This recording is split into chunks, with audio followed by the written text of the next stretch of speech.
Fucking hell, Anonymous coming in with 5 gifted. What the fuck? I didn't even get a chance to breathe or... But the... What? Thank you for the 5 gifted. I appreciate it. On top of Sailor with the gifted sub as well. Thank you, guys. I appreciate you. What the fuck? Thank you, guys. I appreciate that tremendously. Thank you. All right. Good morning, everybody. 1 week. 1 week.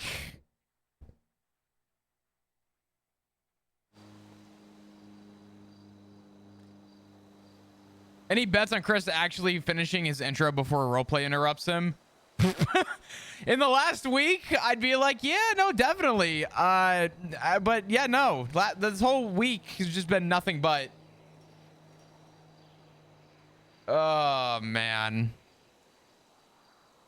If I were a gambling man, it would go 100% on something will interrupt. You never know.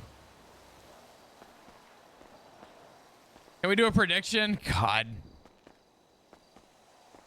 It wouldn't even make a difference. 1 week, man.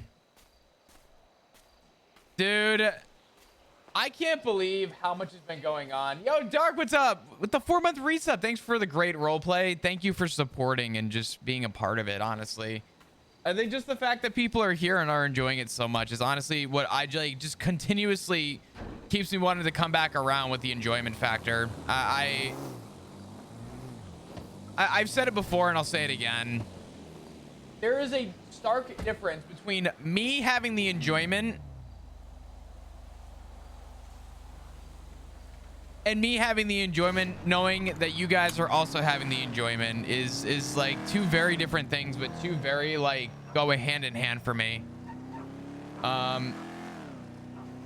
Truly one of the best arcs Flop has had on NoPixel. Oh, without a doubt. It's been a lot of repeat stories with people, but I like hearing how everybody responds. Yeah. Yeah. Yeah. It's been fucking so cool. How is everyone doing today? I hope we're doing great and doing well. I'm busy, dude. I'm so fucking busy right now. I'm like tired. I'm like, ugh. I slept though. Last night was the first night I slept in about a week. I've only gotten about 3 hours of sleep on average this whole week. Last night I slept about 8 hours, but I'm still tired and my body still feels a little achy and stuff. I don't know if I'm like coming off with the flu or something. I don't know. Very weird. But like I'm in my room right now with like long loungers on and a hoodie, but it was 95 degrees today, which is like 38 Celsius or something. So I don't know why I'm so like weirdly like, and I don't know. I'm in the middle of a move and I'm so tired. I wish you so like beyond the best with the move. Moving is never fun. I fucking hate it. I have helped more people move in the last month. This year alone, I've helped more with moving than I have ever wanted to put simply. So, tomorrow's my last day at work. I'm nervous but excited, hopeful for my new job. Well, congratulations on the new job. I hope tomorrow goes well.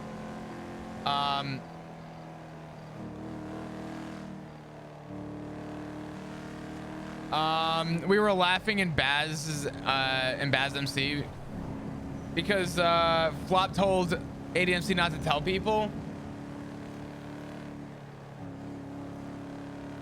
Well, here's the thing.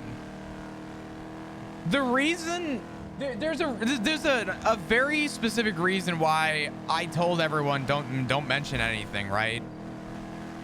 Because on NoPixel, the only way you get people to shut the fuck up is when you tell them to shut the fuck up, and you have to just hope that people don't say anything, right?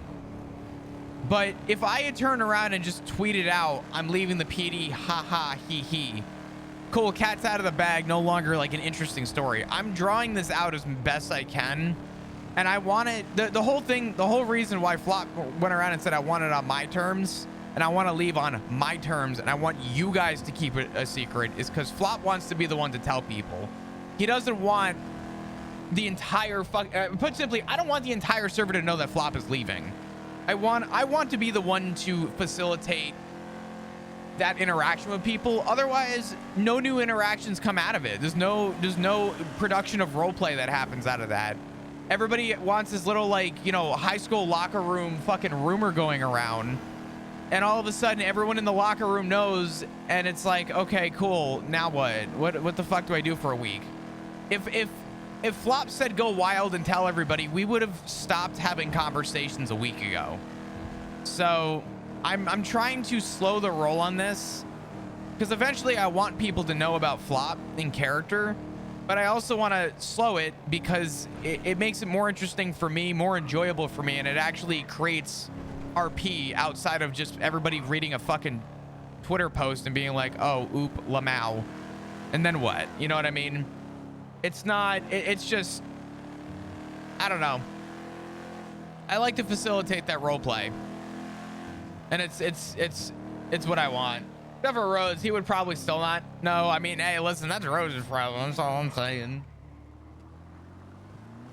But it's not even slow burn. It's just, I want to be the one to help facilitate RP.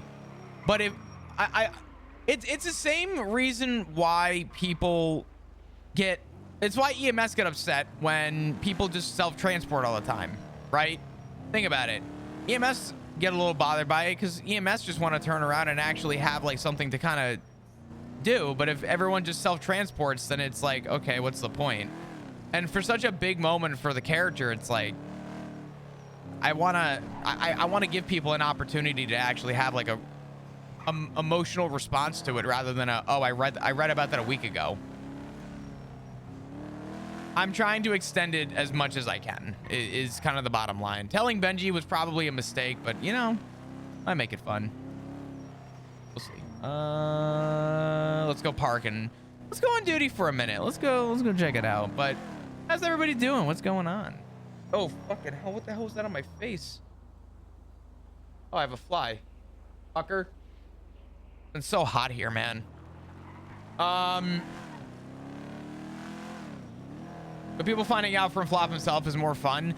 It's more fun because it gives people an opportunity to actually, like, because the thing is, the reason why it's like so scary to like leave the PD is because if people just immediately assume that like, oh, you know, they know already about what's going on with Flop, it's like no one's ever going to reach out to Flop. Flop wants to be the one to tell people. I want to be the one to kind of create that for people because it creates the relationship outside of the PD. And if there is no relationship outside of the PD, then that's just where, you know, nothing will ever happen. So I've very strategically planned this mentally to say that, you know, I want this to be like a very personal like thing, because it's been a personal part of Flop for 3 years. And if you actually facilitate the in-character time frame, it's been 8 years technically. So, but what a fucking ride it's been, dude. Officially 1 week away. I don't know if you guys can believe it or not, but it's a week away. I just realized, what day does this fall on? Oh no. What day did I say? What day of the week is it? Okay, good. Thursday's fine. Thank God. 8 long years? Oh, yeah.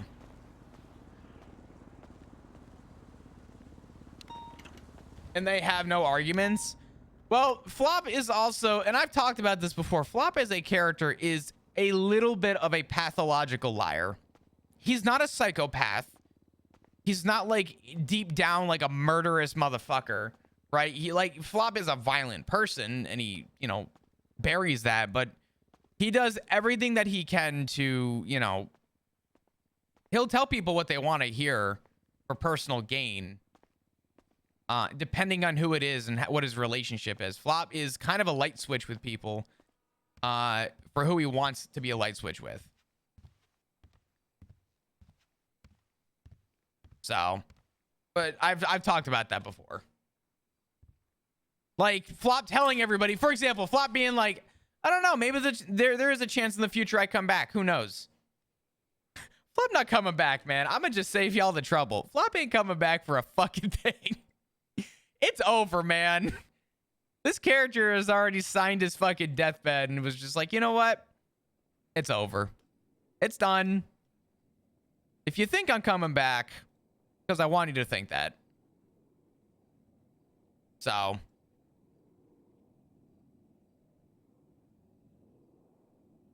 There's a reason for everything. Put simply. Fuck. We'll get on duty for a couple and see what's going on. Actually, before we actually go on duty.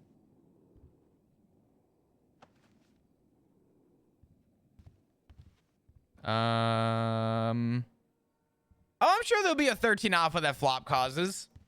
I'm sure. Kaizen, thank you so much. Or Kane. I hope I'm pronouncing the beginning of your name right. If not, I'll play it safe and just say Kane. Thank you so much for the 2 months. I appreciate it. Can we get some hearts in chat, please? Thank you. Thank you. Well, the thing is that Flop hasn't been blatantly lying to anybody. Like Flop is like very like half truths with people. Like Flop is saying like, you know, you'll still see me, you just won't see me in uniform. But Flop, you know, Flop's telling people you just won't see me with a badge on. But really what Flop is saying is you won't see me with a badge on because you'll see me probably in a cut or probably with another group. Right? He's not lying to anybody. He's just not giving the full answer. You know what I mean? Like, if you go back and listen, Flop hasn't inherently been, you know, he's hello. Howdy. Oh, Flop, what's going on? Not much. Good to see you guys. How's the day been? Yeah, you too. Crazy. Ruby almost got assassinated. Been better. Has it? I mean, I got on duty and Ruby was ocean dumped, so that was Jesus Christ, what the fuck? Great. Yeah, we just dealt with that, so now we're going back. And is she okay? Define okay. Is she breathing? Yeah, she's moving around, but she's a little out of it mentally. Okay, I'm gonna give her a call real quick and see if she's okay. I think I almost convinced her to give me a class too, but wait, maybe next time. Could I get her number real quick? I had it on my. Oh yeah, she's got a new one. Yeah, she's got a new one. Oh fuck. She got it. Oh yeah, her phone just got fucking robbed. Like she just got a new one. Yeah, her phone just got robbed. Yeah. So. All right. In the yellow pages or yellow lemon list. She's in the lemon list. Oh, Ruby. I told her to do that so that way we would have. What's wrong with that? Everyone's gonna have her number. Oh my god. Yeah, everybody needs to have her number. Why not? Oh my god, dude. I only tell people my number if I want them to have my number. Fuck that lemon list bullshit. Oh come on, people have my number, and you know I get called. I'm the #1 life coach in Los Santos. It's not like my phone's blowing up. I respect it. Okay. Yeah. Let me. You know, I mean, I'm huge. I respect I'm huge it. on Twitter. I'm a celebrity. You're famous. Fine. What can I say? Yeah. I like it. I fuck with it. I'm gonna give Ruby a call real quick while she's still around, because usually when I get on duty, she leaves me. So I'm gonna call her now. Okay. All right. Good luck. Thanks. I'll talk to you soon. Bye. Hello. Hey. All right, let's do it. It's Flop. Hi. How you doing? How'd you get my number? Lemon list? Oh yeah, I just got a new phone. No, I know. I asked. I got a new phone too, and I asked Dominic for your number. He goes, "Oh, she has a new one. She's in lemon list." I said, "Oh, I'll take care of that."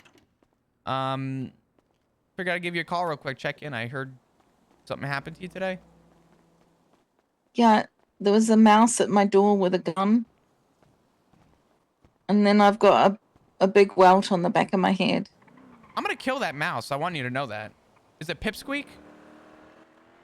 And I got my phone stolen and a bunch of stuff and a book with really important stuff in it. Oh no, Ruby. I know, it's my fault. Don't blame yourself. You can't kick yourself for that. That'd be like I'm gonna go. That's like me blaming myself for getting kidnapped by Hydra. Yeah. I'm gonna go to sleep. My head hurts. No, you're good. I don't want to overwhelm you with anything. I just wanted to call, check in, and just let you know that, you know, if you need anything, you let me know, okay?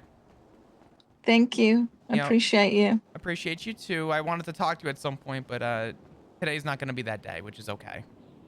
Okay. I'm sure I'll talk talk to you soon. All right. Okay. You have a good night. Good Feel night. better. Bye-bye. Bye. Oh, Ruby. Dude, I'll tell you what. If there's somebody who I'm actually going to miss seeing and like being around as a cop, it's fucking Ruby. Bombastic plays Ruby so well. Ugh. Such a good role player. Anonymous, thank you for the gifted sub to Purple. Purple, welcome. Anonymous, thank you for the gifted sub. I appreciate you guys. Oh. Is that Coyote?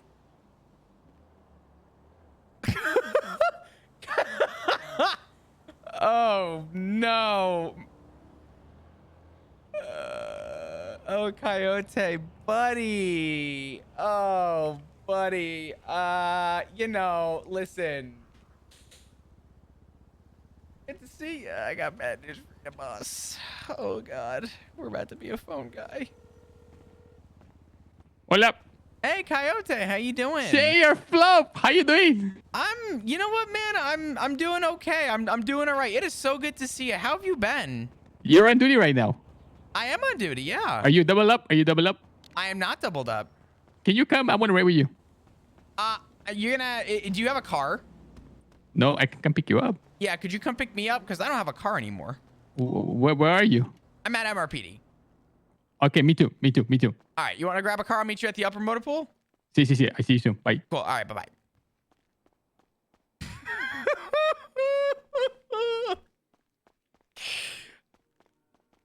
I'm gonna break this man's fucking heart. This man might die to a fucking broken heart. Oh, no, dude.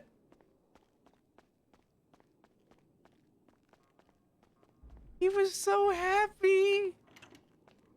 Oh my God, this is gonna break my fucking heart. I don't know whose heart's gonna blow up first, mine or Coyote's.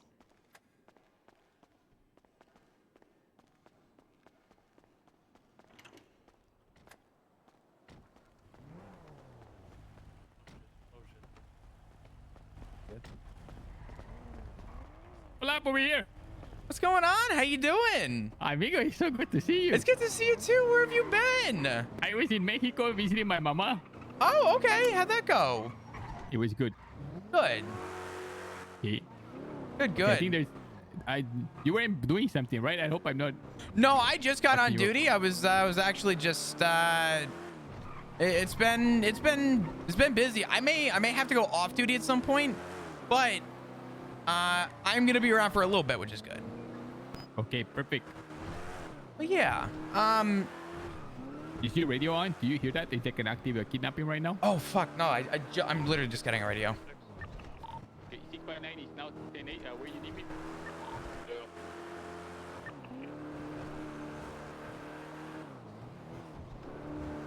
You're 659, right? Sí.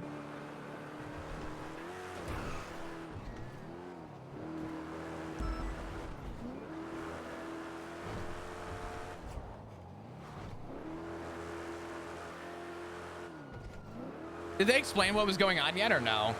I think somebody... Oh, I was talking to you on the phone, but I heard... Already on the scene. Eli Lam got kidnapped and he's in a trunk or something. Okay. Is your radio on now? Yeah. Okay. Trying to put her in gun.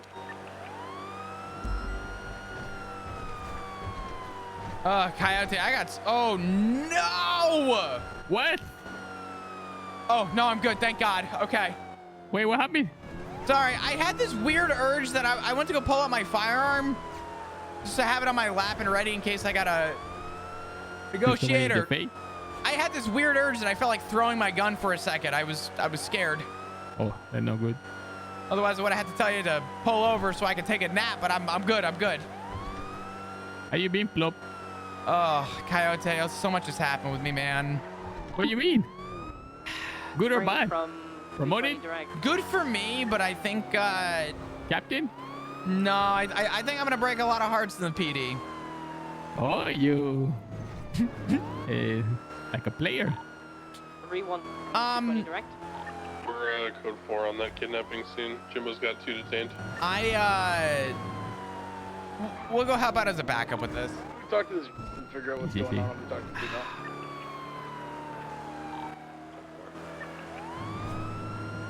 Coyote, you know what? There's so many people I've had to talk to this last Frank week. and he wasted our time. I said we make him walk back from Polito. We might. You can cut sirens. You said it was a prank? About what? Said if it's a prank. Oh. I've had a lot of conversations with people the last week or so. And honestly, if I had the chance to see you, I wanted to talk to you personally, but man, it still doesn't change the fact that it's gonna hurt, man, but I submitted my 2 weeks notice to the PD. What? You mean you're quitting? I'm retiring. Why? I've had a very, very, very unfortunate couple weeks, personally, and some department stuff, but nothing that's like, none of it is my deciding factor to leave. It's all like personal. We had 3 homicides the other day. I've been living in the ICU, and one of the people in the ICU has been my father, and he has a double lung puncture. And who is your father? Richard Dark. I don't know if you know Richard. He's a dispatcher for the UPD. He used to be the assistant chief of police many years ago, but he's my dad. And he suffered from hypoxia after a incident. What is hypoxia? Where you lose oxygen to the brain. So essentially, he was without oxygen to his brain for about 5 minutes from drowning with an incident that happened involving some people. And I was told by the doctor, because I'm an emergency contact, that apparently he may not even remember who I am. Oh my God, you hit the dog! No, he went to sleep. I dodged it completely. Coyote, Jesus. Don't worry about it. He's a happy dog. He's in heaven now. Wait a minute. So your papa is going to quit in the long? So you're quitting? No, I want to take care of him. And I had a really scary incident come up with the triple homicide that happened the other day. Where I got so overwhelmed. So I don't want to give you the whole story because it's like an hour long of just info. So I'm gonna try and. Wait a minute. Wait, you quitting? I'm retiring, man. I got a week I mean, left. are you quitting? Fuck retirement. What? I'm retiring. Let me explain. Right. So. 3 homicide. Who are the 3 people that are homicide? It was DeMarco. I forget his first name. Justin DeMarco or something. Trying to blank on his first name. DeMarco. The man from the C4. Archie Archer. See, I found this out yesterday. Yeah, and Chastity Murray. See, I found out all 3 of them yesterday. Yeah, that all happened within an hour and a half, and it was rough. It was a lot. So before I found out about all that, let me give you kind of I'm gonna try and shorten this as best I can because it really is a lot. I was going off duty, and I didn't make it a foot out the door, and I got nabbed by Hydra during a conflict between Hydra and the PD. I was unaware of. I had taken a couple days off prior to, and they were driving me up north, and they were telling me about how, the PD's got all these problems and blamed this person and that person. See, the classic same old. Yeah, and I told them, I'm like, listen, a lot of we and a lot of the PD. I said, but you haven't spoken to me. I said, I don't know what's going on, but give me a chance to try and make this work. And the TLDR is, I was told, yeah, we're past the point of talking. So they brought me up north. They spoke with me. I was under full impression I was dead. So I cut off the person who I believe was Miguel, but I'm not 100%. And I said, can I please call a family member and say goodbye? because I really thought I was catching lead to the head. And they let me make my phone call. I said goodbye. Person I called knew that I was obviously in distress, so she called somebody to try and get them to help me. They loaded me in the car and pretty much said, you know, Flop, the best version of you was when you were a park ranger. And I tried telling them that, you know, listen, man, the uniform changed, but I didn't. And they opened up the trunk and fed me to a mountain lion. They didn't shoot me, but I tried to. I was gonna make a run for it. I looked behind me and they had 2 guns at the back of my head, and they forced me into a mountain lion, and I took the better of 2 evils, and that was either being Swiss cheesed or being mauled. And so I chose what I thought was the path of least resistance. I lost a shitload of blood. I went unnoticed for quite some time, from what I understand, but I was found. They had to bring me back. Apparently I dropped no pulse, the whole thing, and I was in the ICU for a few days. I came out, I couldn't talk, I could barely breathe. I was in bad shape, and I took more time away. I spent time with my family. A couple days go by. I said, all right, I want to go back to work. At this point, it was probably about a week. Wait. My ear paused for a second. So you lose your pulse. Obviously you get taken to the hospital. What happened after that? I was in the ICU. I was in discharge, and I then, you know, instead of going right back to work, I decided to spend time with my family. I was off And duty. with your family, you mean Richard Darkin? Richard Dark, Ziggy, like just the people that, like, my family. You know what I mean? And they convinced you to drop the badge, and that's why you're doing it. No. They told me that I should go back when I'm ready, essentially. So I took a few days to spend time with them and recover, because I wasn't able to do much.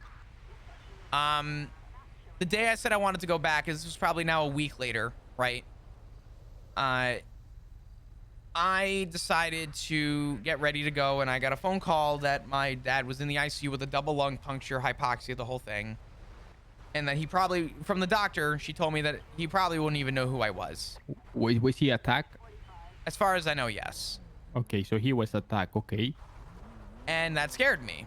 And I went to the ICU, and I was really scared, because I was like, man, my dad. Like, this is my father. This is my everything. And during that time, Kidnapping is code 4. We're good up here. So I, instead of going back that day, decided to take another day off. At this point, it was probably about a week and a half since I spent a day on duty. So I get on duty, finally. I'm like, you know what? Let me get back to some normalcy in my life. So you've been attacked. Let me start again. Your father has 476, hypoxia, and then you get on duty again? We're gonna check you out. Pretty much, yeah. Okay. Ocean dump. So- Check out the cars down there. I got on duty, and I called, you know, dispatch 225, Hopefully they are 1041. still there. They weren't Maeve calls me shot or immediately. I whale need or you down at the something. hospital. And I'm like, fuck, okay. So I go down to the hospital. I said, what's up? Double homicide, unrelated. I said, okay. So it was DeMarco and it was Archie. And they said, I need you to get victim statements. So I'm like, okay. And I walked by my father's... Hold on. So Archie and DeMarco, they were admitted together? No, there was a little time between them, but they were both in beds in the ICU ward in visitation so that family could come see them. But when I got on duty, apparently there was like an hour between the 2 homicides. So it was pretty fucking close, but they were unrelated.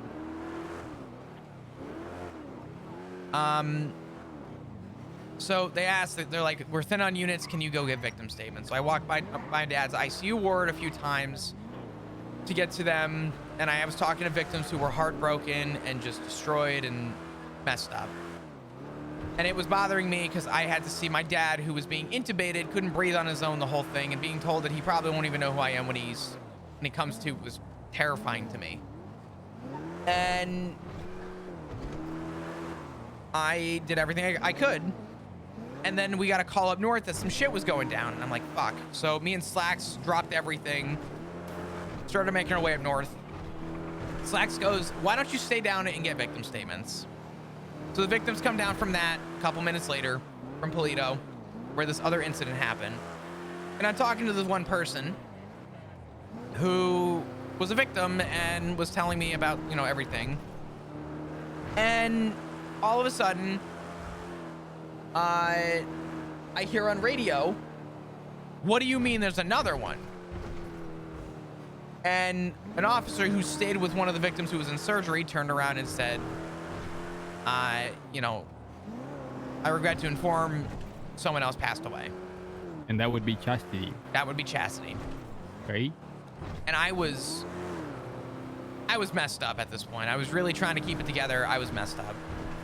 And I told this guy, I said, listen, I need you to just stay put. I need you to just stay around and, you know, speak with the doctor. I couldn't even tell him. I didn't have the heart to tell him his friend passed away. So I walked over to Slacks and he told me, I need you to take the Chastity case. And I had to walk in and look at Chastity, who was in the ward right next to my father's room. And I started documenting, requested autopsy, toxicology, everything. Documented what I needed to, and I walked out of the room. And do you know where the cafeteria is by? So I didn't go into the cafeteria, but there's a cubby there before you enter the room. And I sat on the floor, and for the first time in my professional career, ever, if you take out the fact that they vacated the island for 5 years, in my professional career, I've been in LEO for about 3, maybe pushing 4 years. And it was the first time I have ever sat on the ground and bawled my eyes out. I had such a hard time entering the ICU. I had such a hard time dealing with all of that. You okay? See, you mind if I take this real quick? Yeah, that's fine. Hola. I'm gonna call you back, okay? Bye. Go ahead. It's way more important. No, you're good. But yeah, I failed to do my job for the first time, and I've had some, I think, post-traumatic stress since I came out of the ICU, because I was so scared to get on duty, and I was so scared to pull over a member of Hydra, and I was so scared to go to Mirror Park, and I was so scared to even get a phone call from one of them. I was even scared to go up north. Me, an ex-park ranger, scared to go up into the mountains to see a mountain lion. And that scared me. And the thought of being in the ICU scared the shit out of me. And when I had to take a homicide case a week and a half after being gone, it was overwhelming, and I broke down in tears. And I eventually, you know, after 5 or 10 minutes, wiped them away as best I could, gathered the courage to finish the job, said, I can't do this. I gotta go off duty. What the fuck? Someone's yelling help. Fuck. Wait, where are you? I'm stuck in the fucking, I'm in the building. Oh, I think I see him. Oh, God. I don't know. I'm stuck in some random ass building. Okay, amigo, no. Shift your, there's a little hole in the ground. Shift your feet. I'm gonna yank you out of it, okay? I can't. This is as far as I can get. And you can keep coming this way. Oh, you fucking bastard! You fucked me too. Oh, never mind. Oh, you got lucky. You got lucky. Listen, you have to let him go. All right, you gotta. Here, I gotta let this guy go. Hold on. Don't let go, Alex. Never let go. I'm letting you go. No. Oh, I can't let him go. This is like he's stuck to me. Go ahead and try. You're gonna see some crazy shit. Hold on. Before I do. Don't touch the dog. I want to pet the dog. That's our dog. Is it? Yes. Oh. My name's Chi-Chi. Hi, Chi-Chi. All right, where are you? Here. Oh, for the dog is facing us. We're in front of the dog. I do not want to. I don't even want to grab you. Oh, I hate you. Oh. Yes. Yes. Oh, you got him. Oh, motherfucker! Let him go. Let him go. Get me to the car. What about the other guy? Do we just leave him? Don't leave him. It'd be kind of funny if we saved you and just left you to die, okay? It'd be funny. Oh God, it'd be so funny. Do you need EMS? Oh, yeah. I think I would. He did I would- EMS? I could need that. Send it. I mean, we're on the way to the hospital. Either way. Requesting 52s. Tow truck hit us. Stand by. It didn't stop. So rude. North Rockford Drive and West Coast Boulevard. I have 147 just on the corner of the intersection. We're near the I feel so much the better. graveyard. Like that guy just though, before the he's- court center. He's messed up. Yeah, that's my car. Oh, yeah. What you do for a living? OnlyFans. It looks normally. All right, we got EMS on the way. A-firm, you said court center? Thank you. Just before the court center on the corner of North Rockford Drive and West Coast Boulevard. A-firm, 188. Officer, you can't arrest me. I'm a suffrage citizen. You're not. I'm not arresting you. You're okay. I'm not driving. I'm traveling. Yeah, I got mine for 400. I'm a sovereign citizen. I'm not killing you. I'm just burying you. Yeah. I take Group you, 6. Can't argue with that logic. Yeah, I was the manager for 6 months. Oh, what are you doing now? Oh man. Just doing my farm. It's What the fuck does this keep happening to me? Past month. Oh, you're a farmer? Yep. I used to own the pizza place, and I lost it to the gangsters. Great. Damn criminals. Yeah. What so are you growing? now, You growing hay or like horses? no, wheat and tomatoes, Oh, wheat. carrots. And Yeah, tomatoes. How about WHEAT. How about onions? Yep, onions too, garlic. You name it, we got it. What happened to you, man? No, we don't do that. Ran me. Oh God. How'd you end up in the building? To the gangsters? Yeah. crashed. About 47, a month and 17 Oh my days God! ago. Look at the puppy! How they take it? Tess, I'm gonna pet the dog. Well, while I was trying to That's rent my it, dog, I had too. a What headache, do you mean it's your dog? and I didn't get to rent It's it in time Fifi. because by the Hi, time I Fifi. came back from the headache, it was Oh my God! theirs. Wait, so And now they have a system in place now. Hey, do you where, want to run that one over there's a grace too? period, but there was no grace period a month ago. run right over. I said, do you want to run that dog over too? You're right now if you ask me to. No! Jesus Christ! Whatever I need to do. No, Get your no! hands off Fifi. You made it sound like you were. Special 311 out in Sandy Shores. The scene of that shots fired call. Yeah, it is Nothing a mom on the pop scene as of yet. Came and like pin you against the wall. And, We got like, EMS they're on the way. choking you, Like ready to stuff you in a locker, and they fiddle through your pockets. took Well, the I mean, keys the and manor took are the them ones that run it, so I mean, you can put one and one together. out. Oh, so it was in due to some lapse of, How are you? I'm doing good. All right, Lost Mine. How you doing today? Hey, What's all up, I know, chat? I was renting it, and the next thing I wasn't. And then I tried to rent it, and it was too late. The guy standing over my body was able to get it, I guess, huh? Pretty decent. It sucked, because I had that pizza stall open 20 hours a day.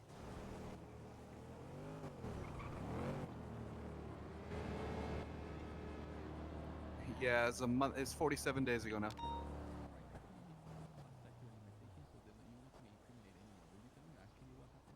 All right. Yeah, I lost a place because I went unconscious.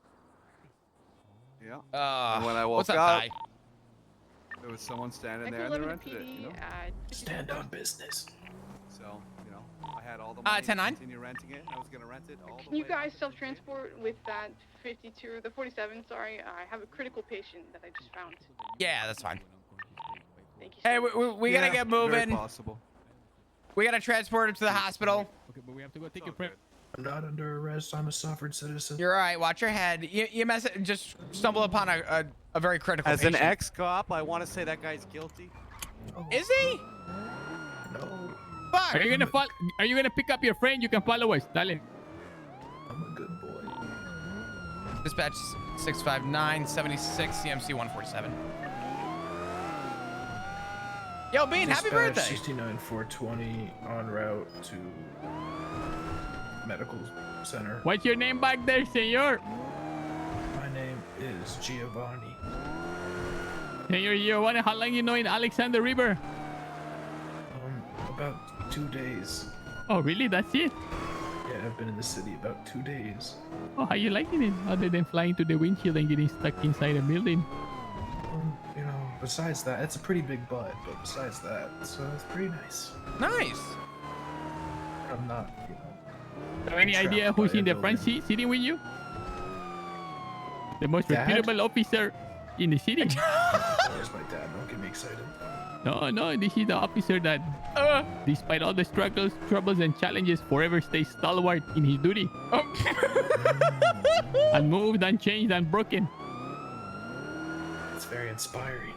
See, he's the most reliable man in the entire PD and has been for a long time. How do you get to that point? How do you win such accolades, Ossifer? Oh boy, just be a good person. Just have a good heart, be a good person, and And never give up. Heart health. and never, Tenacity. never, Tenacity, exactly. yeah. You eat like Cheerios for breakfast, I assume, though? I do. Recently, it's been Raisin Bran because I'm getting up there in age. You know how it is. Help with the fiber. Help with the fiber. Yeah. The fiber's good. Dispatch 65923 CMC 147.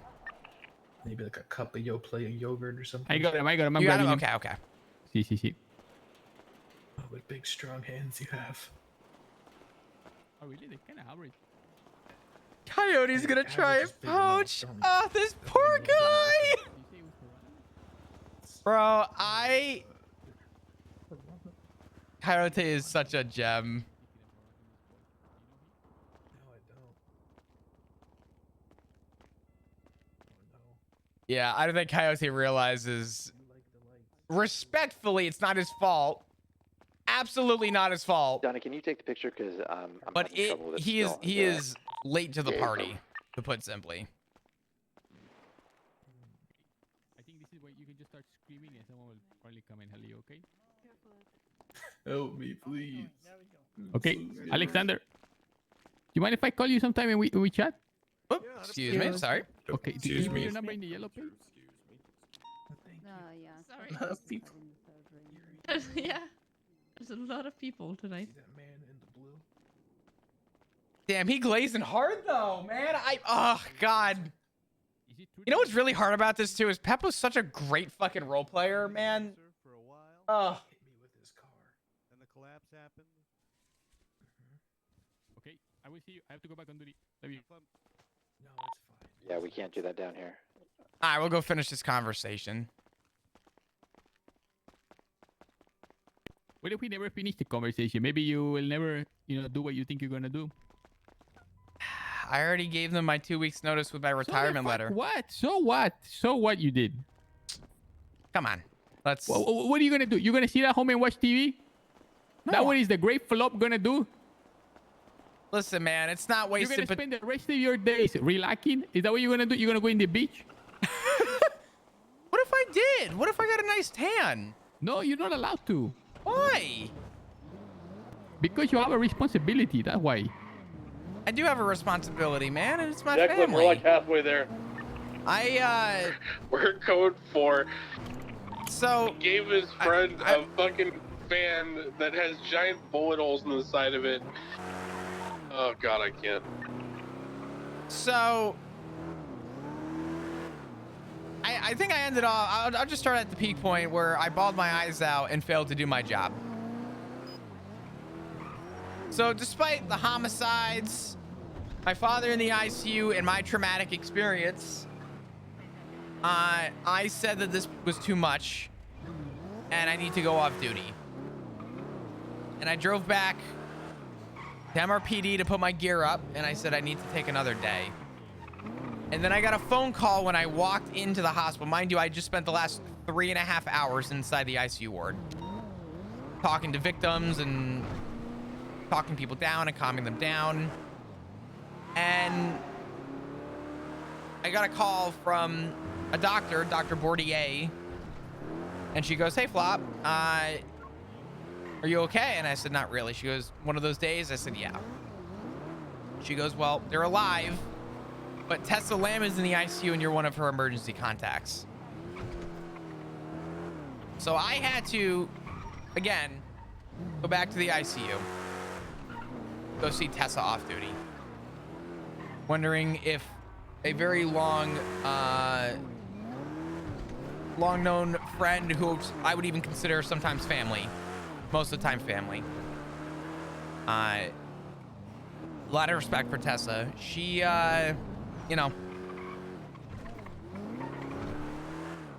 Anyway, I went, I saw, I did, and I made some phone calls, and I gave it a day to think. I really gave it like some thought. I have been doing the job for a long time. I'm proud to do this job, but I still love this job.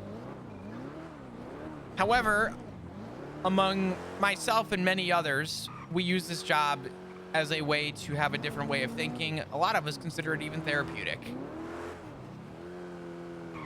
And I, for a while, used this job as an emotional tool because I love it. And the job is still something that I take very, very, very happily. But despite how much I love the job, my fear of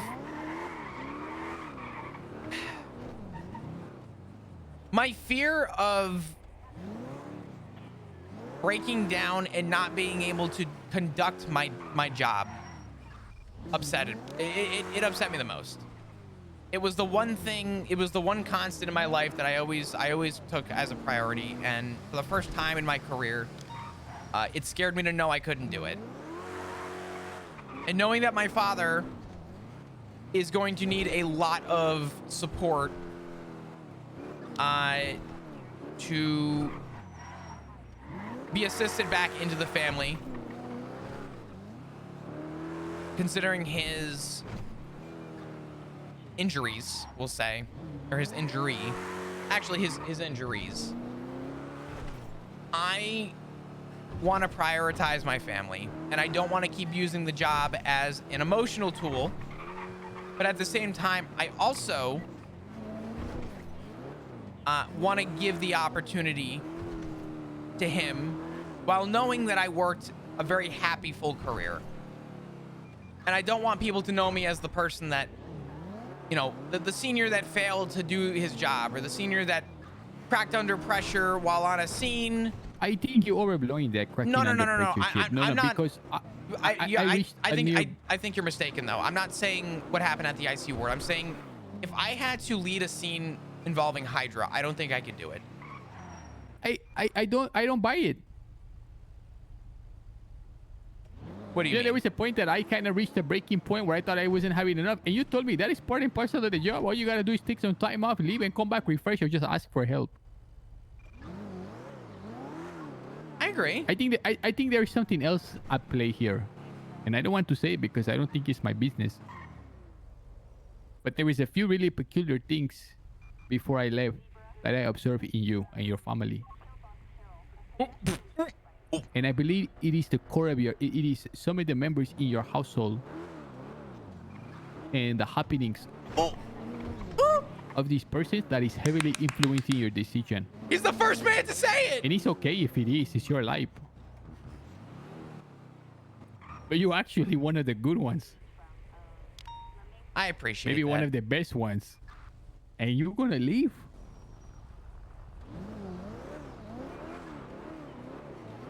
I know what it looks like to people, but I don't think people have the full picture.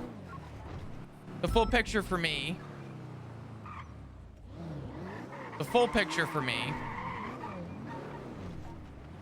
is being there for my family. And the thought of losing my family because I focus too much on myself is a scary thought.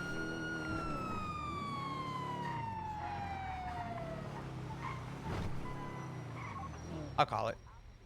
No, I want to finish this conversation. I just don't want this guy to be running red lights like. Don't run the red lights. Obey the traffic laws. You're driving a big dangerous vehicle, okay? Dispatch 310-1041. Welcome aboard. Let me ask you a question. Yeah. Just be completely honest, okay? And it's okay. Is your duty as an officer more important or the members of your household? Is the duties Is me as an officer more important than my duties at home? Who is more important to you and more valuable? The members in your household or your duties as an officer? My family 10 times out of 10. Okay. Now let me ask you another question. Or let me explain to you what I said. 311 from 310. And you tell me if I'm on the same tier. Someone's in your family or in a really difficult situation, and you could be more support for them without a badge than you currently can with a badge. And 5 sheriff's office. And rather than have the badge and not be there for them, it's more important for you to be there for them in the capacity that you need to, which the badge just doesn't let you. This is good. Because it would mean you are going against the code of the officer. If that's the case, it's okay.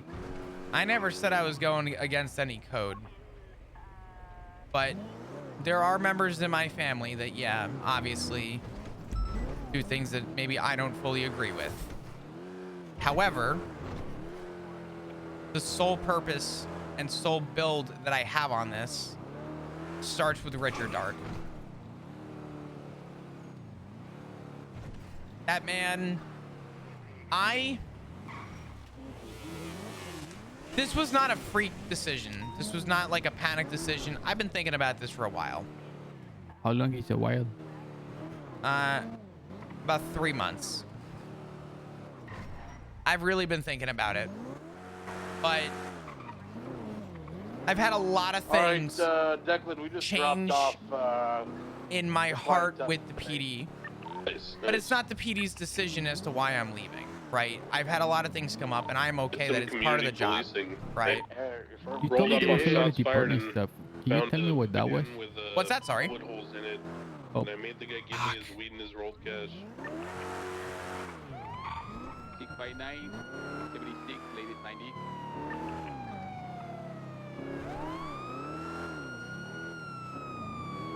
What was your question that you asked? I'm sorry. I couldn't hear you over radio. No, it's okay. I was just going to say... Mind the fucking sirens and the traffic laws. Listen, buddy, you're traveling at like 200 miles. We were doing like 40. What is he smoking? Go half of that speed. Oh my God. I want to fucking shit my pants. What did that man just say? I don't know. 659 is 23, a laundromat.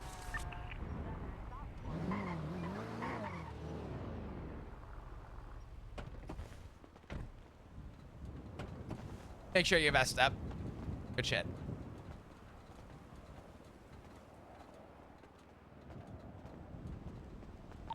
This is the LSPD. Officer Coyote speaking. What the fuck is going on? 225 will grab photos. I'm gonna go inside because I can't hear a shit. Oh, same, okay. It's Officer Coyote in the LSPD. What the fuck is going on here? You know, we're doing our thing. What are you doing? Do we have any units that are able to assist with the laundromat? Billy, thank you for the brand new tier 1. I appreciate it. Can we get some hearts in chat, please?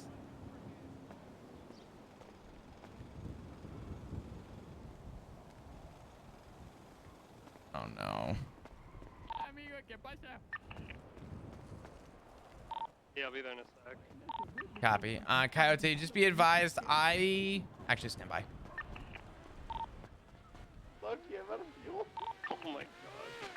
Oh, no. Okay, Dude. Oh, man. I might do something just to do it. Amigo. It is, but you have to tell me first how many people you have in here. Okay, 4 including the hostage, so that would be 5 in here. Say what your name? Okay, I might do how something you have they? just to do it. Okay, just be patient. We're gonna do whatever we can to get you out of here. Okay, we don't care about the fucking laundromat. We just care that you're getting out safe.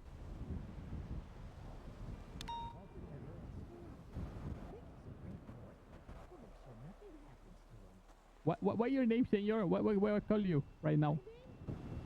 Okay, what you want me to call you?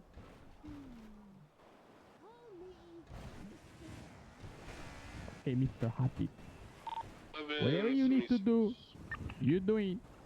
Just making sure this man is safe because he or she get out of here, okay?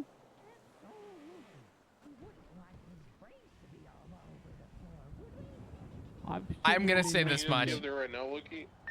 I'm going to step up for a second and relate to my partner. She's just be patient, okay? I'm sorry, 10-9. Units do you have on scene? We only have the one unit right now. 76, but coming from Sandy, so. Copy that. Okay.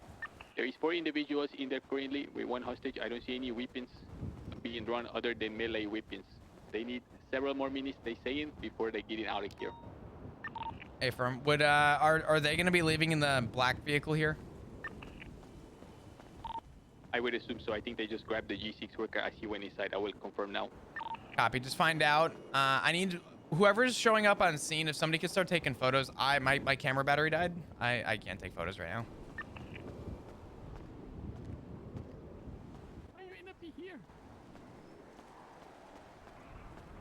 I gotta give Coyote credit.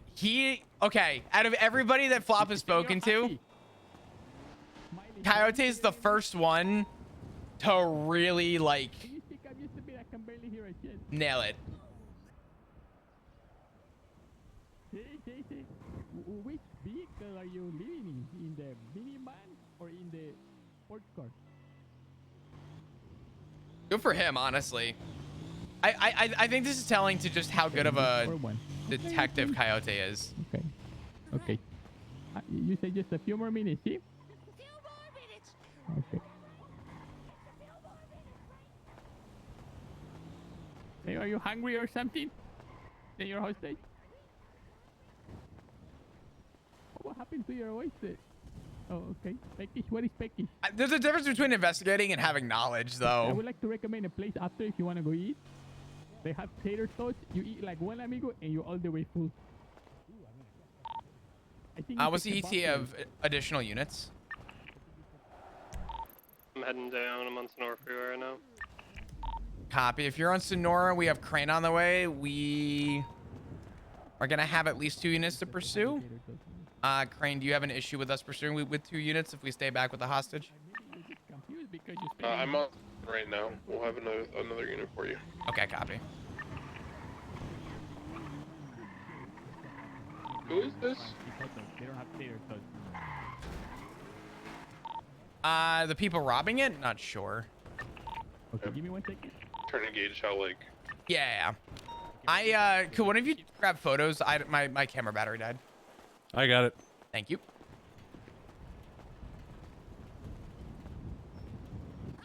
Flop.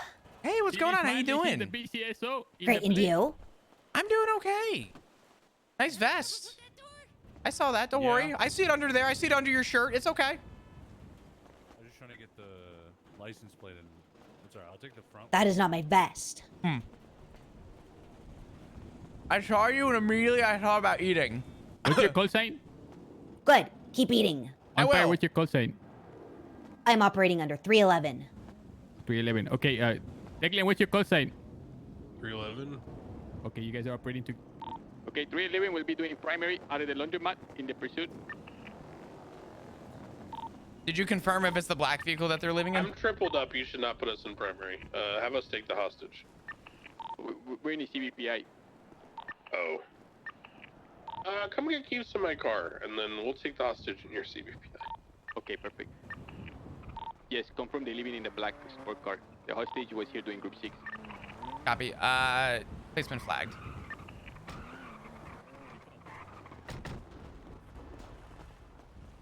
Oh, what's up, Sean? Thanks for the 4 months. Appreciate you. How you been? Good to see ya. Send your hearts, please. Okay, Senor Happy, how we looking in here? Dork. Hey, on fire. Hi, Loki. Hey. How you doing? I'm alright. How are you? You know. I'm tired today. I don't know, Flop. I don't know. I'm tired. I don't know, Flop. Why don't you know, though? You should know. I should, but someone didn't tell me. I miss the Loki that knew. I should, but someone didn't tell me, Flop. No better. Oh, just the vehicle. I think. Okay. You know what I'm talking about, Flop? Probably, but you don't. I do. What? Who snitched? Take a photo of every suspect, what they're wearing. Oh, for fuck's sake. Okay, I'm gonna go to that cash exchange and see if they have a gun. Hold on. That's fine. Could I suggest something possibly? Send it. Would you want us to just secure the hostage, get them to flee the area, and then transition over there so we can secure both hostages safely? Let me just see seriousness of this one. Copy. Coyote, go and delay for just a second until Crane is able to confirm the cash exchange. Copy.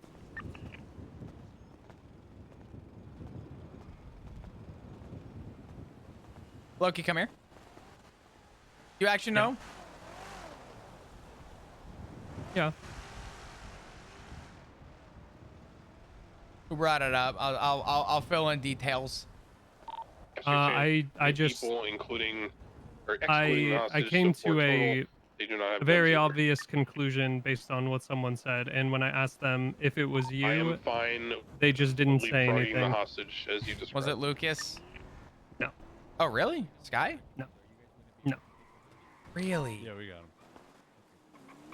I wanted to talk I wasn't. to you about I wasn't it. expressly told, but I. Well, I'm pieced from it north? together, and there was silence after I said your hold name. on. Okay. I'll fill you in. 10-9 last Crane, I'm so sorry. I was asking if we had units coming from north, but it looks like Jimbo went off duty. Okay, 311 will be taking the hostage. 659 will be primary in the pursuit. They have requested no spike strip and safe passage. We're not pursuing Coyote. We're going to the cash exchange after this. Copy. So we'll take the hostage. You guys pursue for 2 blocks, then just go to the cash exchange. Copy that. We're coming out now. Coyote, do you have keys to the V-Star? Copy, I do.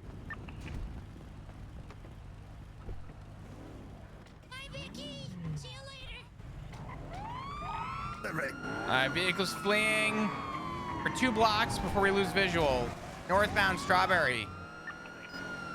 Oh my god, they're speeding. They're going. Passing that gas station. Slowing right, eastbound Vespucci. I'm gonna say, if they go over the bridge here, 22, they're gonna take center. North on center. Let's go ahead and break off and transition over to the cash exchange. BCB UTL 76, 90 Alpha cash exchange. Is the cash exchange on Strawberry or in the one in Jamestown? I don't see a ping for the other cash exchange. Which cash exchange? Strawberry. Copy. We're literally like diagonal across. Oh, okay. Went over there already. That's the one next to the Which one is VU. I drove past.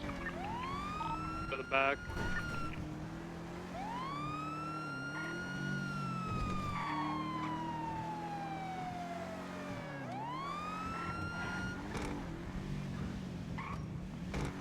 .659 is 23 at the cash exchange.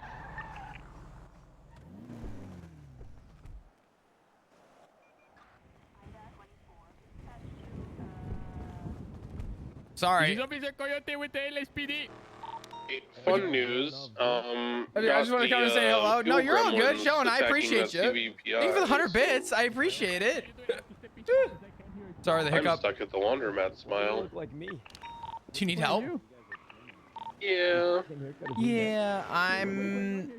Actually, is there another unit that's able to assist Crane? I don't want to leave Coyote here alone at the cash exchange. A little withdrawal. Worry, I'll send Dixon to run on foot. Firm. As soon as he finishes taking this statement. Copy. Gunshots? Units hear those gunshots. I didn't realize they were, but negative. yeah. They came from the east? EMS, what's your status at CMC?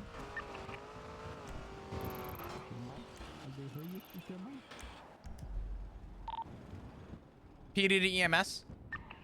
And it, What's your status at CMC? 410-8.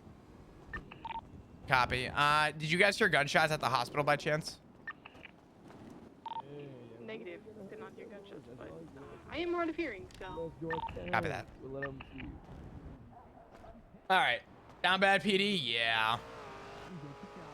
Thank you again, Sean, for the 100 bits. I appreciate you guys. I am sending Dixon and On Fire on foot to the exchange. Hey, are we gonna... With the CVPI. Copy.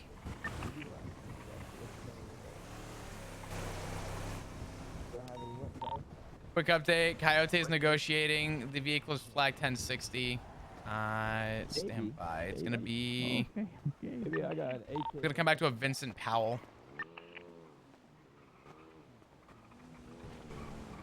I'm down for a little air. One notify that bitch.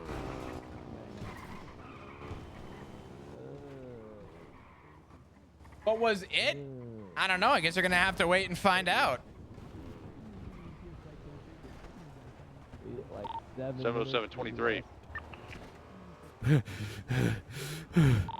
All right. Seeing as we only have one vehicle at the moment, probably gonna be the same gist here. We're probably gonna secure hostage and have to let them go, which is Just okay. waiting with this CVPI so it doesn't get stolen. Okay, Wait, for catch congrats. exchange- We are literally 3 units. In the catch exchange, we have 3 individuals inside, all masked, looking like males. They have melee weapons. They requesting 7 minutes to finish the job. Yeah, we're not chasing. We literally have the same number of units as they have suspects. Copy. 410-8 now. Do you guys want some help with the cash exchange, or? Yeah, if you want to swing by, like I said, we're just gonna secure hostage for now. I still You don't could help with hand. You could help me with the CVPI. Therefore, you need either push jerry it can. to a gas station or a jerry can. Yeah.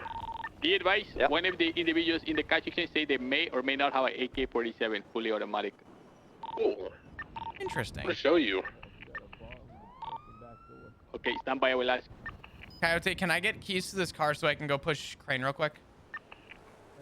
I just stay with him. Hands is coming to help me. And who's gonna watch the hostage?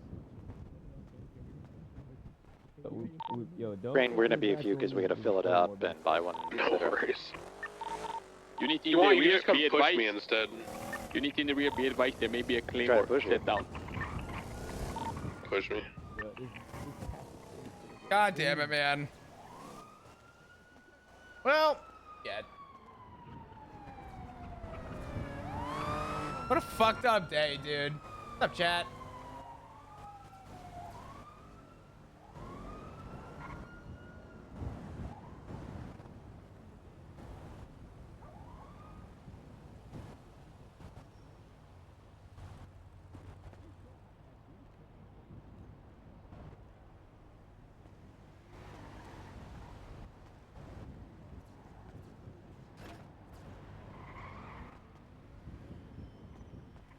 Ain't no bunk beds in the graveyard. God damn. I love this song because I actually think that this is another one of those songs that are just really good. Also, by the way, speaking of shit, chat, did you guys see the edit, the other edit that was done today? I think it was an art channel. It's so good.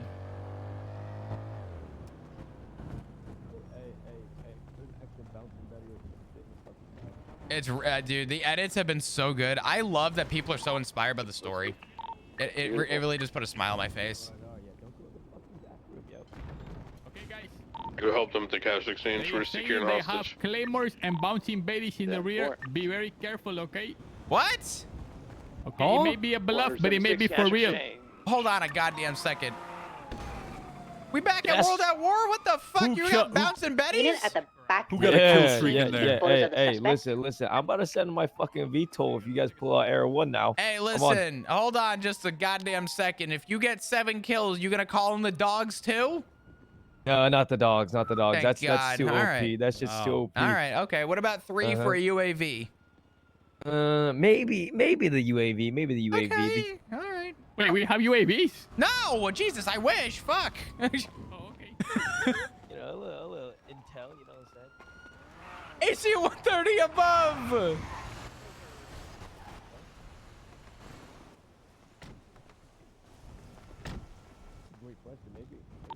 We can chase this, right? Has the vehicle been flagged? Vehicle's already flagged 1060. A firm.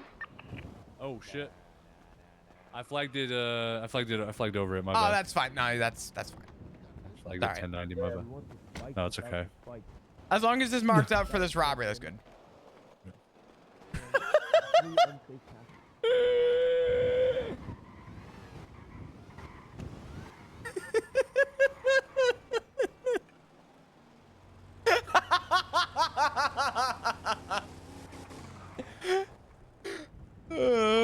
Flop's rabbits and Flop. Looks like you're having a great beret day today. The second suspect. A 9? Tell Okay, the they second requested suspect to spike come out for a strips photo. without spikes. And free anti-spikes. Wait, I can do that. Hold on. Spike strips without spikes.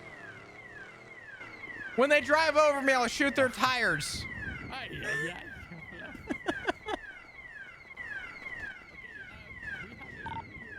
Are we chasing this or no? No, we can't. If we had another full unit, I'd say probably a chance, but we were just too tired. We have the same amount of units they do inside. Yeah.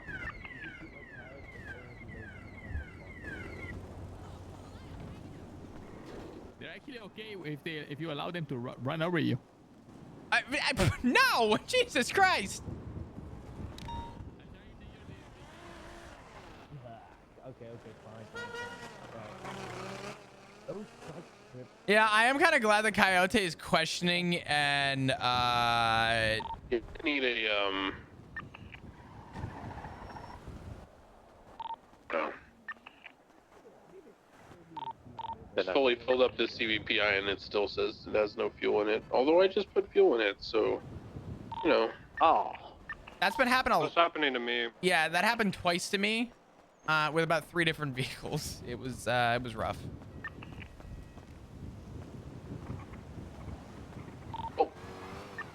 When you guys clear that hostage, I'll be waiting at Strawberry Gas for a pushback to MRPD.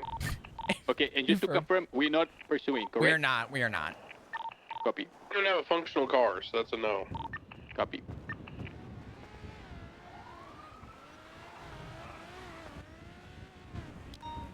Please ask questions and asking the right ones. You know what it is? Take a quick run back. Coyote is theoretically not wrong. His questions are still not enough to, like, I think be enough for Flop to answer something that's going to give him anything more than he probably already knows. But the reality is that out of anybody, Coyote is the one that is actually asking the questions, which I appreciate. Right. Suspects inside are overheard us that we're not pursuing, and they are crestfallen and really sad, and they're asking us please to chase them.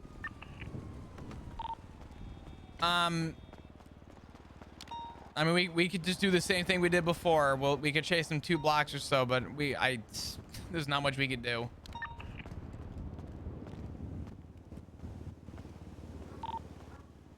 I mean, I'm down, but I want to get Declan out here rather than just let. I'm running back to MRPD as we speak. Call valet on the CVPI. Yes.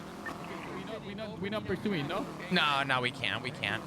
Vote for Nino Chavez, guys. Oh, Tell those criminals. Nino's got my vote. Don't you worry. The individuals will now be taken out. Okay, hey, hostage will be going to the right. Wait, Declan's coming. What's Don't wait. up? We're gonna chase. Confirm. Okay. I say nice new sheriff car. I never saw the We gray need a ones pursuit order. It's BCSO. Looks good though, right? Hey, you missed the court case, man. Which court case? Because of that. My appeal. None of us got notified about the appeal. Not a single officer in the PD was notified for the appeal. We asked for a retrial. Yeah, you have to reattach yourselves to the notifications. Otherwise, I learned that. But All units, that are technical responding to the difficulties crash case, aside, please I'm putting all the blame on you guys. What? You're still gonna get your trial. Fuck. Yeah, but now I have to keep being good for weeks and weeks. Oh, It's gonna be. it's What so do you hard, mean? Flop. You got this, Moose. You got this. I don't know. I'm feeding. Have fun in your murder trial, killing people. Oh, thank you. What the fuck? Then he grittied All right, off. Declan's here. We should be ready. Guys, have you set a pursuit order yet?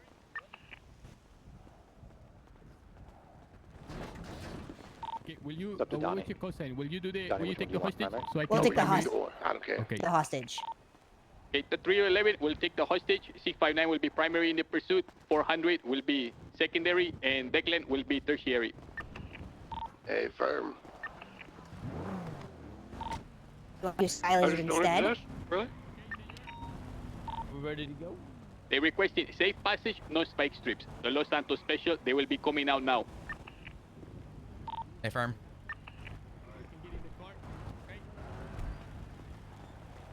All right. Hello. Hi. Ooh.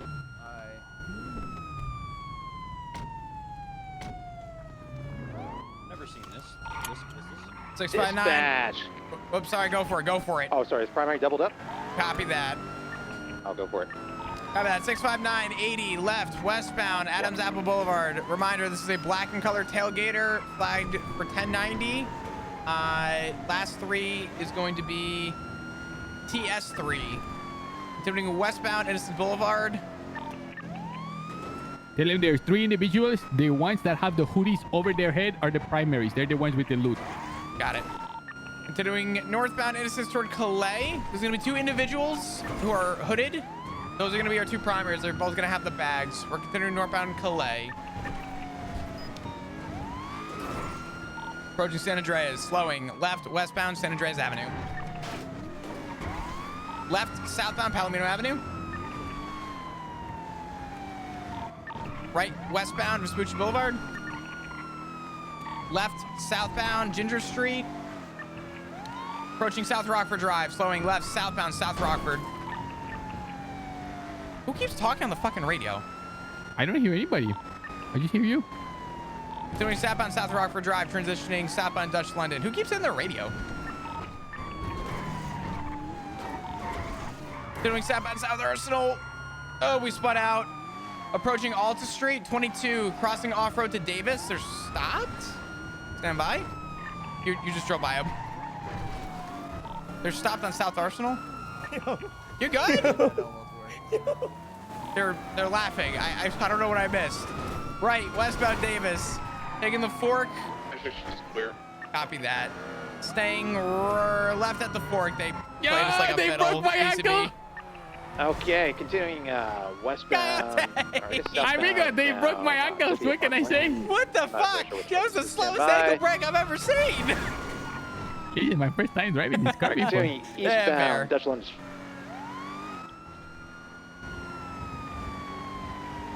They're going left, northbound Topia Parkway. Moving northbound past Maze Bank Arena. There's I think they were down, laughing at taking a Coyote. right, taking eastbound Davis Avenue. Taking a nope. Continuing eastbound Davis. Oh, think man. you're gas over that station. route. Nah, Yeah, we're doubled up. you're chilling right now. It's all good. They're maintaining. No reason. okay. There's no reason to throw Taking off the a whole left, flow of everything for now, northbound, and McDonald's. unless like they take a straight and you have a lot of momentum. Taking another I would say left. just hold it for now. Gotcha. I want to listen to the song again. Sorry. Continuing southbound, taking a right through a squeeze here through the alleyway. Oh, they don't want to go canals. They're continuing. You know what's kind of interesting about the Off-road, PD taking a right now? through here, this I've little been squeeze past enjoying the basketball court, off-duty and now time that's the a ramp. lot. Past the tennis court. Like Continuing when I through go the off duty, alley. I'm Oh, excited they to like have missed right interactions there. with people. Slight little pit by Donnie. Doing a little bit of a U-turn, going through this parking lot right here on Carson and Innocence. Continuing westbound, 22, going right. Oh through my! an You alleyway, almost killed me. eastbound. We are BCB at the time being. Eyes on eastbound left, northbound Elgin. Through northbound Elgin, cross Adams Apple, past Ammunition. Right eastbound San Andreas Avenue. 22 Vespucci, taking the alleyway cut behind the Fleeca Bank and be coming back out on Elgin, I believe. Left southbound Elgin, past Ammunition. Right westbound Adams Apple Boulevard. Left southbound Power. Right westbound alleyway through the old Benny's toward Alta, BCB. Fuck. Last on 20 westbound through the alleyway out toward Alta.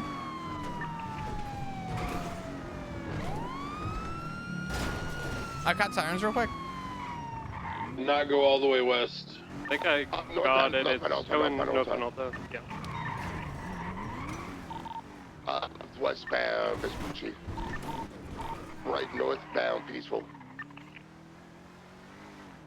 Left westbound, San Andreas.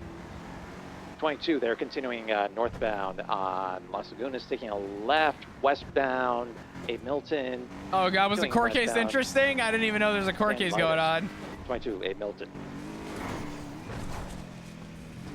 Listen, Taking I'll... right northbound. Yeah, I like how the V-Star's quiet. And BCB.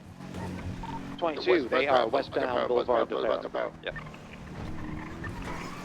But yeah, I've been enjoying the time off duty.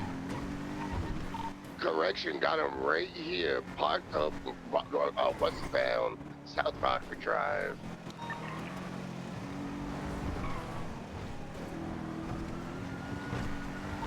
Currently westbound, South Boulevard, continuing right U-turn. Eastbound Boulevard. They're taking a left northbound, Portola Drive, right.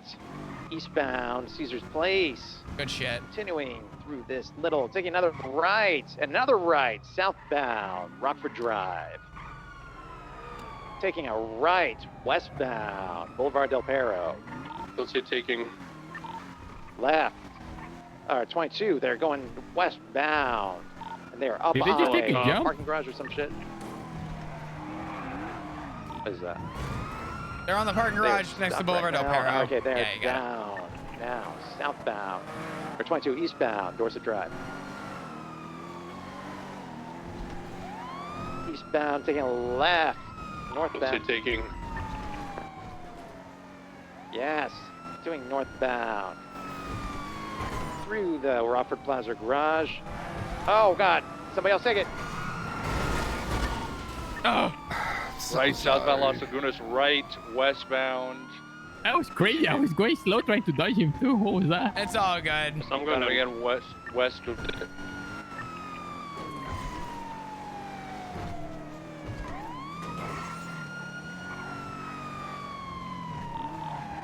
East, jewelry jump onto Del Perro. They stayed to the left. They didn't take the full jump.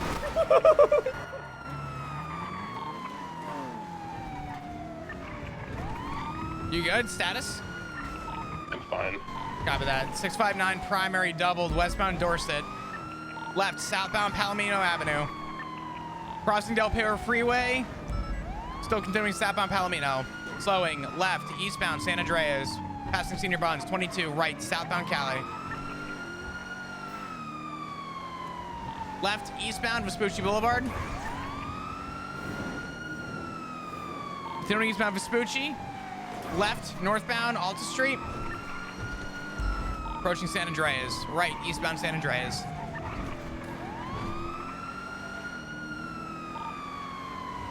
Continuing eastbound San Andreas through Legion Square. Approach center. Cross center. Continuing eastbound San Andreas toward Mirror Park. 22 heavy slow, brake, U-turn. Westbound San Andreas. Approaching center again, westbound San Andreas, 22 left southbound center, BCB. Eyes on, right westbound Atlee Street. Left southbound Strawberry Avenue. Right westbound Vespucci Boulevard. Left southbound alley behind Fleeca. Again, they're probably gonna exit out Elgin. 22 VCB, last team going behind the Fleeca Bank. They're on Adams Apple, right, southbound Strawberry. I have memorized the streets. And you're on Strawberry, right, westbound Innocence. I'm not saying I'm not gonna alleys, learn. West. I Gonna come back on Innocence. I'm enjoying the change in pace. Going on the power. Off duty. Like I'm actually looking forward to Flop's They went north story. on power, BCB. They might have tucked in an alley or in the storage area. I don't think they get through that fast. Oh, I just saw a car go fucking south. Yeah. and all the way Have you through ever played west, and then GTA went GeoGuessr? south. Yeah. I'm VCB. After They the were amount last of seen years on I've been doing Innocence this, I am very eastbound. like. They could have taken the forum drive alleyways towards Carson. I saw them heading south though. Got sirens real quick. I was thinking he wanted to come back.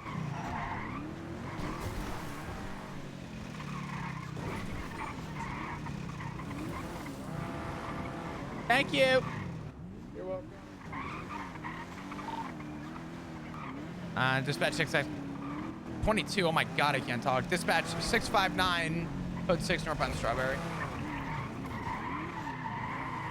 Guarantee you I can make him appear again. Code 6 Adams out. Near a little bighorn. Like strawberry gas, no balls or something like that. Nah, I wouldn't. You know, he's not bad. 311 Code 6 Maze Bank Arena.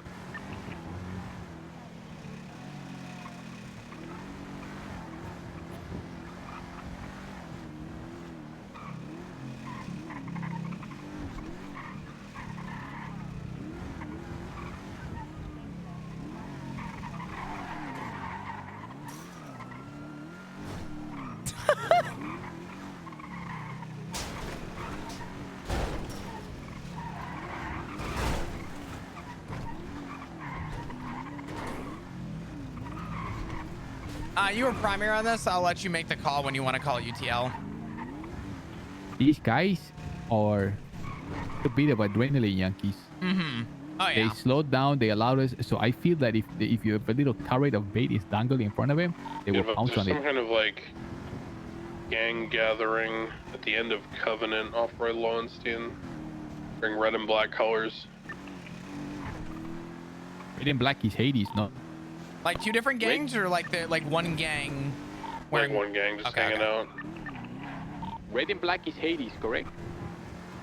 Could be. I mean, I think there's multiple groups of those colors. Chaos Legion wears red and black also. Wait, is that? Oh wait, no, never mind. It's not them. That was bright green, no? And the one we're looking for is black. I'll let you make the call. He's going. They're going. It's We're- okay. Spot for Hades to hang out because they usually hang out around. I'll call it for you, Buzz. hold on. Dispatch 659. We're gonna go and call the latest cash exchange at UTL. Gimme.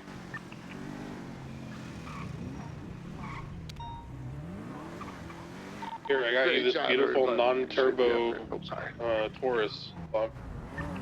Give up the vehicle. Wait, what?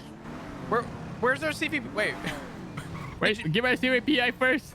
Yeah, it said MRPD. I think that fixed the. Is there any gas in it? Problem when it. I don't think even so. when you refill it at the gas Doesn't have station, any gas either. I had the local fucking impound it. It's all good. We'll go take a look. It should have fuel though, because I refueled it.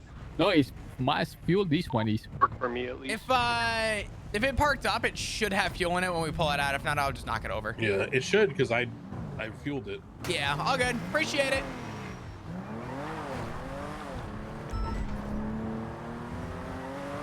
So tell me something. Back to what we were talking about. Yeah. You want to go 10-7 real quick and just talk at MRPD? See, I would love that unless it's like a 78 popping off. Yeah. We'll here on. Look, I'm really sad that you're leaving. Dispatch 659 10-6 MRPD about 5 mics. I think a lot of people are, man. I don't hold a grudge on anybody, and I'm not doing this out of spite. I hope people know that.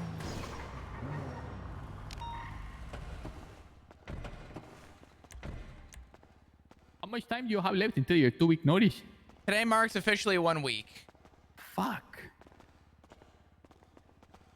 I mean, to be honest with you, Coyote, I know where I'm standing with this. Here, we'll go over here.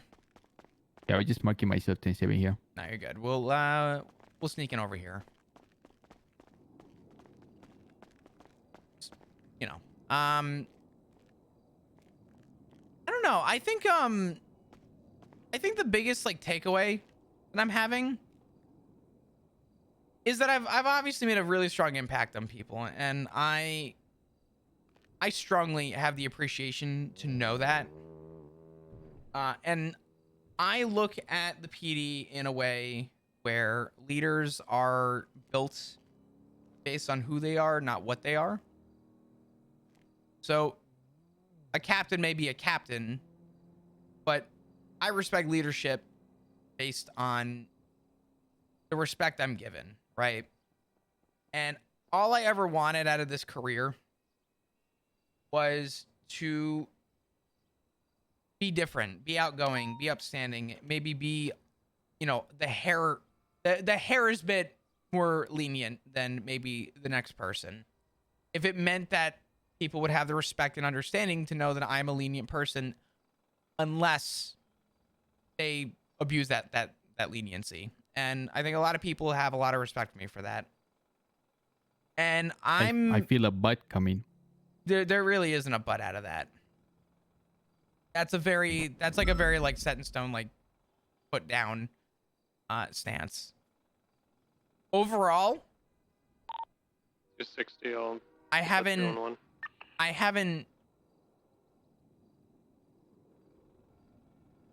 been as happy on duty. And I don't know why. I can totally see that. No, I 100% can see that. Yeah.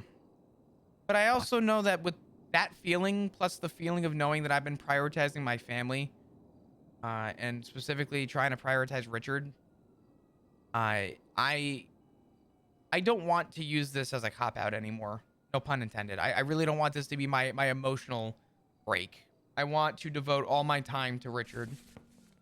And I'll tell you something. A while back, I had an incident come up.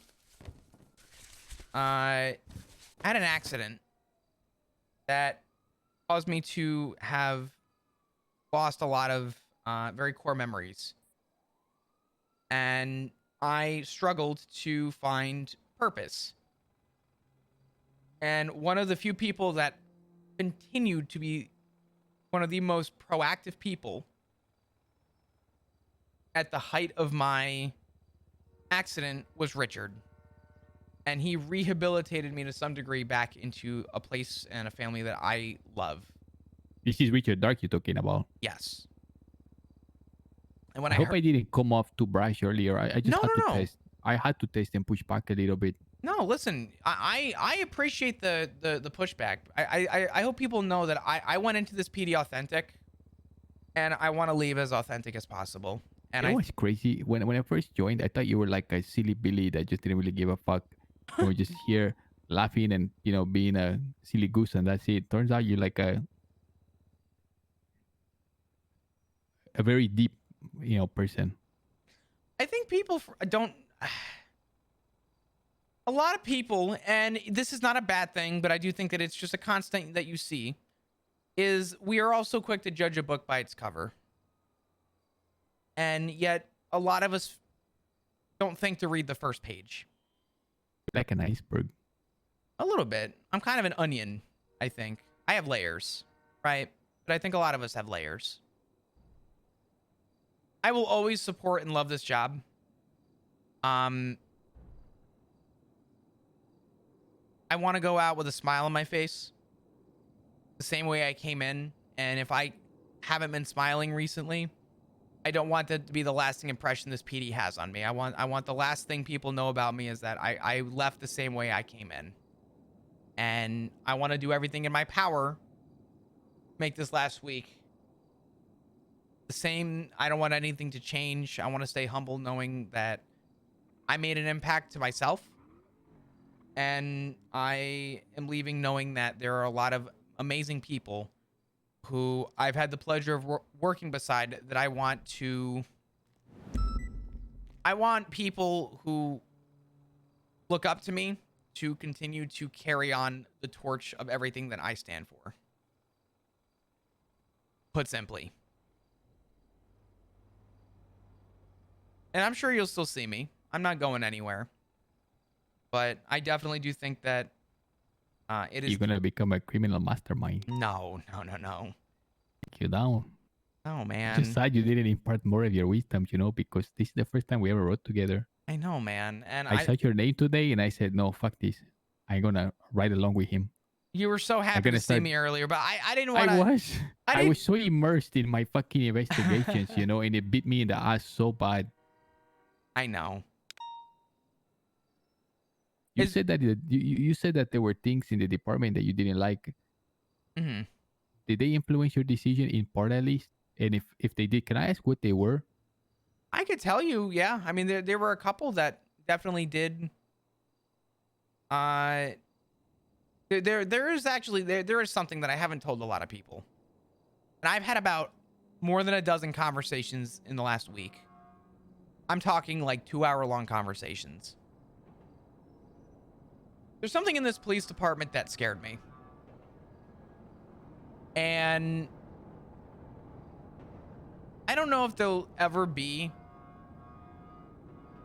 a resolution for this, but I didn't think that it'd be a problem. And it ties into what happened with me with when Hydra kidnapped me a little over 2 weeks ago. I wasn't scared that I got kidnapped. I wasn't scared to know that I knew the outcome. What I was scared to know, and what terrified me the most out of that, was that me, a person who actually had no idea at the time what the details of the conflict was between Hydra and the PD, was about to lose his life. My life was, I called family to say goodbye. If they shot me that day, I really don't think we'd be having this conversation. And I was scared to know that I was about to die for something that I didn't even have partaken knowledge in.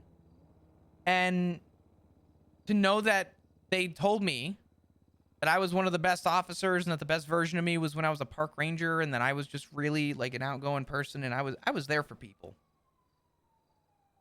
And to think that the impression of the legacy to them was my future, or I guess my past self in this department, is a nice thing to say to some degree. A little bittersweet with the context to, you know, what I was in.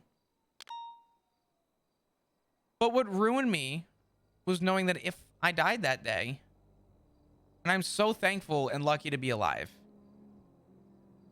but if I were to die that day, what was the PD gonna do, Coyote? They were gonna put a photo of me on the board for a couple weeks. Here lies Flop Dugong in his legacy, honorable. My funeral. Respectfully, Brooker didn't have a funeral, and neither did Aziz. And knowing that I was given a second chance at life, and I was one of 6 officers who had been kidnapped by Hydra, and I was the only one to walk away without lead to the head, I consider myself lucky.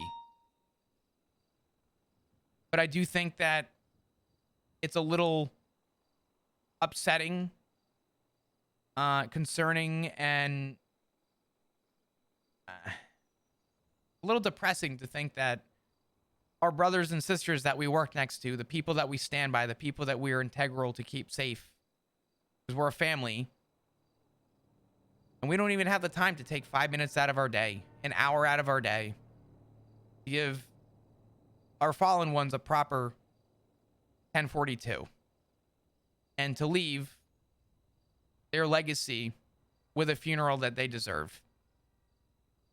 I worked with Aziz for so long, and nobody, not a single person, thought, let's get a funeral together. Not a single person thought, let's get a funeral together for Rooker. And if history repeated itself, if I were to die that day, no one would be showing up to my funeral, because I probably wouldn't have gotten one. And a big part of my decision was personal because of my traumatic experience, but on the optimism side, being given a second chance at life, prioritize my family and the people I care about, I wasn't going to let my legacy go, knowing that I was going to let myself die to a cause I was unaware of again. If I'm going, I want to know. If I'm going, I want to know what's coming my way. And I want to have the details and at least some form of context. And at the minimum, I want to be remembered and respected for my duties and actions and not forgotten about, like, unfortunately, our fallen officers have in recent time. And I'm not talking investigations, right? Investigations are one thing. But to take an hour out of our day to show the respect to these people it's too much. It is obviously too much. And I think that honestly was what I took away the most. I don't want to be another statistic to this PD. But I will always love the job and the people.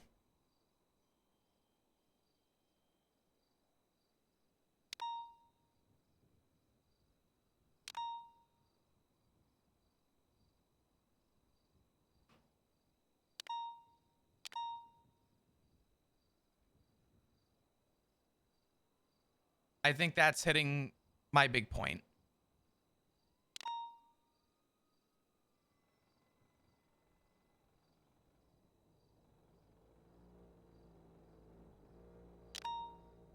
I don't even know what to say to you.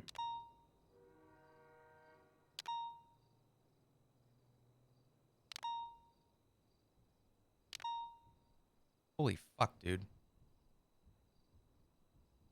Denzel, I approached Cornwood because they were on the next of kin for Aziz, and I told them once this case is over, statute of limitation, let's please bury him and set up a funeral. But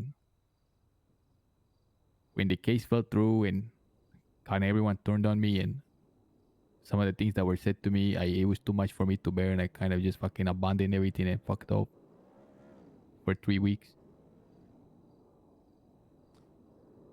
I should have stayed behind. There's a difference, though. And seen it through. It wasn't your responsibility, though, Aziz. Right? Aziz was your responsibility. You know, Flop, that's what they keep telling me in the high command. The marshal told me that. Declan told me that. Ruby, they said it wasn't your responsibility. Who the fuck's responsibility is it then? There's because you're absolutely you're 100% right. I mean, Rooker didn't get a burial. Aziz still hasn't gotten one.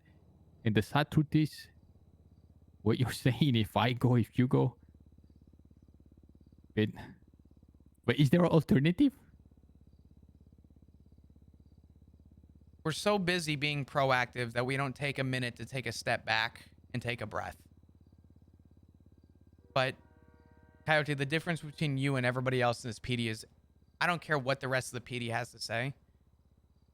You're the only one who was proactive for justice on Aziz. And regardless of what people have to say about it, they didn't spend a day in your shoes. You're the only one that gave Aziz the respect that he deserved. And the responsibility of a fallen brother was Command's decision. And respectfully speaking, Command failed.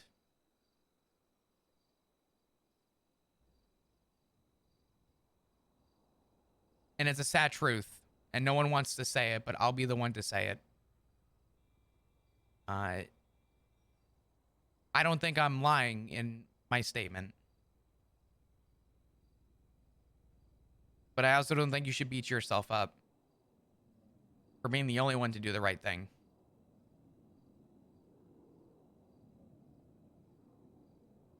You know, it's not only the PD that's going to take a big fucking loss when you stepping out of here. It's the whole fucking city. The entire city.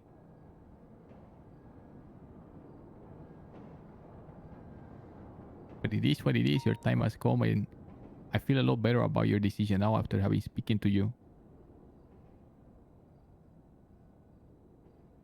I just wish that we had more time so you can impart some more of your wisdom, you know, so I can learn more from you. In the meantime, you're not wrong about just looking the other way, less than 24 hours of concern and then forgotten. You know, I joked the other day. I left to Mexico because I said I had to do an operation. They had to take a knife out of my back.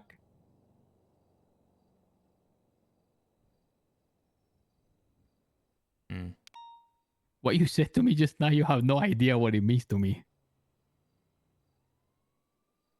It was the first time I heard something like that.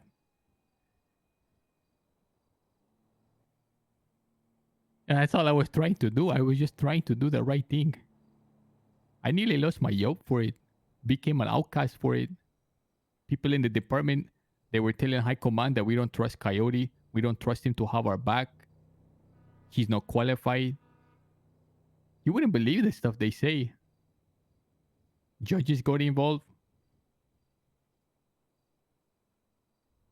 I spoke to the marshal the other day. They were extremely unhappy with me and my work.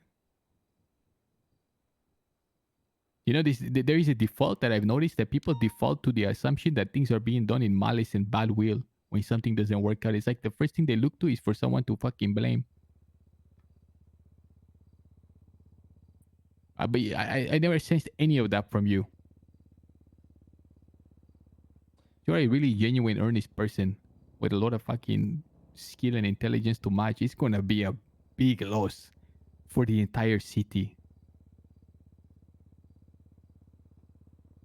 What is gonna happen with Chastity?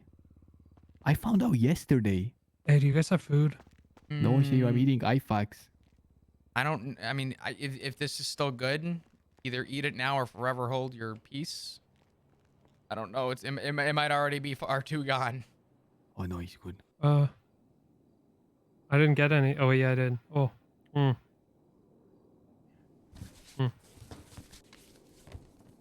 Sorry, didn't mean to interrupt your guys' conversation. No, you're all good. Thank you. All right. I called the other day. I see Cao Mao tweeting. And, you know, Cao Mao was guilty for us. He was in the plane. I found out like the day before the statute of limitation. So I call him now because the statute of limitation is over. And by the way, Leo Tox called me too after it all. And he said, you were right about everything. You know, it was me that did it. Go ahead. E25 with me at MRPD garage. Copy. I will be there in 2 mics. Go ahead. 10-9. Make it 1. Fuck. Listen. It's okay. It's neither here nor there. I know. Let me tell you something, okay? There's not a lot of people in the PD who are going to have the level of urgency to do the right thing. And there's a difference between... You're going to hear something by somebody if you haven't heard it already. It's called the spirit of the law versus the letter of the law. Oh, I heard it for sure. We have an SOP to follow. See? It's a standard operating procedure. It's a standard. You notice how the standards change? Sometimes, and this is a maybe the biggest rule of thumb and best piece of advice I'll ever give you, sometimes the standard needs to be altered to do the right thing. That is crazy. I never claimed to be one for the book. But I will tell you that when it comes to doing the right thing, sometimes you do what you gotta do. Fuck, I feel like you're gonna die or something, man. I'm missing you already. I'm not going anywhere, I promise. Go talk with Declan and link up with me after, all right?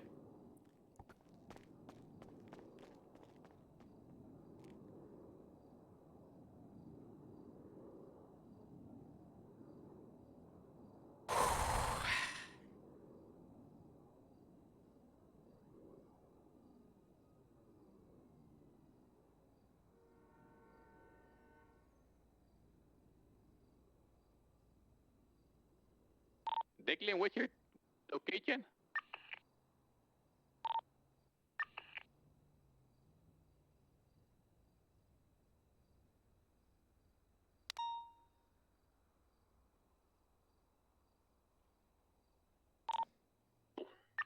Declan, what's your 20? Motor.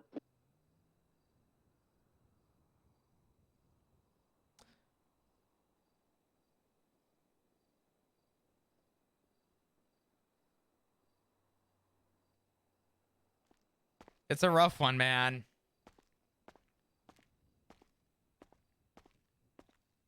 Flop is never gonna... There's something about Flop that I think is really important that I hope people know about the character. Flop doesn't want to ruin this building for the ones that actually have passion for it. Flop sees that Coyote may be the only officer who will actually make a difference for detectives. One of the few who will actually be proactive.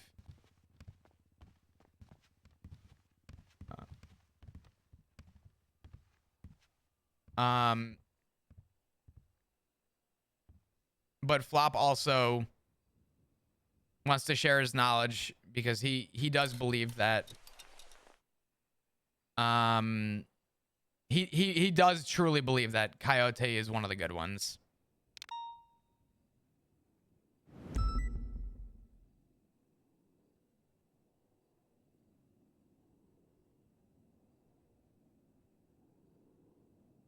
Oh no, we're about to have another conversation, I think.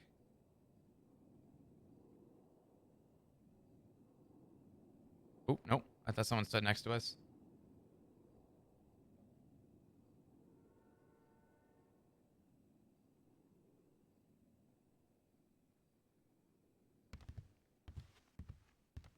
Coyote was dealt such a bad hand. Here's the thing, is that there's two extremes to either side with Coyote. And neither side is wrong.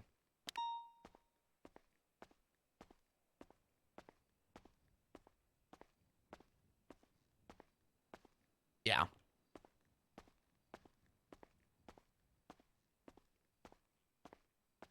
Yeah. No, we're gonna go off duty to go see we're gonna go see Flop's right, man, it looks like. But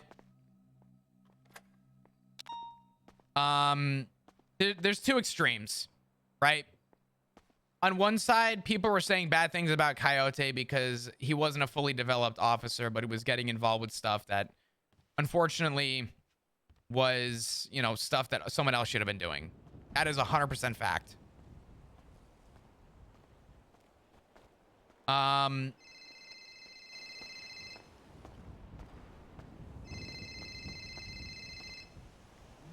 We'll call back Hank. On the same side, though, nobody else in the PD... This is where the PD failed. It wasn't that Coyote took the case and that he shouldn't have. It's that nobody else in the PD actually wanted to fucking step up. And in Flop's mind, Coyote is not a bad person because no one else wanted to do it. Coyote was the only one that wanted to do it. And the fact that they urged to pull him off the case and at the same time didn't take an hour out of their day to give Aziz a proper burial is everything you need to know about why Flop feels so strongly about the PD. You can't be mad at the guy because he was the only one that actually tried. If anyone should be mad, Flop believes, Flop, not me, Flop believes that a little self-reflection goes a long way.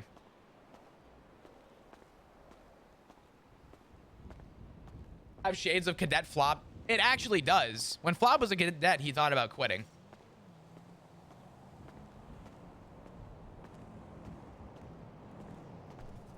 Coyote's mistake was to try, and that's a fucked up lesson to learn for a cadet. Yeah.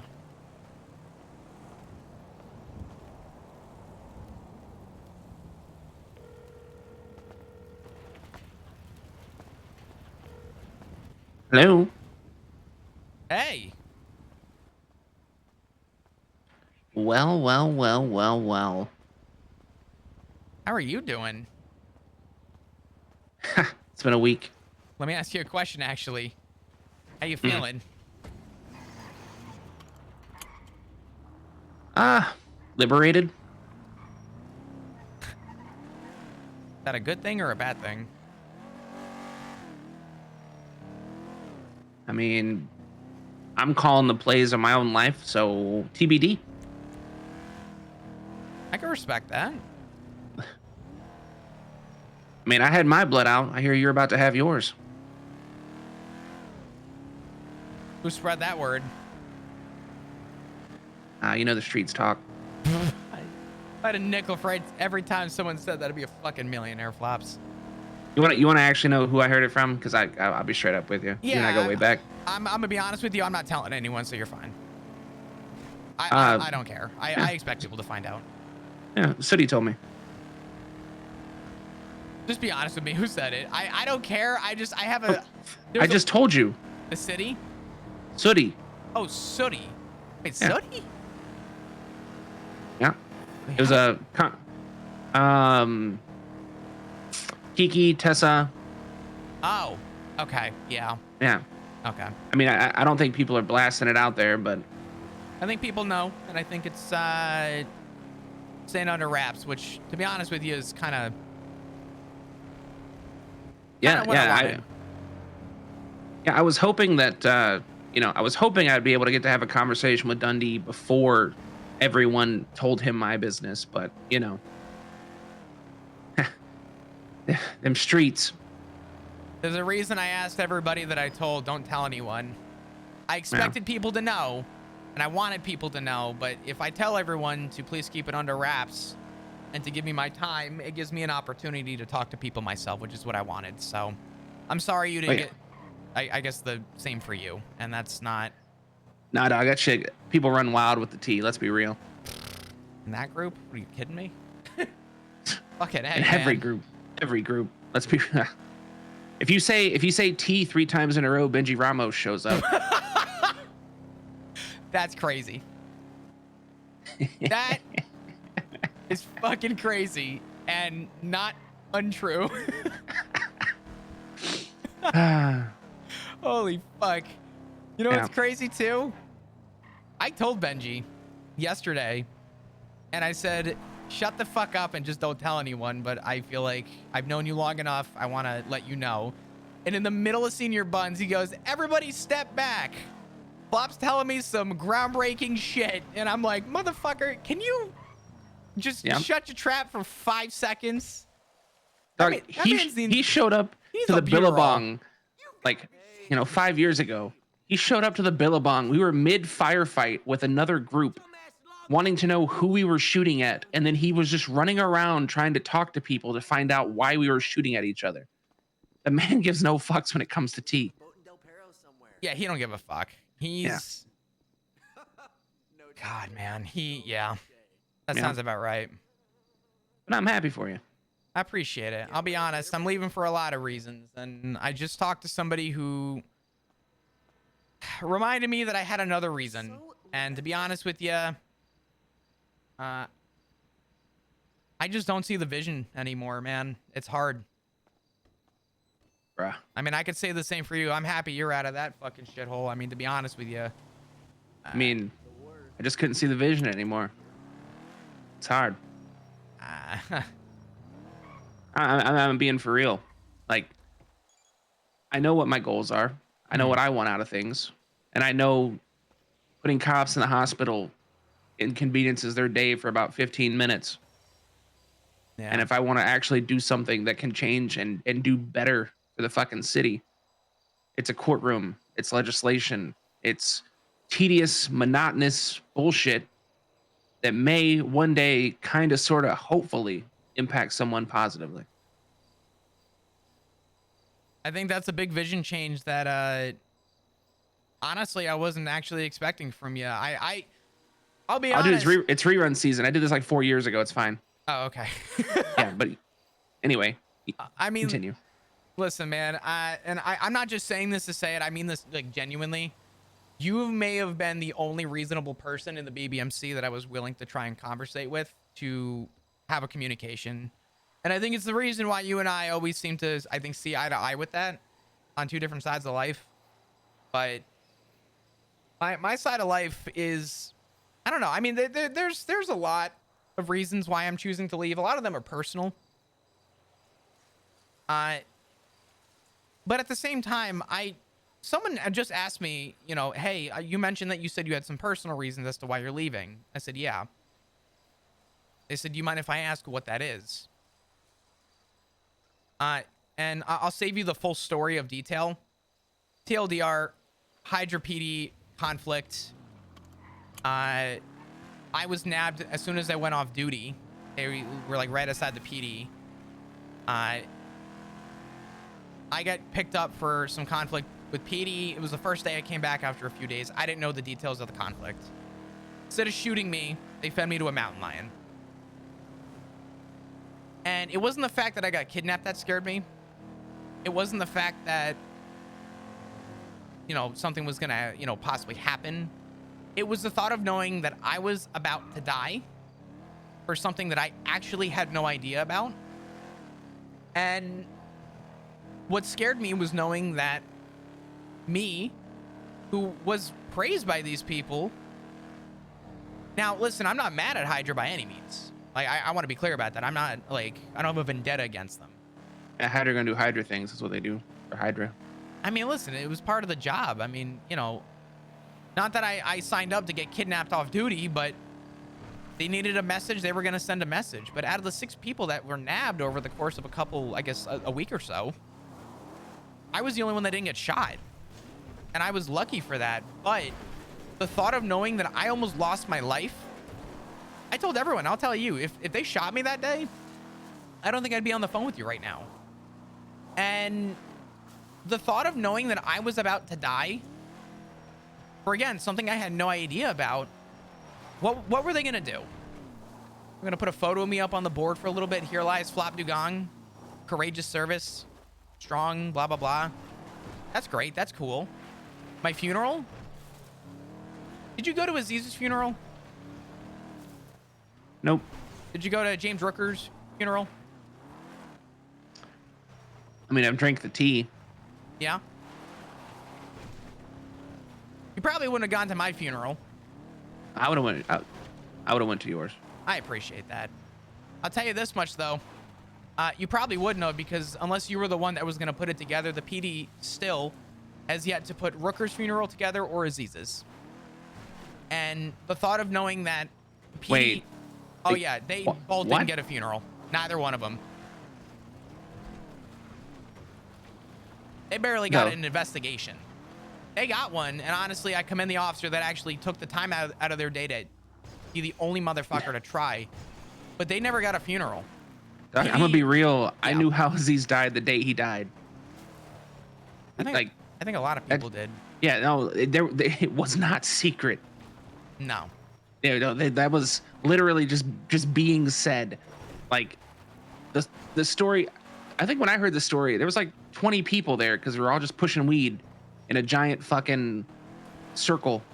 And someone's like, "Oh yeah, by the way, we did this today," and then told the story of how they did it. And everyone's like, "Damn." So no, that shit wasn't secret. No one got convicted, and honestly, it wasn't the person's fault. People were mad at the guy that investigated it because, respectfully, he was not in a ranked position to be the one that should have had to have led it. But people gave the man shit. And I just before calling you, told him, I said, I want you to know, regardless of what people may say about you, you're the only person that actually gave the inkling of fucking justice to Aziz. Because Command failed to put together a fucking funeral for the guy. Just like they did with Rooker. And just like they would have probably forgotten about with me as well. And, you know, sure, I'm not quote unquote every other officer according to everybody. But if history repeated itself, yeah, I would have been forgotten about too. And I wasn't about to die for the legacy of being moved on by the PD within 24 hours. I was not about to do that.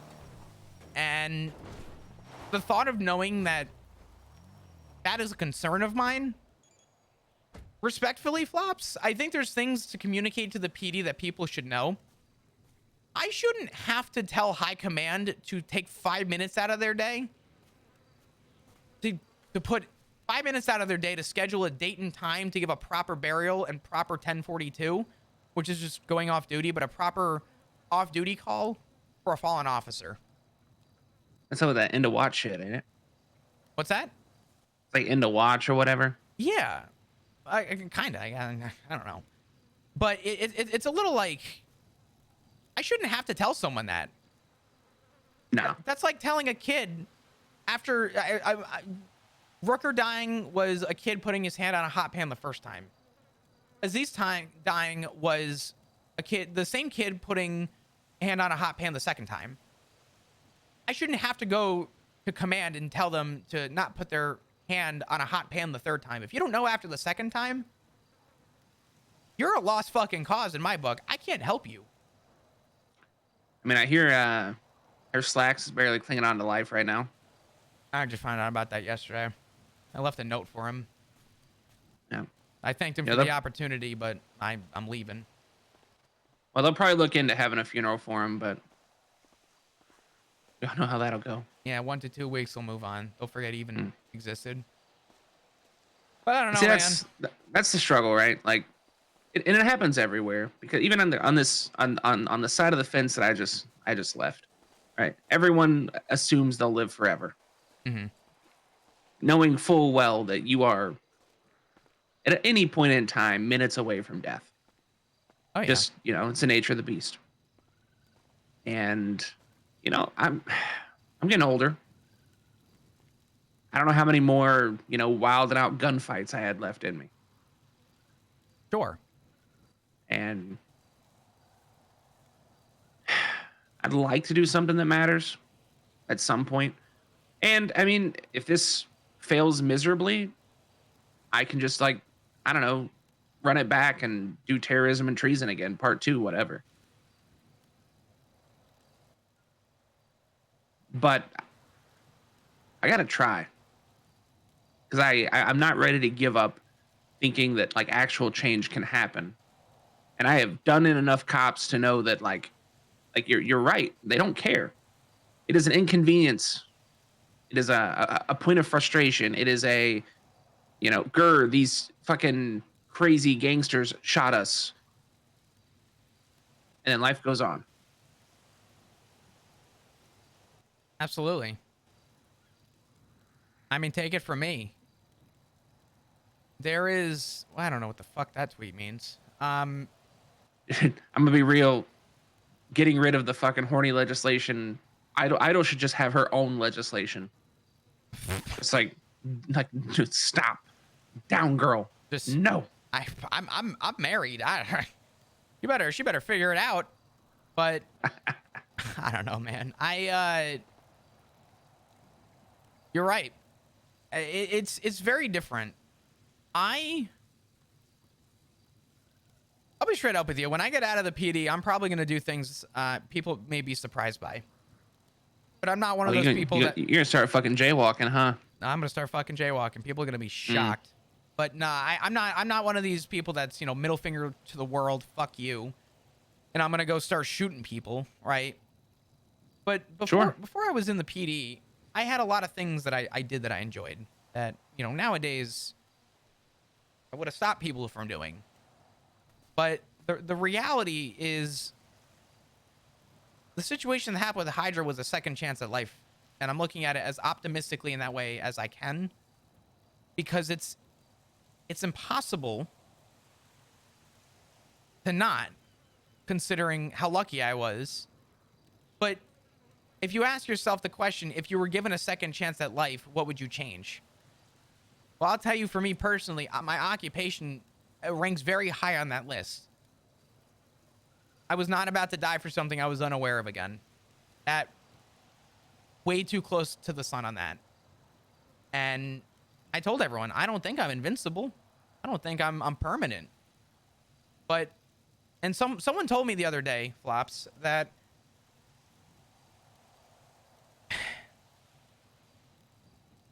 if I leave, it's going to affect the PD tremendously. And I told them that if they can't function without me, they weren't supposed to function to begin with. True. If I'm the oil that keeps the machine spinning, then your system was meant to fail 7 months ago. And I hate to say it, it's time to find an off-brand oil to replace that, because just like a cog in a wheel, they'll find someone to replace me. Which is okay. But I have full intentions on focusing on the two things that are important in my life. Number one is my family, and it will always be my family. And number two will be things that actually put a smile on my face, things that I actually enjoy doing. Every time I've gone off duty, I'm off duty right now. I'm up in the fucking mountains of all places, next to a fire. But when I go off duty right now, I am the most,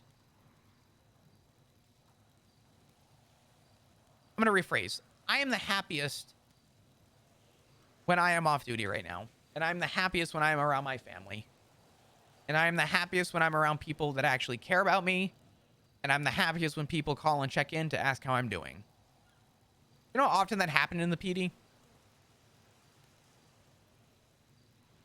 Zero. Yeah, probably not. You want to hear something crazy? What's that? I spent about a month kind of laying low, figuring my shit out, deciding what it is I wanted to do. And in that month, I received one text message from someone in the club. I was around different hours, different times. And that's when I realized, like, things move on. Things can exist. And the direction that things were going would move in that direction with or without me. The difference being, if I continued going down that road, it would have 100% for certain been without me. Because, like, I don't really half-ass anything. And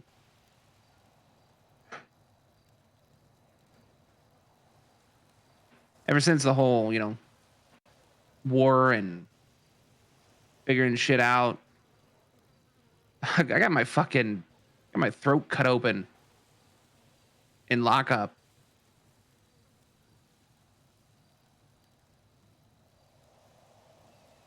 And I had a conversation with somebody that is in a club that hates me, but a person that I value tremendously. She's like a sister to me.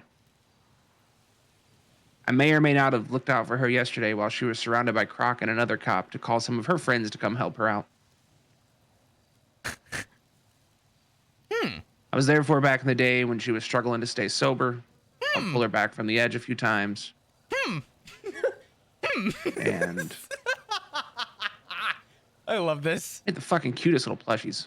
She was fucking great. But I talked with her the other day, and she told me that she had found peace and she'd found something outside the club for the first time in her life that she wanted to live for. That she had found a family, a home, people that cared about her.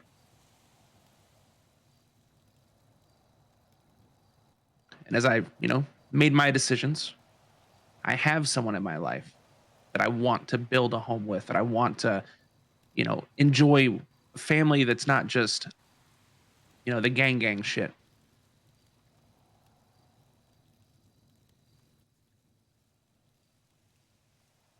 It is insanely powerful to have that.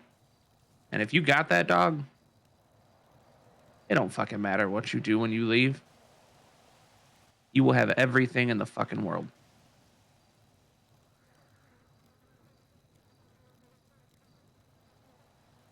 I don't think that could have been said any better. And you're right. I told everybody at the PD, I said, because everyone asked me, what are you going to do when you leave?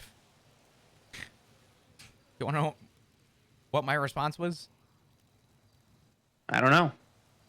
I said, I'm going to go home. Ooh, classic. I'm going straight to Polito. I'm going to go home and I'm going to spend time with my family. I said, there is nothing else in this world that means as much to me as my family. And I'm sure your friend At least I would hope, because I want this for everybody, is happy wherever she's at. Up, I have never seen her this happy. Actually, no. One time back in the day, we were gonna dress up like dinosaurs, and she got super jazzed about that. But I have never seen her this happy.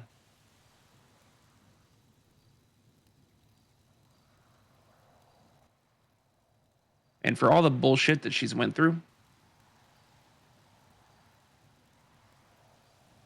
her found family has it has done wonders.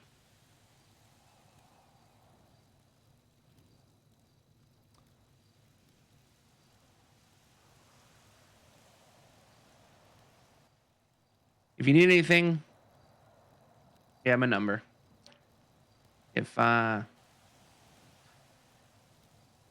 If you get yourself in trouble and you need a cell rep, I got you. I think I got a number to call. Do you know what kind of wet dream goes through my mind to see on the docket Flop's Rain Man defending Flop Dugong? That, I'm not going to say it needs to happen, but there is a future in my life where I hope it does. Okay, I just need you to get Denzel to use excessive force so we can just do that shit again like we did today.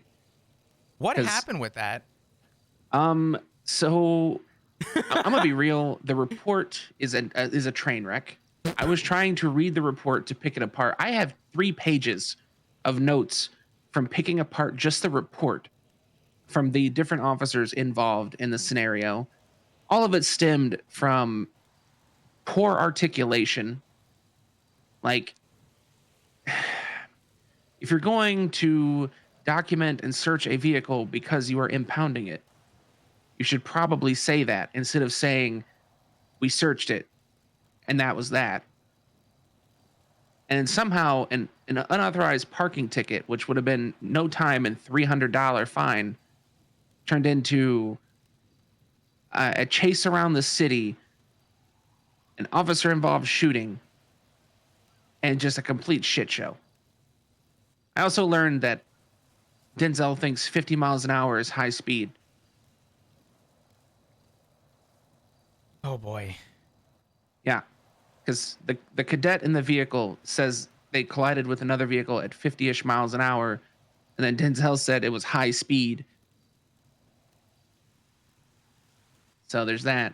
But ultimately, while there was enough evidence that, like, yes, Peanut did the things that, you know, he was charged with doing, because they did not positively identify the driver of a vehicle, nor did they prove where they got the RO of the vehicle.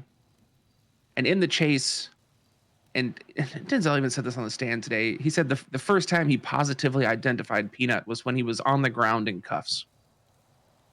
Yikes. That's so really bad. Yeah. So he made the decision to shoot a man that they weren't certain was the same person that was driving a vehicle that may have been involved with the chase, that pulled away from the chase. Yeah, we call that excessive force.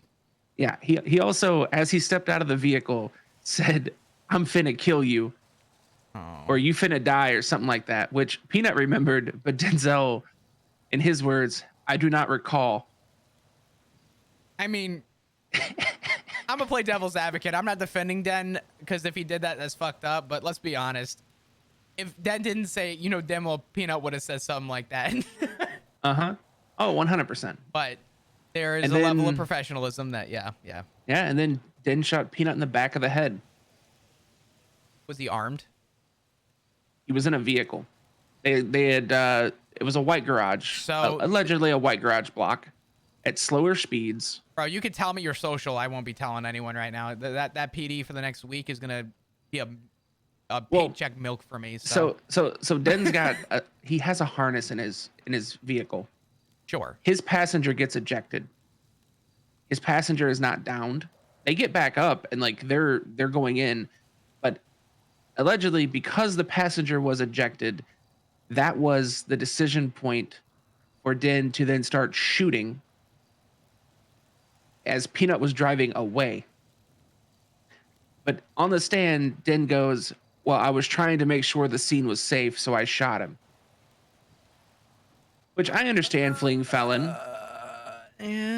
Yeah. But I also find it hard to, if you're fearing in danger of a vehicle hitting you, the vehicle driving away kind of like, you hit a gray area, right? The gray area is something we do in the PD is verbalize. Maybe this is something that'll help you in your. Oh, dog, trust. Yeah. I hear all that. I'm just applying everything that's been done to me over the years. Oh yeah. Because it like shit makes sense, right? Because there's so many times that we definitely should have been shot for things. If you do this, cops are like, do that again, we will shoot you. Yes. Do that again, we will shoot you. If the car is driving in the opposing direction, if Den was able to verbalize that if the car came back and swept close to him, he would open fire and then open fired. At least he's on the right. Yeah, there's a good faith effort. But if the car is going in the opposite direction of you and you shoot the car, then yeah. I'm pretty sure the collision happened at the entrance to the white garage, and then Peanut like drove out the fucking slip along the north side, and Den fired through the white garage, which is a populated area. Yeah, it sounds like reckless endangerment. Yeah, and so Angel decided that because the arrest itself came from an excessive use of force, she acquitted Peanut of all charges. He got 24 grand back, and they just kept the illegal items.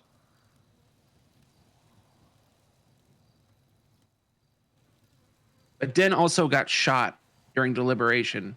Like, he left the courthouse and got shot. So that's not funny. That's not funny. That's not funny. Which kind of sucked serious. Because we had Zolo's appeal right after that. Actually, you know what? Sorry, I'm doubling down. That shit's funny. I got eaten by a mountain lion because apparently, quote unquote, this Hydra fucking conflict started with Den Shiesty. So you know what? That's funny. I don't care. Do you remember the song from back in the day from the Brogue Street Boys about Den Shiesty's brother, Den Shiesty? Maybe? I don't. It's called "You Gonna Die, Den Shiesty." Cow Mao made the song back in the day. Wait, I do remember that. Oh my god! Wait, that was a long time ago, wasn't it? Yeah. I do remember that. Yeah, Cow was there today, and he was talking with Peanut and Zola about just doing like a new version that's like "You Gonna Die, Denzel Shiesty." Holy fuck! Yeah. I mean, Denzel's kind of the earlier in the day Dan Faley from 5 years ago. He's a lightning rod that usually brings it on himself. I tell people all the time that you are your own worst critic, but if you constantly blow your own foot off, if you're holding a double barrel shotgun and you decide to aim it, pull the trigger and shoot yourself in the foot, I can't help you. Yeah. It's like putting your dick in a Chinese finger trap and you're like, holy shit, it's stuck. Only person to blame is yourself. What that is please tell me you've never used that analogy with anybody. Where the fuck did that come from? Literally just made that up right now, but god damn, it's a good. You should definitely use that in an opening statement or a closing statement. Your Honor, in closing, the police's ineptitude reminds me of a story I heard of a man who got his junk caught in a Chinese finger trap. And despite his best efforts to abuse the force, was still stuck. Some may say even in a worse condition. My client here has suffered the indignities. In this situation, he is the Chinese finger trap. Oh no. And I ask that the courts recognize his innocence. Chad is gonna roll high, by the way. And release him of all charges. I'm gonna be real. You should have two closings. You should have that version, and if they get stricken or people try and interrupt it, reel it back with a serious one. But you should definitely just try, just to see what happens.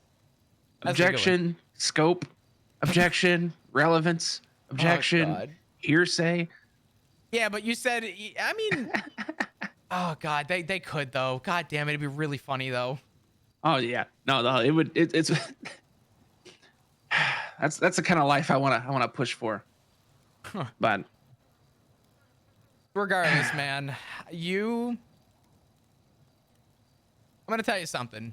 and I mean this, if you ever need anything, the 25th is my last day.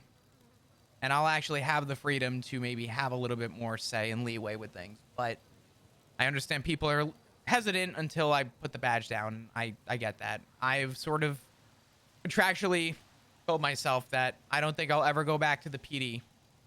I don't think I can, with the amount of trust and information that people have trusted me with in the last week. And I think it'd be a disservice to them. So I'm going to tell you too that if you ever need anything, you let me know, and I'll be around. One time for the one time, I want to do a ride along. You got an expungement, didn't you? Yeah, I'm clean as shit, dog. Holy fuck. We should. Oh fuck. We need to. Wait a minute. This is fucking great. Yeah. Okay. Yeah. I Which, mean, I'm gonna be real. I thought it was gonna take longer to get the expungement. It literally, it's faster to get an expungement than to get a car delivered to Mosley's. I'm actually surprised about that because once upon a time, an expungement was like a 3-week process. Yeah. No, I hadn't got charged with a crime in over 30 days, and I called Bailey and I was like, "Hey, yo, I want to do an expungement." He's like, "Okay, you got 50 grand?" I was like, "Yup." He's like, "Have you committed a crime in the last 30 days?" Like, "No." He goes, "Okay, 10 minutes courthouse." And he put the state announcement out. I was like, "What?" All right. Holy fuck. Did anyone else in the club, off the record, of course, and I don't want to know names, but did anyone in the club reach out and was like, "Why the fuck you getting the expungement?" Not a single member of BBMC showed up to the expungement. There was about a half dozen ADMC who were there for the tea and just be little shit stirrers. Ember showed up, and she let it be known that if I ever left BBMC, I could join the clowns. Can I ask Cantor, you a question? Huh? For absolutely no reason whatsoever, did Sean show up? Did who? Sean show up? He might have showed up, but he also called me before I left the courthouse because he wanted the tea. God, he's such... Put him and Benji in a room, and I don't know who would come out on top, but holy fuck. Yeah, no, he wanted the tea. I said something to Benji that I think stands for a lot of people. I said, I told Benji, I said, if I handed you a tea bag and you didn't have anywhere to steep it, you'd piss in a cup. Mm-hmm. 100%. But, oh my God. Anyway, Cherry sorry. was there. Cherry's alive. Cherry? Yeah. Cherry? Why does that... Like the Cherry, he's like Cherry. Oh my God, Cherry! Jesus, that's a name. That's a face I actually haven't seen in for fucking ever. My God. Yeah, he's alive. He showed up to my expungement. Damn. Yeah, one of the Dans showed up to my expungement. Interesting. Yeah, they still exist. I was like, oh shit, there's a Dan. I go, is a Littleman gonna show up? But no Littleman showed up. Fuck, man. Yeah. I hope the Littlemans are doing okay. They're probably still multimillionaires with their, father's money, but yeah, they'll be all right. Yeah, they're fine. All right. But yeah, no, it was a good time, and as you can imagine, the club was not super thrilled with those choices, and I was honest with some of my feelings around, losing faith in the vision, not being able to trust the people around me. And that did not go well. But here we are. Hey man, listen, it's kind of cliche and funny to say that we're both walking different paths, but it sounds like we have a lot of parallels in a lot of ways. So yeah, I mean, don't get it twisted. I'm still fighting the same fight because I've realized that there is no medicine at CMC that can fix pride, ego, and careers. Oh fuck no. Yeah, no. You got that right. I'm going for the fucking throat. Bro, you go for it. If you need anything between that time, you give me a shout and let me know. I got to make another phone call before the weather rolls in, but yeah. Save my number. It's good talking with you. Yeah, absolutely. We'll catch up soon, have a cigarette and shoot the shit, all right? Shall. All right. I'll talk to you soon. Bye, buddy. Be Bye-bye. safe. Likewise. Bye-bye. Bye-bye.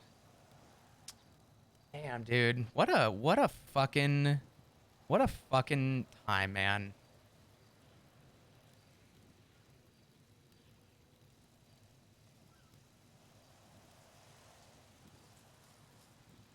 I think it tells you all you need to know, though.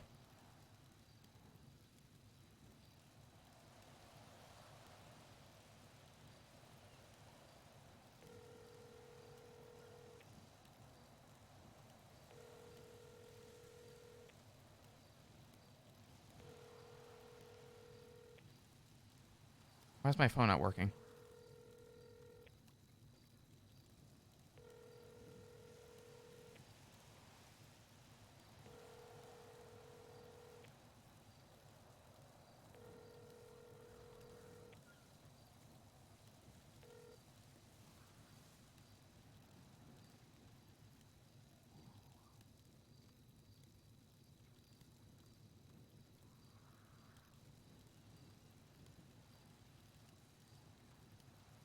And the phones are fucking slow. Like, really slow.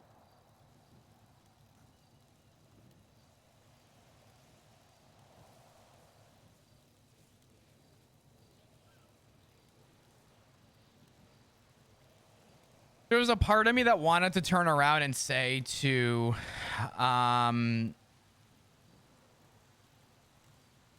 tell him, you know, hey, I'll make sure Rue is always safe. But I think the idea that I think Flops probably knows and, you know, Flop knows as well. The idea of them both not like addressing it is good.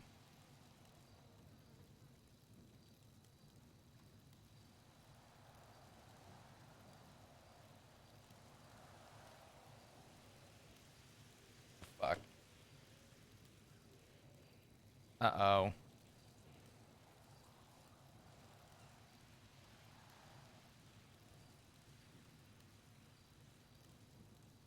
Oh, the phones are so slow.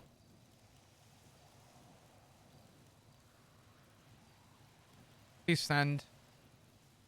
Apparently Rue's not doing good. I need to, what the fuck is going on with the phone, man? Holy shit.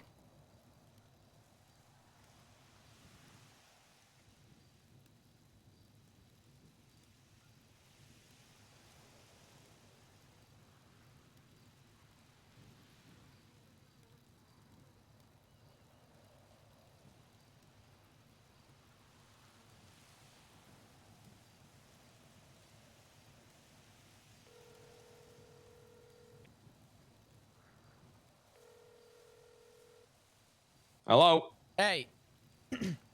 Hey.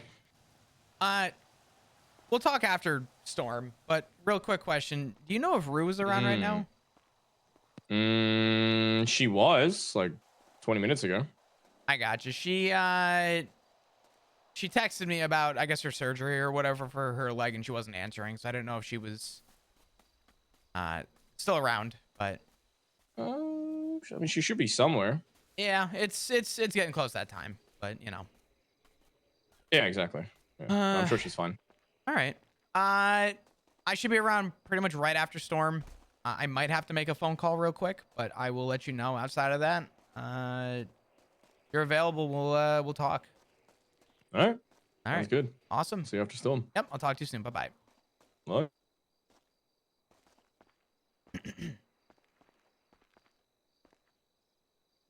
And now my phone's not working at all. Holy fuck, dude. Why is the phone so slow? Jesus. Hold on one more time. Actually, I have a better idea.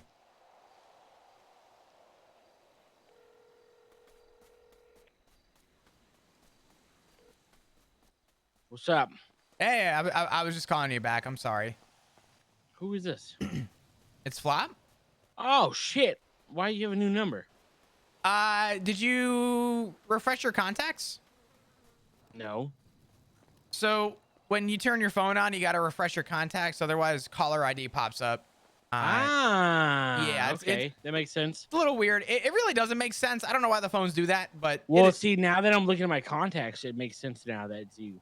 Yeah, it's all good. Oh, okay. How you doing? I'm doing okay. I just tried calling Rue back. She didn't answer. Yeah, but... she told me she was going to sleep for a little while. So okay. Yeah. Oh, 'Cause good. I talked to her. I talked to her a little bit earlier, and she was like, "Well," 'cause she was like going back to the house, and I was like, "Well, if you want to hang out, just let me know." She's like, "Well, I'll let you know if I'm going to sleep or not." So she told me she was going to sleep. Okay. But so I'm assuming she'll be around in a little bit. I gotcha. What are you up to? What's going on? Well, I'm just hanging out with the crew. Who's the crew?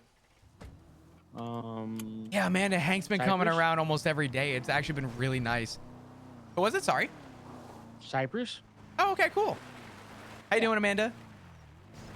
Oh, I guess technically. I mean, I'm part of like a group inside the group. Like a friend of a friend?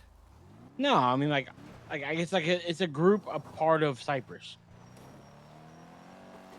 Who's all a part of? I'm not very up to date with like gangs or groups. So Cypress has like well, from what I understand, Lang Buddha is like the leader. But like my group consists of like Larry, Knox, Marty, Junior, John. Junior Diaz? Yeah. If you ever see Junior, tell him Flop says hi, and I'm right here with him. Oh, well, just tell him I said hi. Hold on.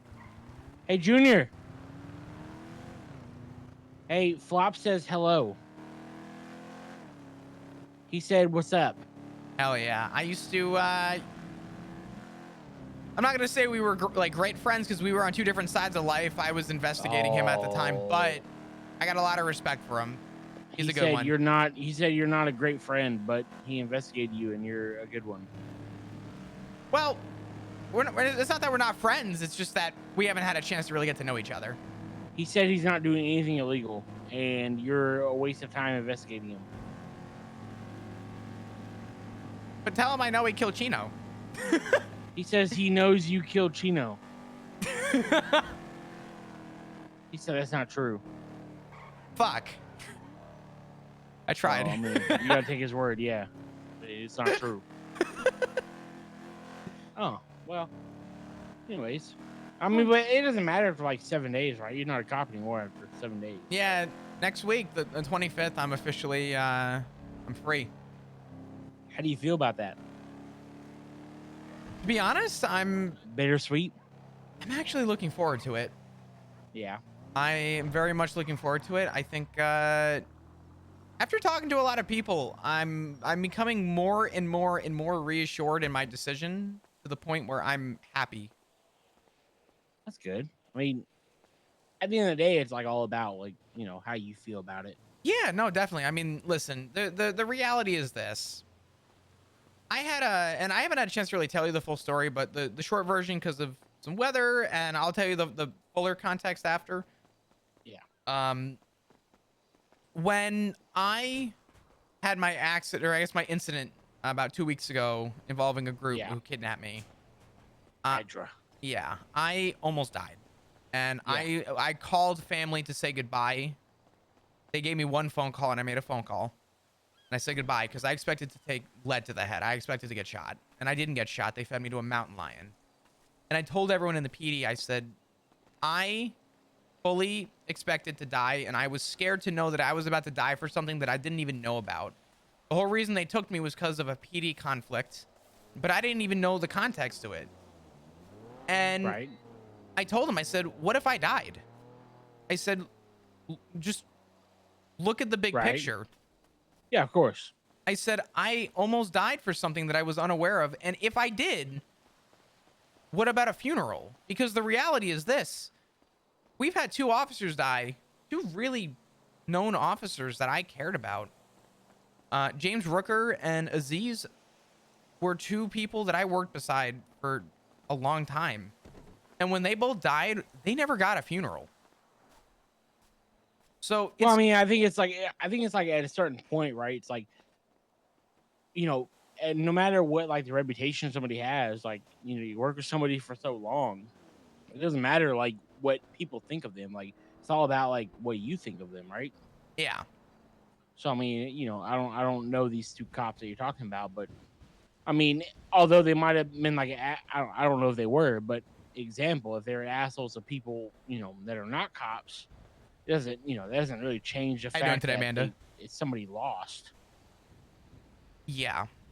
It's someone that you lost, and we put our lives on the line to protect each other, right? Exactly. And it's like, the way I just explained it to somebody was, if a kid puts their hand on a hot pan once and they burn themselves, that's one thing. At least they learn their lesson the hard way, right? When Rooker died, there was no funeral. Right. When Aziz died, that's the equivalent of the same kid putting their hand on a hot pan the second time. If you can't figure out that it burns the second time, if history repeats itself and I died, I promise you they wouldn't have had a funeral for me. And I shouldn't have to tell somebody in command that we should take an hour out of our day to honor these people. If there's no common decency with that, then who am I fighting for? If you're just going to forget about me, who's really standing for the good fight? Because I don't think the PD is. So, yeah. I mean, I was kind of understanding like of what you were talking about whenever you initially told me that you were gonna quit. Like, I kind of get where you're coming from. I understand it's like a hard thing because like you've been doing it for so long. And I mean it is like a bittersweet, right? Like no matter like how the condition, I don't know if it's the right word, but like condition of like the PD at the time, it is like it's still kind of one of those things where like it's always in the back of your mind of like, okay, this is what I know, this is what I trust, and all that. I mean, it's always gonna be one of those things like it's never gonna feel good to quit. It's never gonna feel good to leave something that you're comfortable with. And I mean, I'm not the one to say whether you're doing the right thing or not. I mean, it's obviously up to you. But I think it's always gonna be one of those things where you're probably gonna regret it later. But at the same time, it's like you kind of have to do what's right, based on your own morals. Sure. I guess is the right way to say it. Yeah. So I mean, it is suck because like I feel like a lot of cops, might, perish in the line of duty and then never get like the recognition that they deserve. But you also have to, like, you got to understand it from like another perspective. Is like if there's somebody that's an asshole for their entire life being a cop, and I mean you can't expect them to get the I can't think of the word, but whatever. Like you can't expect them to like get what they deserve in the sense of like what they've put into it, right? Sure. I mean, and I'm not sitting there saying that like every cop's a bad person. I'll never say that. Like I know there's a lot of cops that are good and they get put in shitty situations, and unfortunately it takes one shitty situation for them to be a bad person in the eyes of everybody else. But I mean, I don't know who were the cops that you were talking about? Rooker and Aziz. Yeah, I mean, I don't know them personally, but I mean, I'm assuming they're probably not bad people. No, they both cared very heavily about the job, but they also cared about people as well. They were very much people. Or I want to say people persons, but that's a weird way of phrasing it. They were very much about the person. And I think that's rare to come by in the PD.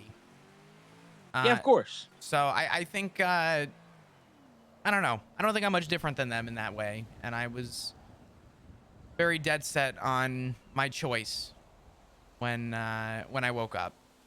I mean, I don't even really think of it like as a PD thing, right? Like, I mean, they were, at the end of the day, they're people, they're humans. And yeah, I mean, people make mistakes. People can do things that at the time might seem right, but might be wrong in the moral aspect of everybody else. But at the end of the day, is like everybody's a person. I mean, if you're a bad person, you're a bad person. But if you're a good person and you might get put up in a bad situation, I mean, that's the unfortunate thing about it is people are gonna look at you bad.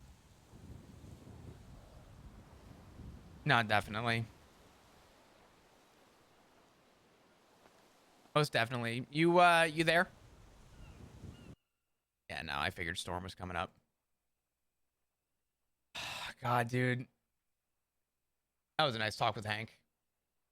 The role play has been so fucking good, man. Ugh, it's been so good. It has been so good. Like, hold on. I'm taking my hoodie off. I'm finally sweating. It took me, I don't know if I have a fever, but I can't regulate my body temperature right now at all. Man, dude.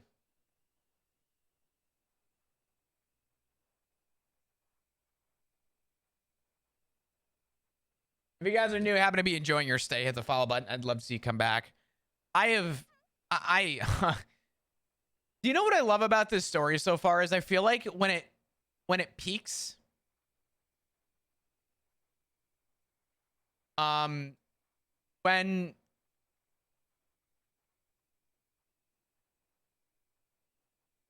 when the RP is peaked, I feel like the peak that I see, like, mentally to, like, oh my God, like, at some point it's going to crash or come down. It just keeps going.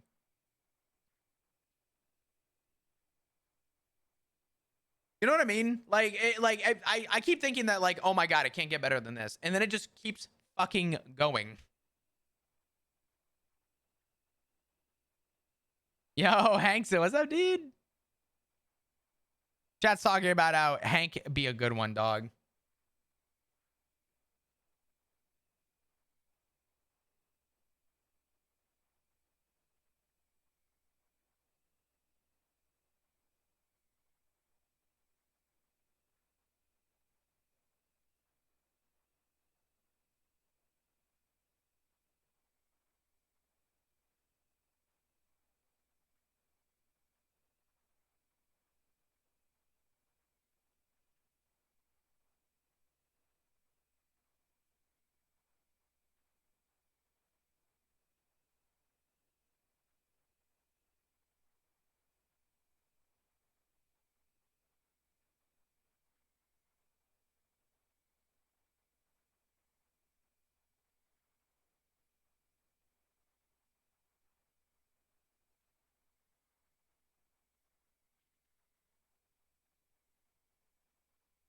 Sorry. Catching up on a DM real quick. I don't know, man. I'm saying it every day, but I'm very thankful for all of you for sticking through this story. It has been some of my favorite roleplay, and I really hope that people who maybe have not seen this side of it all, I hope people give it the opportunity that it deserves, not for my sake, but for the sake of how many people have been so proactively making this story what it is like, just, it's fucking awesome. Hankson, what the fuck are you doing? I gotta get you the VIP anyway. And you are, what are you doing, bro? Thank you for the 5 gifted subs, my man. Can we get some hearts in chat, please? Thank you. God, dude, if you guys don't know, Hankson plays Hank Clover, the son. The one who's labeled shithead in Flop's phone, but Flop may have to change that after that conversation. That was a good one. Thank you, Hankson. I appreciate you, dude. It's the ADMC plus the Dark Roads family. How could the roleplay not be amazing? It is.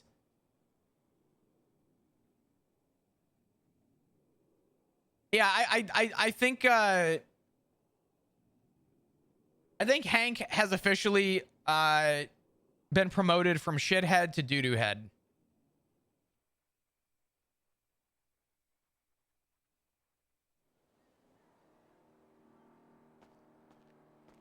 Oh, chat.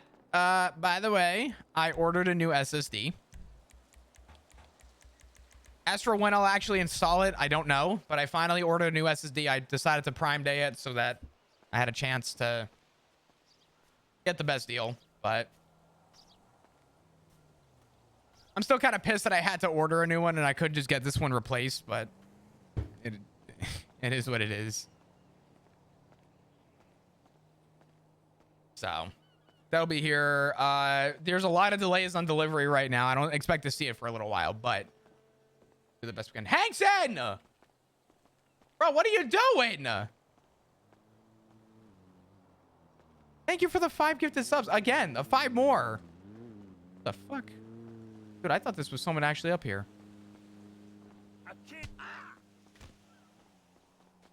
Thank you, brother. I appreciate it. You guys are too fucking dope, man. Are you getting a 90? A 990? No, I'm going with Crucial this time. I had a Western Digital. Brand new Western Digital. Crapped out. So I'm getting a Crucial now. And I'm going to do, you know. Okay, if I share a flop edit I made, of course, absolutely. Did you, yeah, go for it.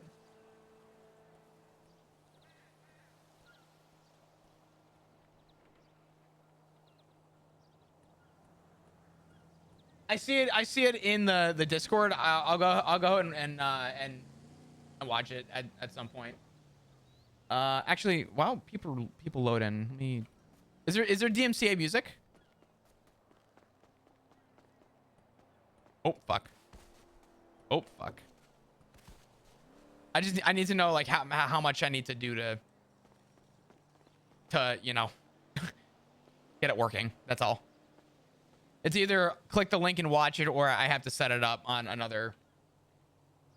my other PC so that the audio's split. It's my first edit ever, so it's definitely not perfect. I got you. Is there music in it? Music that I probably shouldn't play on stream? It has DMCA music. Okay, thank you.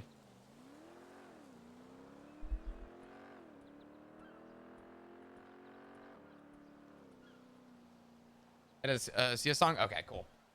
Give me a minute. What's the name of this? Okay. Give me 2 seconds. We'll try and work this out. 5-minute video. Let me do this real quick.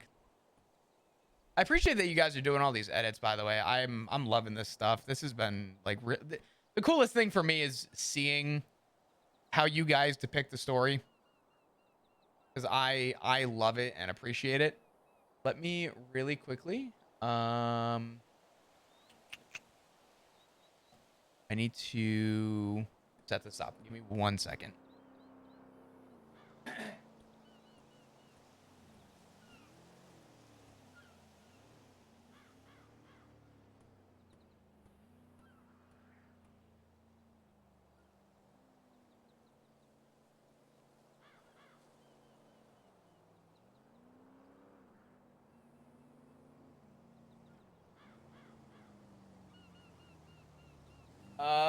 Give me a minute.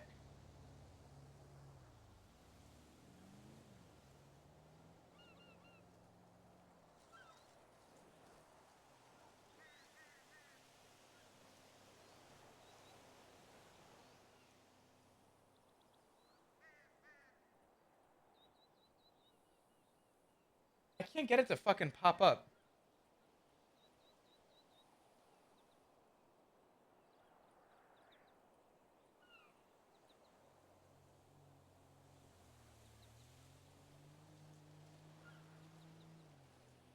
Okay, hold on. Bear with me while I cook. Give me a second. Hold on.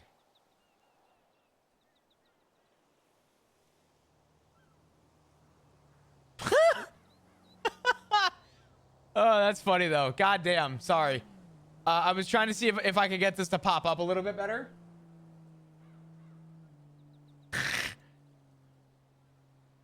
Find the clickbait. PD lost another good officer. Oh, God. That's really funny. Give me a minute. Let me try and pop this up. Just bear with me. And after this, we gotta talk to Rue, and then we have to have a meeting, or I guess not a meeting, just a conversation with Edward. Let me try and get this working. I don't know if my mic's back. Yeah, my mic's working. Hold on. Oh, for fuck's sake, I gotta 15 goddamn updates on Discord. Gotta. Hold on.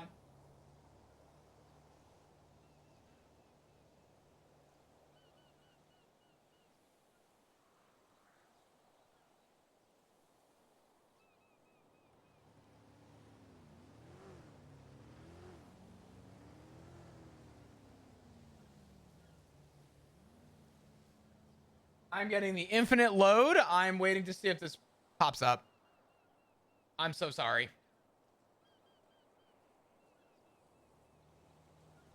See if anyone wakes up. I really hope. It's like just not loading. That's not your fault. That's wait, there it is. Hold on. Thank God. All right, let's do this. Let's give Flop a good old cigarette. Hey, and then let me do this. I have to time this.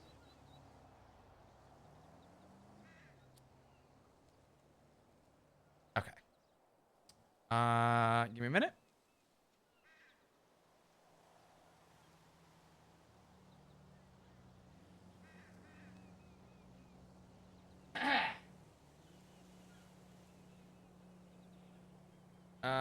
Okay. Hold on. Ready, set.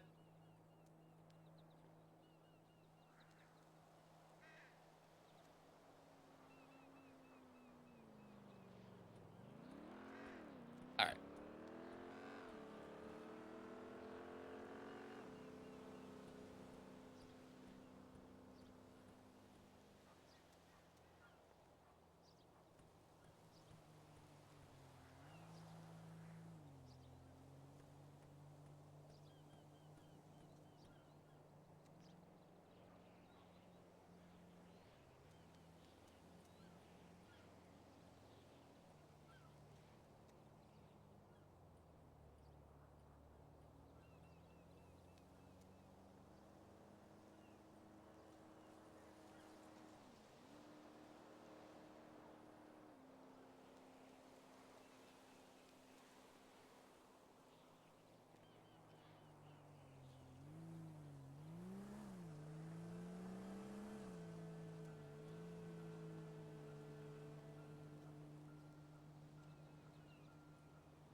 Holy fuck.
Holy shit.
Holy fuck, dude. Who the fuck are you guys? Out of here. Oh my god. Dude.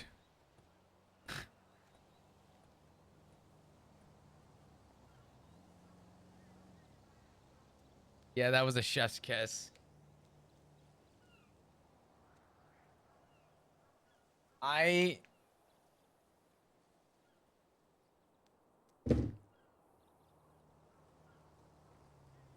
There are so many good people in this story.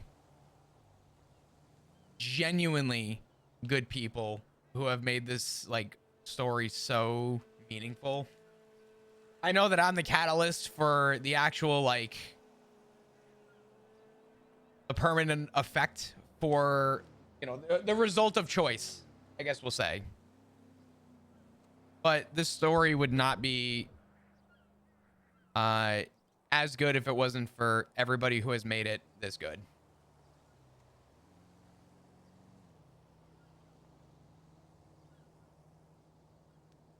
I couldn't have asked for a cooler story to express, and the edits have just been so fucking incredible. Perma, that was amazing. That was incredible. Thank you so much for that. I cannot.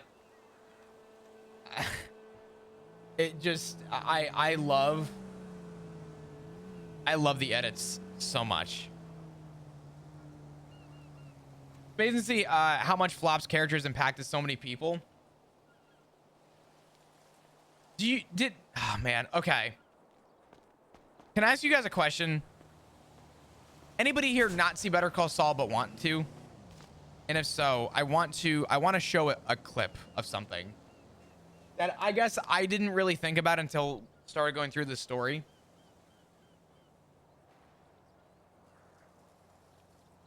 Okay. I don't want to spoil the ending, and I don't want to say too much. So if you wanna mute for like a minute, now's your minute. Now's your chance. If you don't want it spoiled, but I'll give people like 10 seconds.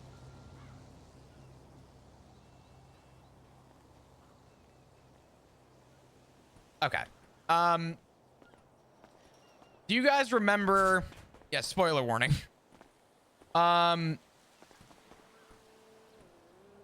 you guys remember the ending of Better Call Saul when Saul is apprehended and all the prisoners, all the people that Saul defended and would literally put his life on the line to defend these people who really didn't deserve good representation, and they all started chanting his name?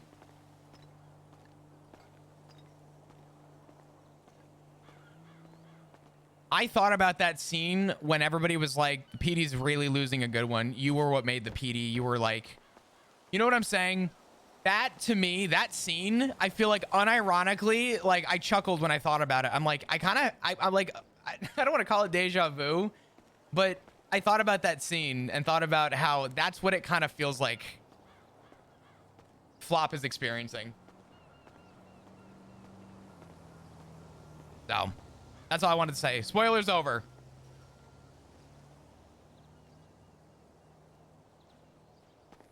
Hold on. Okay.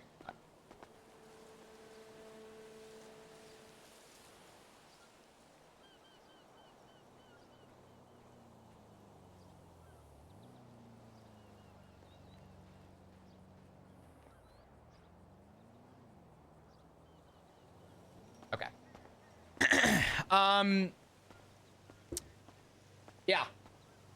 I thought about that. And I don't know. I didn't, you know, I'm not saying that they're directly related, but I feel like it's got the same energy.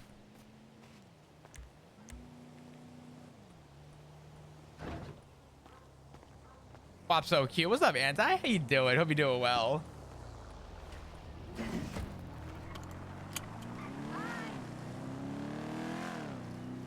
Oh, man.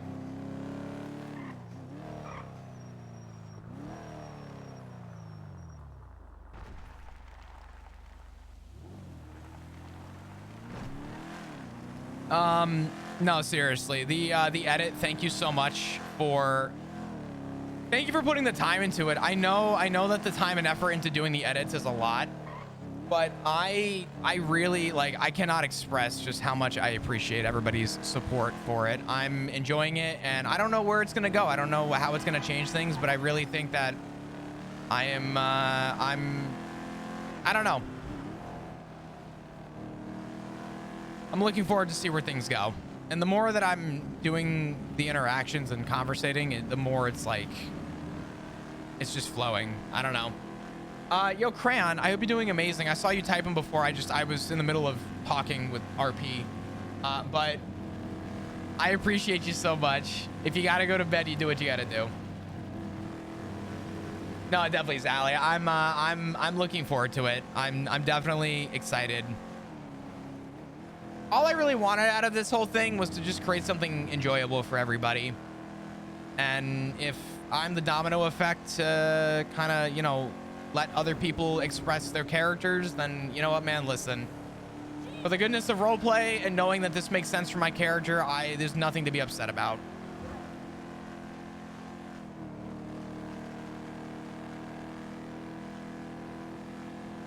Thank you guys for all the follows and all the support. I really do appreciate it.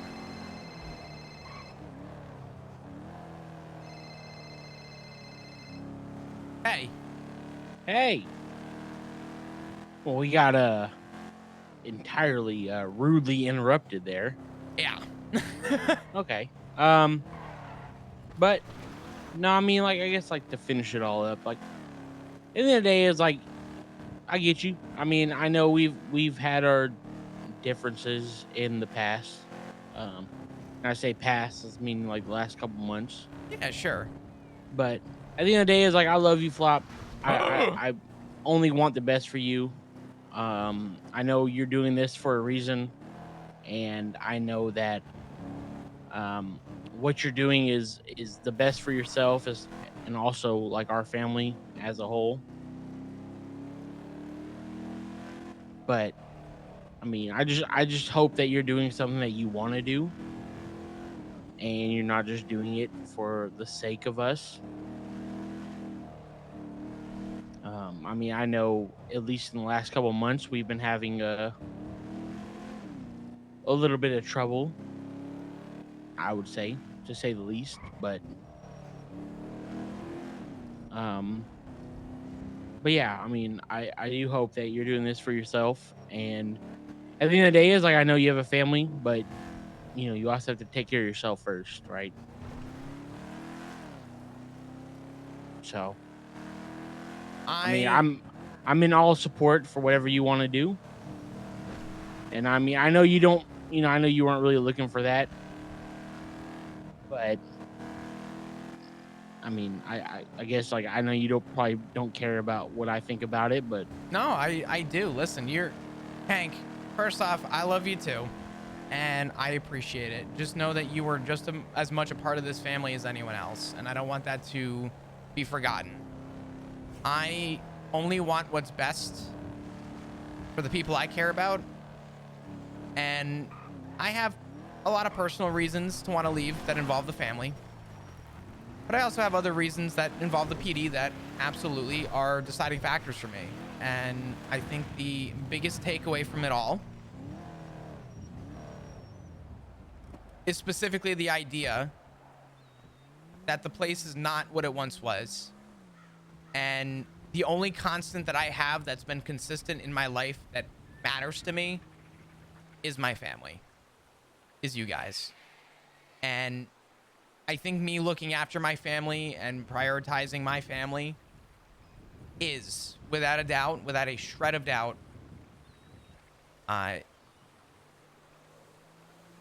something for me that will make me happier. yeah. So, and I mean, at the end of the day, that's all that matters, right? I mean, as long as you're happy, and as long as you're doing what you want to do, I mean, I don't think anybody can tell you that you're doing anything wrong or anything like that. I know, I mean, I said it before, but you've been doing this for a long time, so I'm sure it's hard, but obviously you're doing it for a reason, All we can do, as far as like me, Ziggy, and Rue, all we can do is support you. And that's, at least, I can only speak for myself here, but that's all I'm gonna do. I'm gonna support you, whatever you want to do, but just, make sure you're doing something that, you want to do, and you're not doing it for somebody else. I've never wanted this more for me. And I won't lie, there's other people who I've spoken to who are not part of the family who have helped this decision, but it wasn't because of them that I'm doing it. It's because other people have given me a different perspective to my job that an officer would never know. And when you actually hear what people have to say from maybe an opposing point of view, you realize what side that you stand on. And for me, that side of what I thought was right, when you actually listen to people, is not right. And I'm not saying that the police department's a bad place for that, but there's flaws in that place that don't make me proud to stand by their side. Yeah. So. No, I get you. I know things change, and I can only imagine in your sort of work, things change in, a heartbeat. So, if you're doing what's right for yourself, then it's right by me. It's right by all of us. And you just keep doing what you're doing. Whatever you need, we're here for you. I appreciate that. And obviously, I reciprocate the same. If you need anything, you let me know. Actually, not to kill a somber moment, but the only thing I need is Rue to learn how to apologize to people. Oh God. That's I just don't think that you can teach her that. I based on what I heard last night, I don't know if you can change that. Yeah.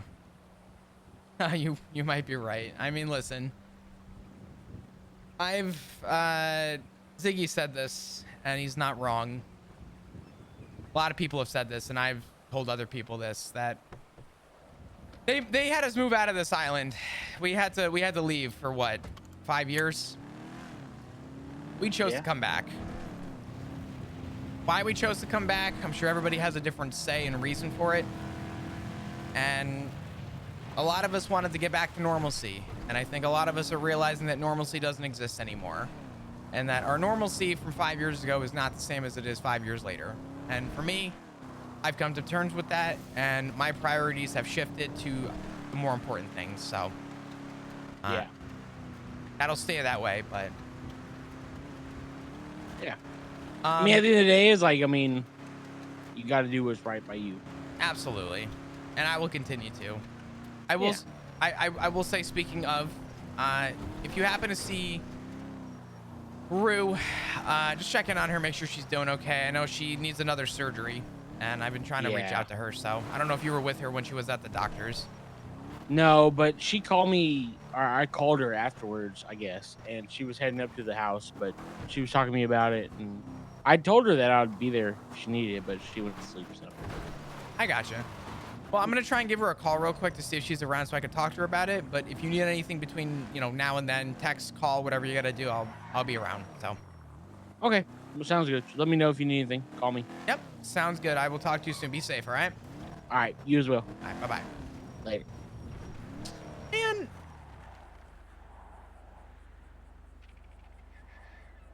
Hank a good one, man. Fuck. Hank a fucking good one.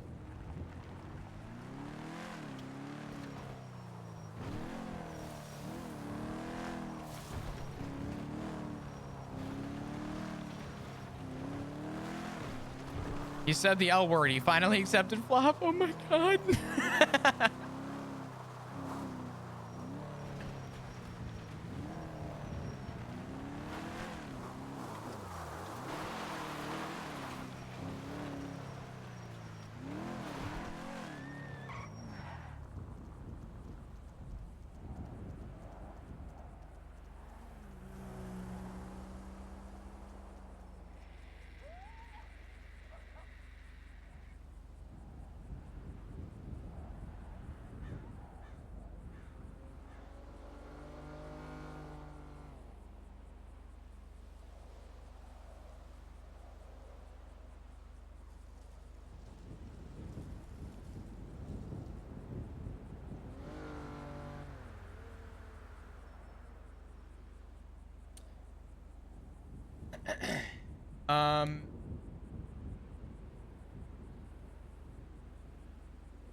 Chris, I started watching DTRP back when NoPixel.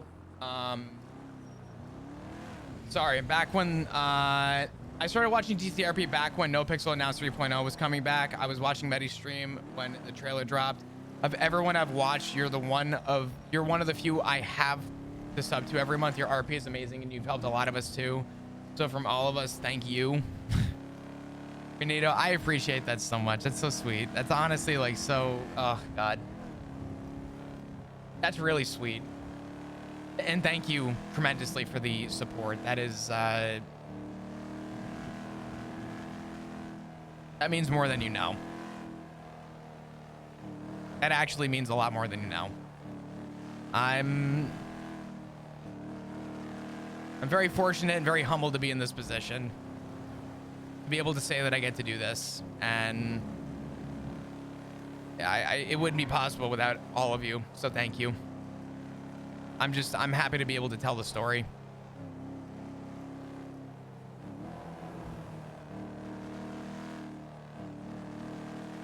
Thank you, thank you, thank you.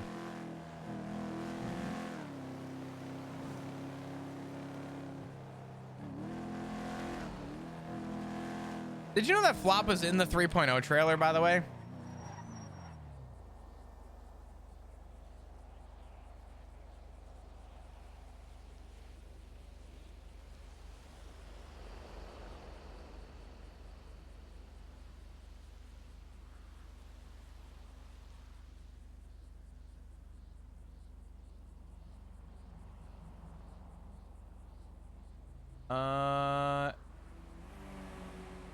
I can't find it. Wait, where is it?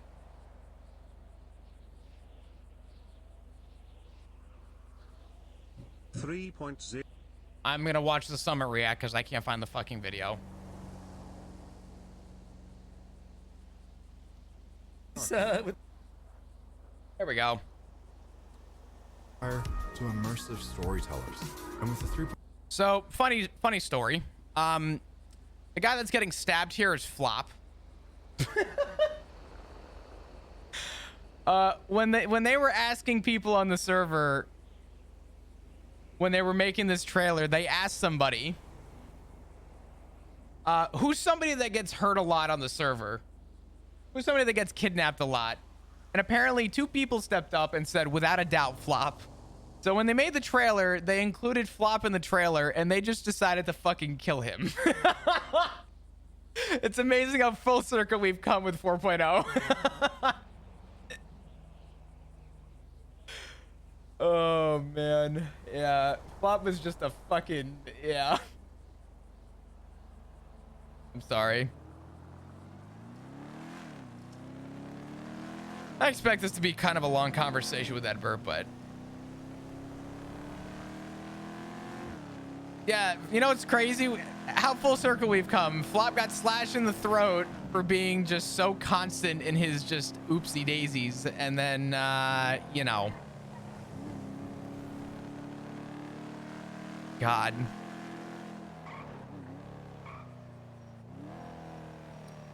All right. Let's make it happen.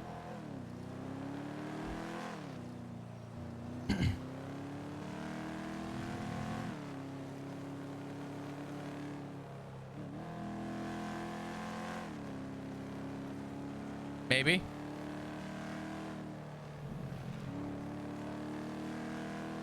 Was Asher around in 2.0? I had no idea she's been around that long. Damn, Everett's not answering either. Fuck, man. Everyone's gone, bro. What happened? Oh. Hey. Hey. Oh, Jesus. Sorry, I almost ate shit. You and Ziggy into? No, it's not literally. Yuck. Though I will say a lot of our lives seem to revolve around shit for some reason, but that's besides the point.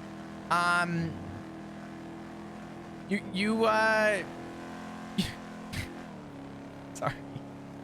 Are you around to talk? Yeah, sure. What do you want to meet? It's up to you, man. I don't really care. I'm on duty, so. All right, let's go to. Let me show Mirror Park Dam. Where? Mirror Park Dam? Yeah, Mirror Park Dam. Yeah, that's fine. I'm just at the tail end of Great Ocean here by where Old Seaside Gas was. So I'll be there in like probably 2 minutes. Okay. I'll see you there. Yep, I'll see you there. Bye-bye. Bye-bye.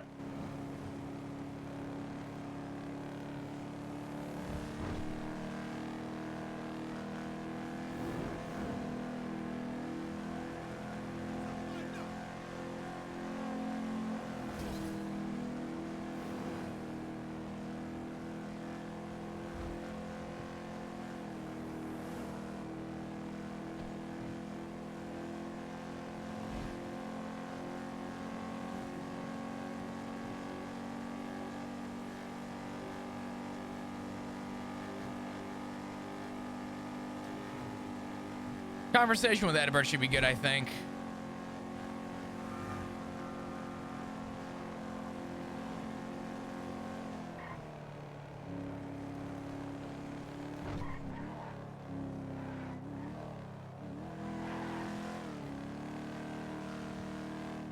Has Flop considered joining the Marshals? You might have already answered that though. Considering the current path that Flop is taking, I don't see Flop joining the Marshals. If I'm being completely transparent. I think with everything that's gone on, it would be weird for him to just 180. Oop, hey, actually, I'm leaving the PD to join the Marshals.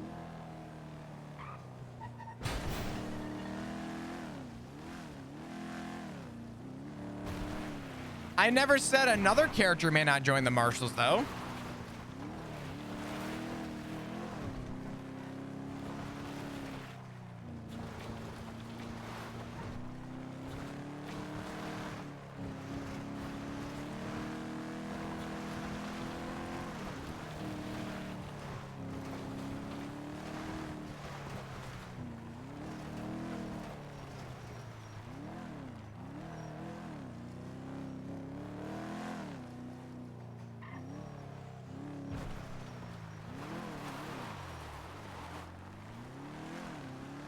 Texting is the husband too.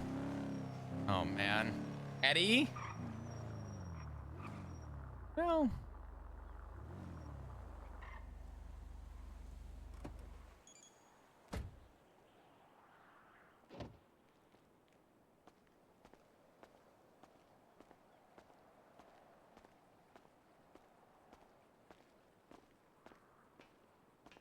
you know who plays Tex? Maybe. Is Chuck coming to town? I don't think Chuck would work in NoPixel.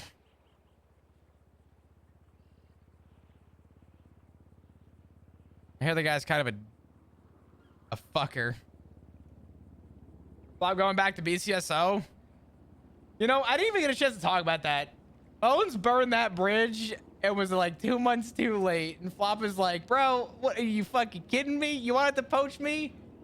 I didn't approach you because I didn't want to be a nosy cunt. What do you mean?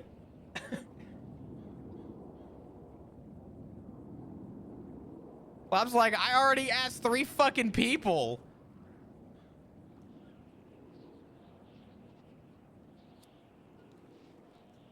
There's no fucking way Bones wanted to poach Flop. Even if he did, Flop did what he had to do, and he followed chain of command. And truthfully, this might be an interesting take, but the way that I see it, me personally, I think Flop would look at it as Flop and Bones have worked together for long enough that Bones should know enough to know that Flop doesn't hold a grudge on somebody.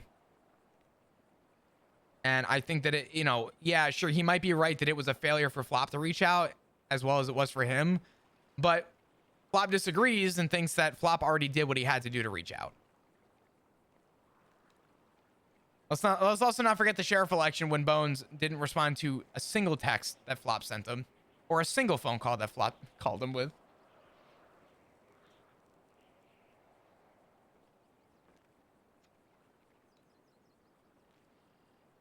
Who the fuck is Edward?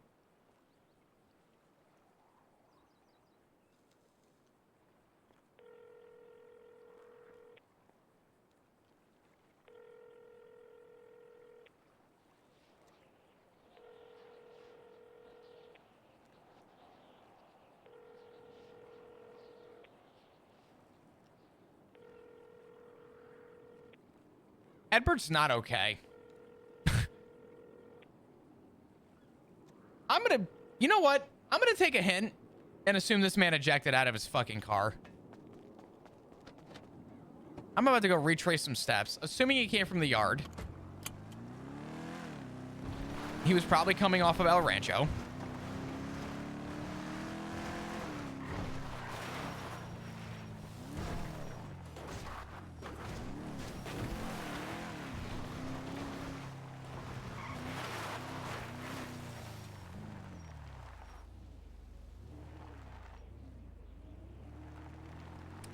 Let's go see if we can find Edward. Fucking A. What's up, Nini? How you doing?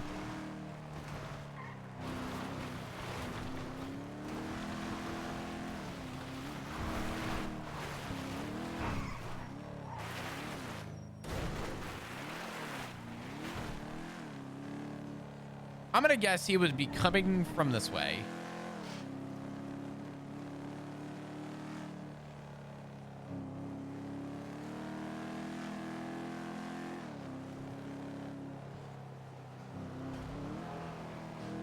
Let's take a look. I'll take it all the way down. Would he take Popular? Or did we think he would just stay on El Rancho? I don't know. Oh, there he is. I could almost guarantee you that's him. I could almost fucking guarantee you that's him. Yo. Are you in your gauntlet? Huh? Are you in a gauntlet? Yeah. I'm not gonna lie, I started retracing steps because you didn't answer your phone. I assumed you ejected, and I think I saw you drive by me, so. Because I'm a god tier driver. What are you talking about? I thought you ejected. You didn't answer before. I was retracing steps, hoping I could maybe try and figure out where you were. That is very kind of you. I'm all good. Is it? I don't know. Okay. Well, I'll meet you. I'm pretty much on the top of the dam now. You gotta be fucking kidding me! Did you just eject? If I The sound of my voice? If I told you how I just ejected, you wouldn't believe me. You would not believe me. You know the fucking bar that comes down? The fucking bar? How did that, what the fuck just happened?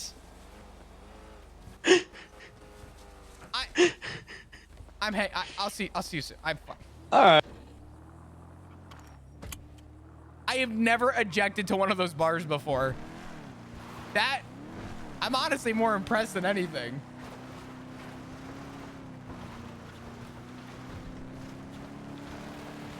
Why did that bar just eat us like a fucking brick wall?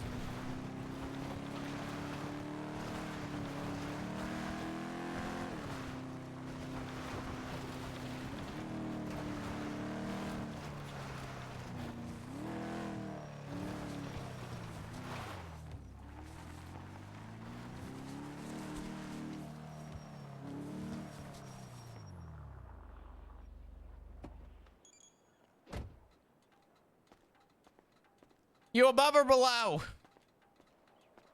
I'm always on top. Okay. Okay. I like this spot. This works.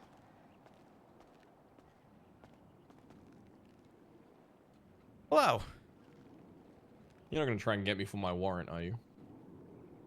Oh yeah, you have a warrant. No. Fuck, I'm leaving in a week. What are they gonna do? Fire me? All right.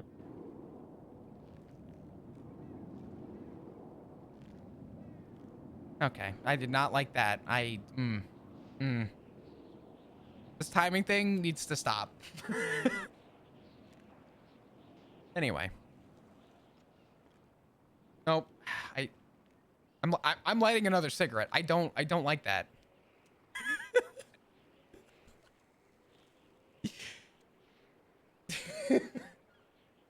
Ziggy hasn't timed with you that well in a while, huh? Oh man, are we gonna fuck by the time we finish this conversation? That depends. Okay. How much spit you got? A gallon. Anyway, how have you been? Yeah, I've been good. Yeah? I've been really good. Yeah. What about you?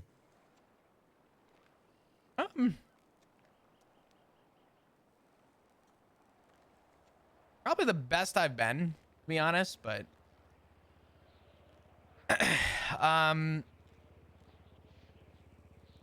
it's so amazing to me. I'm gonna preference this and just say I assume you know about my 2 weeks notice. Mm-hmm. Okay. I haven't heard you mention it, so thank you for not mentioning it to a lot of people. I've had a nice chance to talk to a lot of people, and it's been nice to hear people's actual perspective without hearing it over fucking twatter. But I put my 2 weeks notice in, and since then, I mean, number one, I wanted to, you know, get that money, but two, say my goodbyes to the few that I think actually deserve to hear an actual goodbye with the actual reasoning. But it's so funny that I'm only enjoying about 2 hours on duty at most. I have enjoyed my time off duty infinitely more than I have enjoyed on duty. And I don't know if it's because it's a change of pace. And I'm sure there's going to be a time where maybe I'll miss the excitement of constantly rushing to places. But the reality is, as of right now, I don't even miss it. And the time I've spent with my family is priceless. And the people that have called to check in on me has been appreciated. And for the first time in more than half a year, in 7 months, I feel somewhat, I don't want to use the word appreciated, but I actually feel like people give a fuck. And I guess I didn't ever realize how blinded I was. Being on duty and being an officer has made me realize how much of a fog we all walk in. And I never realized it to the capacity that I have in the last 2 weeks. Put simply.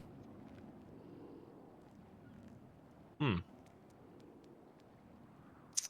I can ask, what was the moment that made you start to realize all this? Do you know what happened with Hydra? Yeah, didn't they kidnap you and fuck you up? Mm-hmm. I got a cool scar on my neck for it. But yeah, it was Hydra. And like I told everyone else, it's funny because the Hydra thing, I don't hold a grudge on Hydra. They sent a message to the PD. I was an easy catalyst off duty. Oh my God, perfect person for this. I get it. But on the same whim, when it happened, I was calling family to say goodbye because they gave me a phone call. I was honest to God expecting to die that day. And I was scared when I got out of the ICU at first. I was afraid to pull him over. I was afraid to approach him. I really thought that everything had changed after that day. And as the week went on, I had a lot of things come up with the PD and I guess personal that made me look back at what happened with Hydra and what was initially the thought of fear and concern. I look back at it now and I didn't realize what scared me at all. Because I realized after that what scared me the most wasn't the fact that I was kidnapped. Wasn't the fact that I was,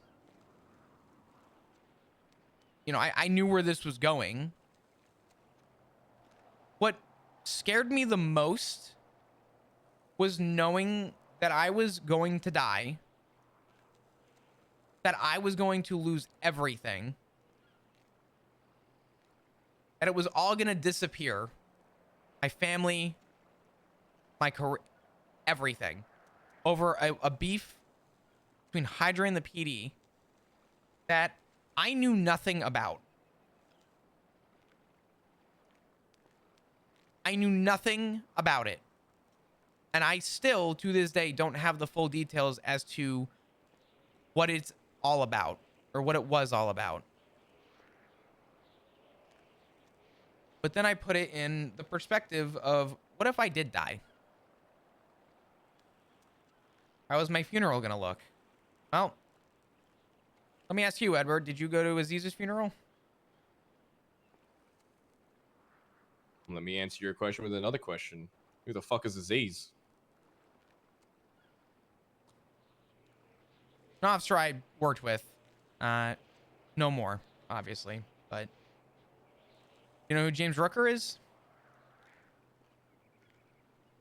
Nope.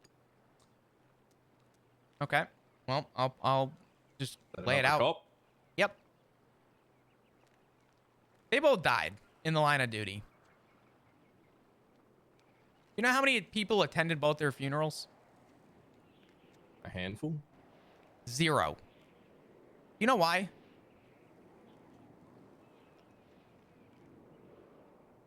They were cannon fodder.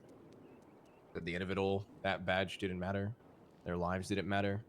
The eternal machine that is the PD and the government continues rolling, and the cog that you think you represent doesn't actually mean fucking anything. That you're all easily replaceable, and you can have your dummy spit, you can say what you want, you can point out all the deep flaws that the government has, that the police have, the hypocrisy of trying to uphold rules while simultaneously breaking them, and they'll just replace you in 2 seconds. Is that why? Yep. That's quite specifically the point I made to a lot of people. The most fucked up thing to think is that if history repeats itself, I almost guarantee you the most I would have gotten was my face on a whiteboard for a little bit. Most I would have gotten was a little praise. Here lies Flop Dugong for his courageous ability to continuously be blah, blah, blah, blah, blah, blah, blah. And then in 2 weeks, at best, no one would even remember my fucking name.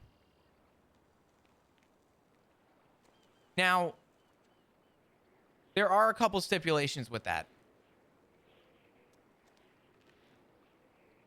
To this day, I still love that job. But what it's become is not the original reason I signed up for. And I was too stupid to see it.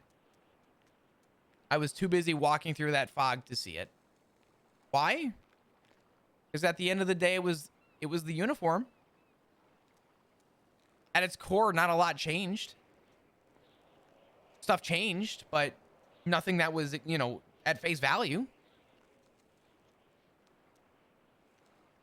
But the reality is that a lot changed.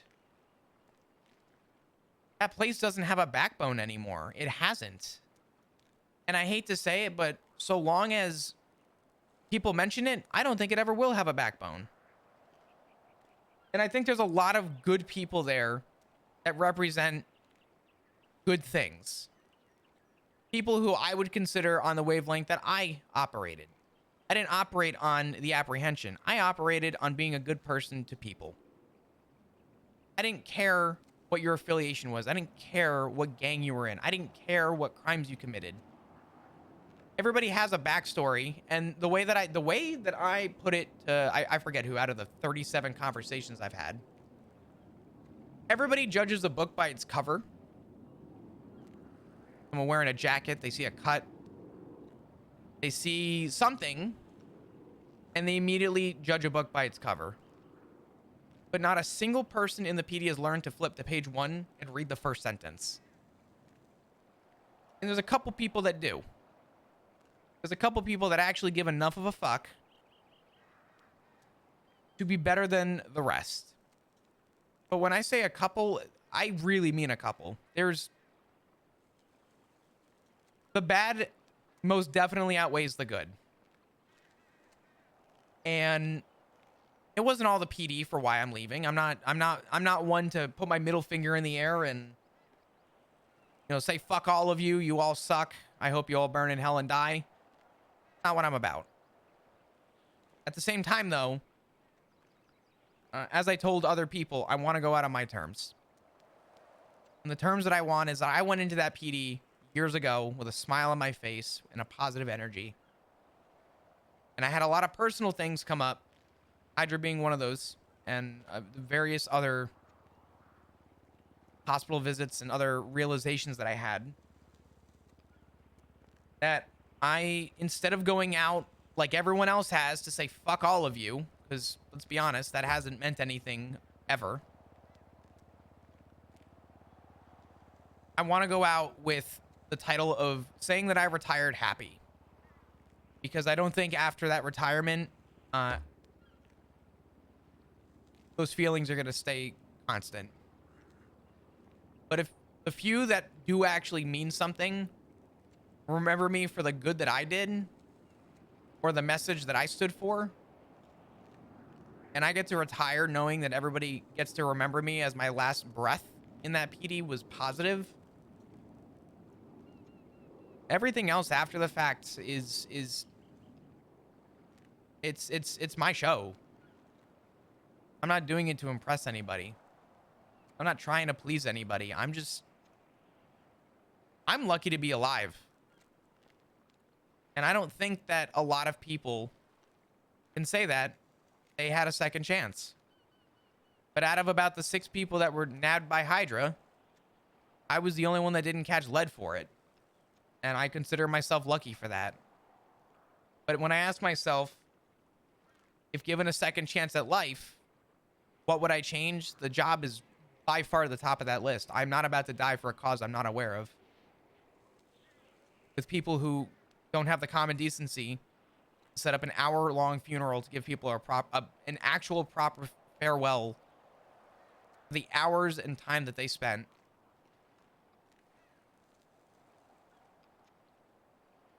It just wasn't worth it.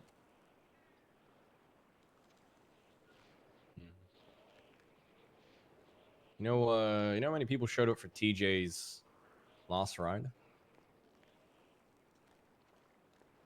57 people. 57 people jumped in their cars or on their bikes and rode with us around the city to remember TJ. These are criminals. These are low-life scumbags, whatever else the cops want to call them. And yet somehow they were more human than any badge. That's what you're leaving behind. I guarantee you, you give it a week, a month, a year, they're going to start painting you the villain no matter what you do. You'll be known as that guy that left, that gave up. That wasn't good enough for it. Couldn't make the cut. Was never a real police officer.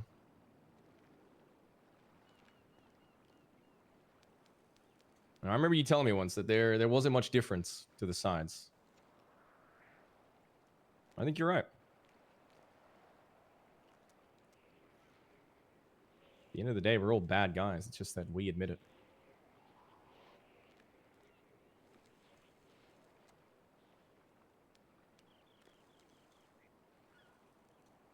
If that ain't a fucking quote, I don't know what is.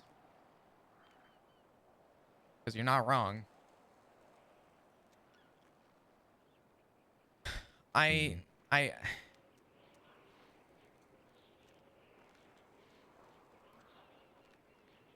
a lot of problems with the PD, but I think when it boils down and you're scraping the bottom of whatever it boils down to, the PD has a lot of flaws, but they don't like admitting it. And it's not that they don't like admitting it. They don't address them. They don't fix them. And I will tell you, unfortunately, there are problems that even years ago were like the peak problems of that police department. And I have come to terms to realize that a lot of the issues that the PD does have, regardless of who you have, and regardless of the amount of freedoms that place will have, some of those problems will always be a constant. And there is absolutely nothing that will change that. So I think there's a lot of respect to say that you're willing to admit when it's wrong.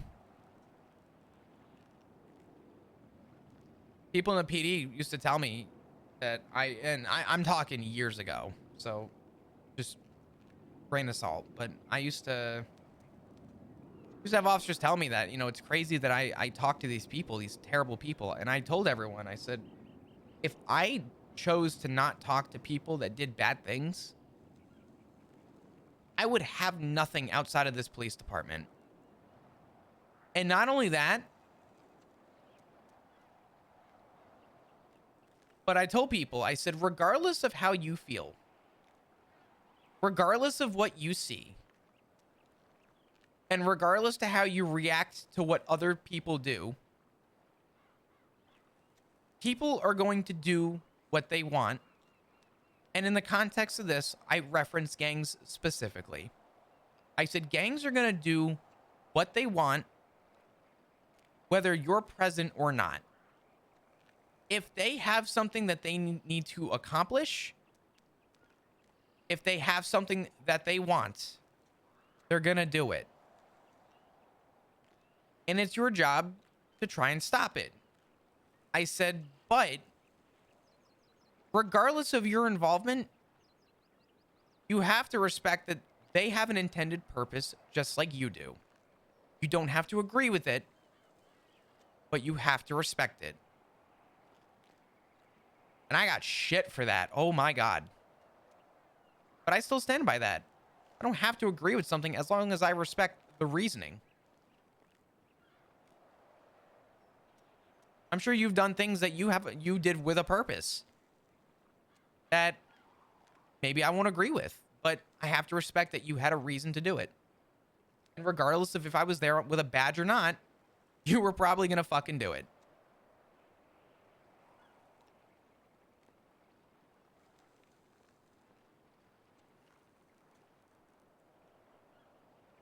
Yeah. I mean, we have a saying, we're not guilty for the life we live. A lot of us are only in this life because of cops, because of a system that put us down, made us outsiders. A system that, once you fuck up once, it just snowballs, and your chance of getting out of that fuck up decreases constantly. You get a felony, no one wants to hire you. You want an expungement? Try making 50K. Oh, but wait a second, no one wants to hire you. So how do you make the 50K? Best I gotta go do some more fucking crime. Oh, you get caught again. Things get worse. Just piles and piles and piles. The system's rigged against people like me. So we do what we have to, because we refuse to die because of other people's fucking decision. I ain't guilty for any of the bullets I've fired or any of the bodies I've fucking buried. I wouldn't be here if the system wasn't fucking rigged. So every badge that walks around like their shit doesn't stink, they just refuse to see the truth, to hear it. But the one thing that makes me happy every day is knowing that they're willing to die for a life that isn't worth living. And that's where I see the fucking scales tip back in our favor.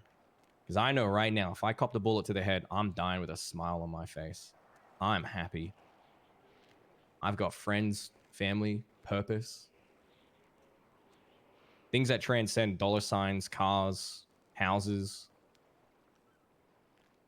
But the one thing I consistently hear from cops isn't that they're doing good, that they're making a difference. That's how much their ego has been fed. That's how fat their bank account's gotten. There's criminals, and then there's the real criminals. And I'm just glad to hear that you're not going to be one of them anymore.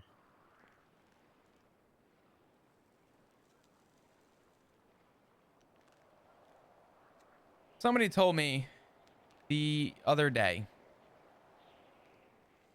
that, and I felt for them because truthfully, I actually have a lot of respect for this person, but they said, I never would have thought I'd be seeing you, leave, but I didn't expect to do this without you. And then shortly after that, somebody else turned around and told me that PD is going to lose a really good one. And that it's going to cause a huge ripple for everybody.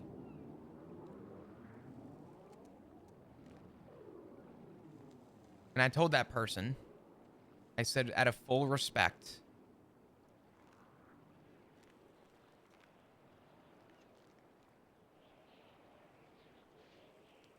if they can't function without me, they were never meant to function.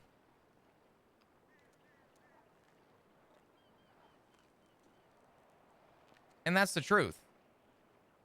If I'm the one that people rely on, I appreciate it. I mean, that's a sweet thing to say. That's a nice thing, I guess. But when you look at the bigger picture, out of everybody who wears that uniform, I'm the hill you're dying on.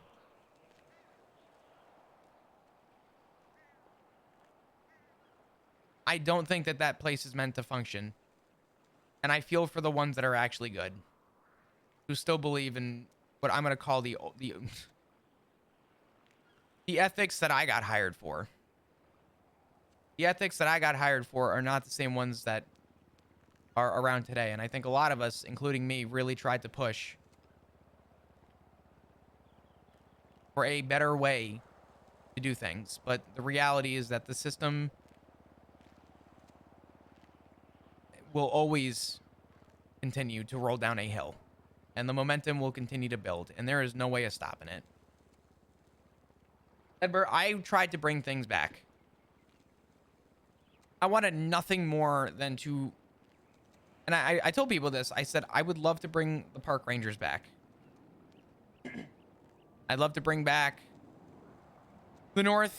I want to bring back wildlife conservation, because it's what I'm passionate about. It's what I cared about. What I wanted. Ziggy was the reason it ever got born and was brought in. Tessa carried that torch, and the most I wanted was just to say that I was able to have my name on paper, help bring that back. That was all I wanted. And I didn't even want a department for it. I didn't want that recognition to bring back the uniform. I wanted something that people could look forward to. I wanted something that people could enjoy, that didn't involve just constantly going through the city, chasing the same fucking gauntlet at the same laundromat. Because it didn't matter to me. What mattered were the slower times where I got to meet people and actually talk to them, where I got to educate them and actually be proactive to people. I only cared about people. I have a report that I made on the 14th of December, 2023. It is report number 297. We are well over 10,000 reports at this point, 7 months in. In that report, report number 297, I have laws, regulations, animal restrictions. I have the full breakdown methods of fishing, including what I believe should be illegal and what should be legal. And I had that written out with full detail, including interviewing other people who partook in the sport as well as hunting. And I suggested the push for regulation. And in 7 months, do you know how much of that was actually brought in? I'll save you the trouble. None of it. And I said, you know what? I'm going to continue doing what I love. Regardless of where I'm at, I'm going to go up north. They opened up the BCSO, and I said, that's perfect. I said, I like the North. I like being up and meeting people who maybe don't get to have a lot of conversations with people. Because that's what I enjoyed. I enjoyed helping someone regardless of who it was, especially because most people that hunt aren't people that have been around. Respectfully, people like yourself or even me, I'm not hunting. A lot of people fly in, they don't know what to do, they're looking for a purpose, they go hunting. I meet a lot of new people in the city, and I really enjoyed helping them. And I put my interest in with 3 people from the BCSO. And out of those 3 people, I got brought back to be told that transfers were on pause for 30 days from LSPD. I said, that's fine. I'll continue doing my thing. And within that 30-day frame, roughly about 2 months ago, I watched so many people get transferred before and after, as well as no one reaching out to me for even an interview or a question about that department. And I put my 2 weeks notice in about a week ago, exactly almost to the time. And I had a conversation with the sheriff yesterday, I think. And I had a conversation with someone else the day before who told me, man, we really wanted you. We really wanted to poach you for the BCSO. And I said, that's great. You're about 2.5 months too late. You all ignored me, Dono-walled me, and left me in the dust. Every regulation and law that I've tried to propose and I've tried to push to city council and to the BCSO was ignored. And just when I thought that it was all going accordingly, and I thought there was maybe a chance, every law and regulation was fucked up the other day.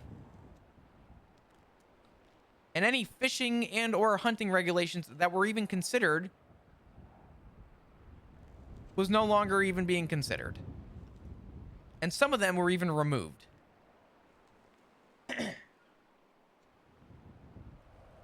And I realized that in all my time working and focusing on my passion, 7 months of my life, what did I have to show for it? Nothing. My passion has been shot down every step of the way. My drive has been destroyed every step of the way.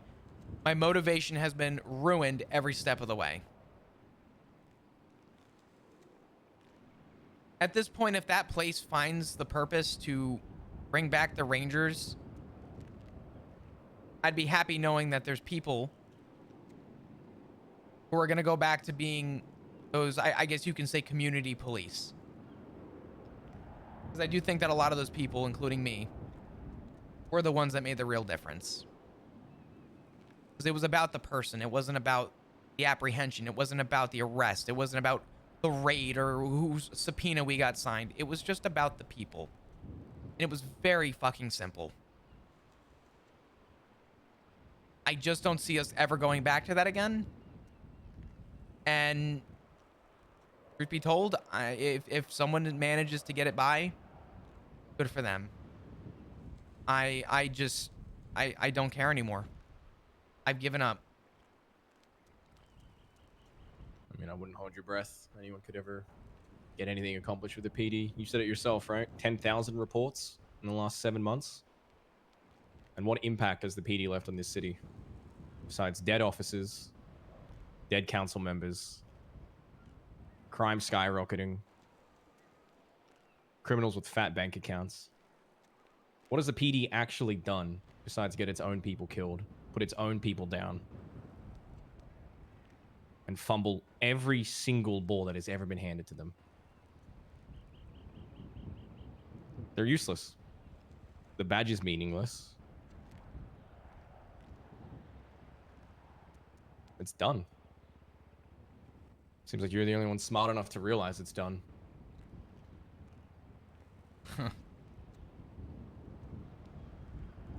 I've spoken to a lot of people. Respectfully, I've spoken to a lot of like-minded people that I would say that I looked up to. Kit Archer. Samantha Morningstar. She was more known by Tails.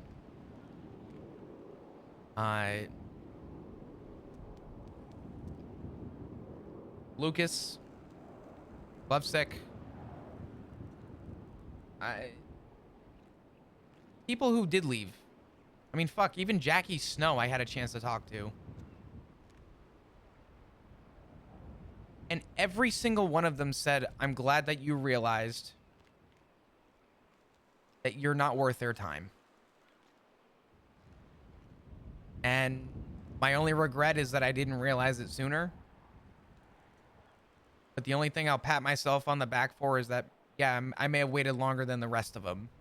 I may have given it way more time than it deserved. But it's nice to know that I have the receipts to turn around and say to anybody that I am very happy with this decision. And I don't hold any regret moving forward with it. Like I said, I was given a second chance at life. There's things I used to do before I joined the PD that I would love to do again. Trust me, there are a lot of things that I really want to do. So. And I've already spoken with people who are very interested in helping me with some of those future dreams. So, you know what? I'll rephrase that. We'll call them passions, not dreams, but things I used to be passionate about, things that I care about. So. And the craziest thing out of all of it, Edbert, if you could fucking imagine, not a single person, anybody, no one has made me feel more guilty about leaving than unironically the police department. And everyone else that I've spoken to has said they're losing a really good one. You were the reason I respected the PD or had any respect for the PD. And if you need anything, let me know. You're always welcome. And that meant a lot to me. Know that, you know, I guess you can call it all that good karma, finally seeing it pay off. Not that I wanted it.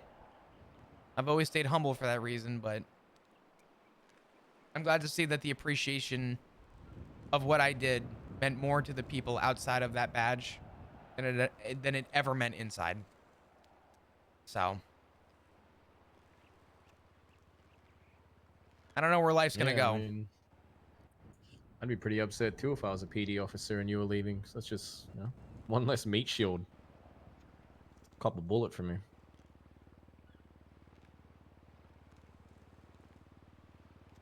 Maybe they'll have to get off their ass and actually do some work.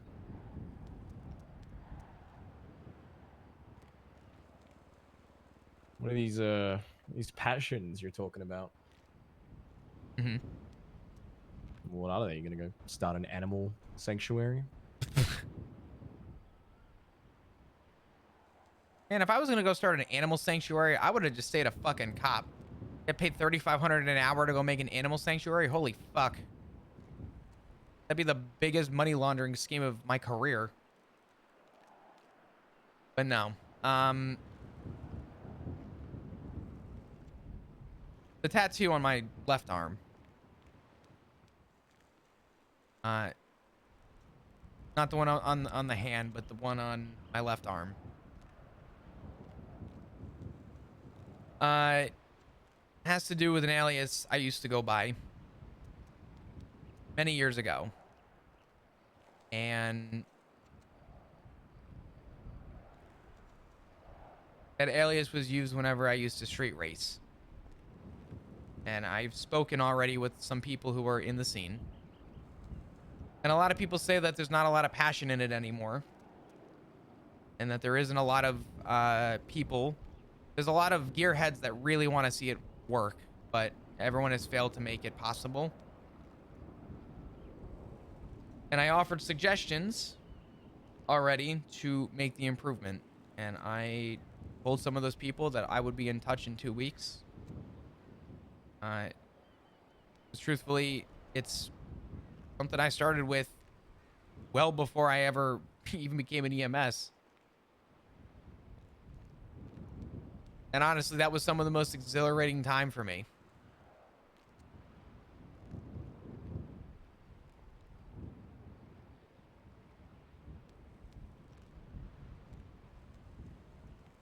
I'm not afraid. Street racer, huh? The hell you think I was doing before I ever applied for EMS? Before I ever transferred to the PD once I got my interview? I don't know. You seem like a baker to me. Just imagine you making little cupcakes and shit. I'm gonna tell you right now, those would have been the best cupcakes ever. Okay. But I'll tell you right now, from experience, I'm not a baker. Ask Ziggy about my baking. Actually, you know what? Even better. Ask Ziggy about our baking. Oh yeah. I imagine you guys probably too rough with it. We pound the cake a little too hard, you know. We definitely didn't air it at all. It was definitely a very dense cake, but I'll tell you what, it was fucking delicious. Did not look the most visually appealing though. I guess it was chocolate flavor. No, it was strawberry shortcake. Hey, a little extra whipped cream. Yeah, something like that.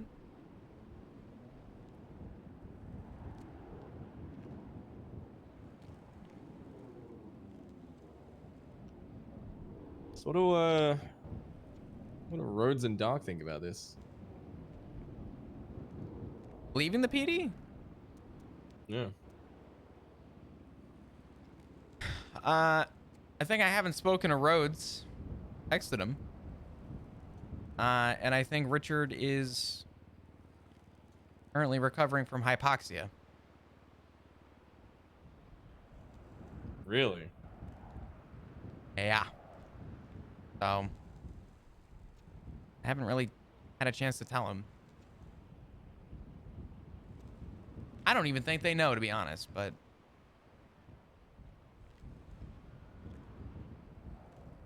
there's something very important to me in my life, and more recently, now than ever before. Obviously, you know that I have a family. And obviously, you know that I have people that I care about. And people that I love.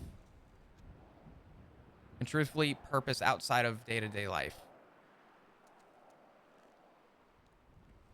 And I love those people unconditionally. And I'm a firm believer that conditional love is not love.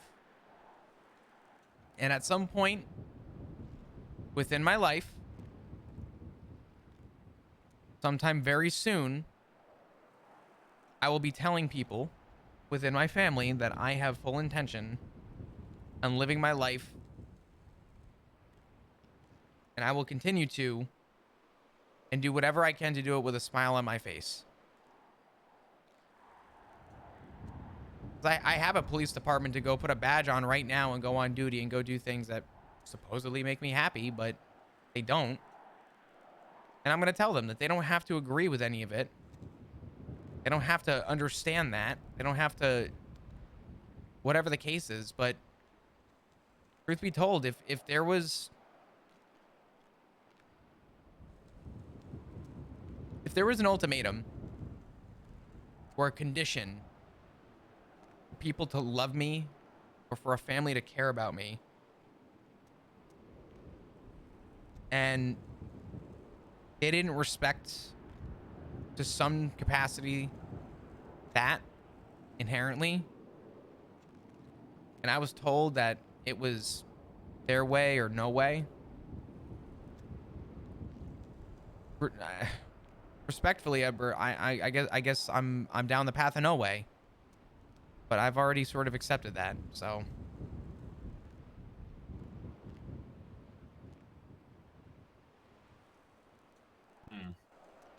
Conditions are conditions, but I mean, let's be honest for a minute. You obviously know that Rue is very much a part of my family.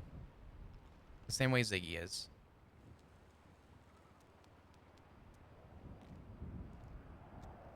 Uh-huh. I've known Ziggy for a very long time.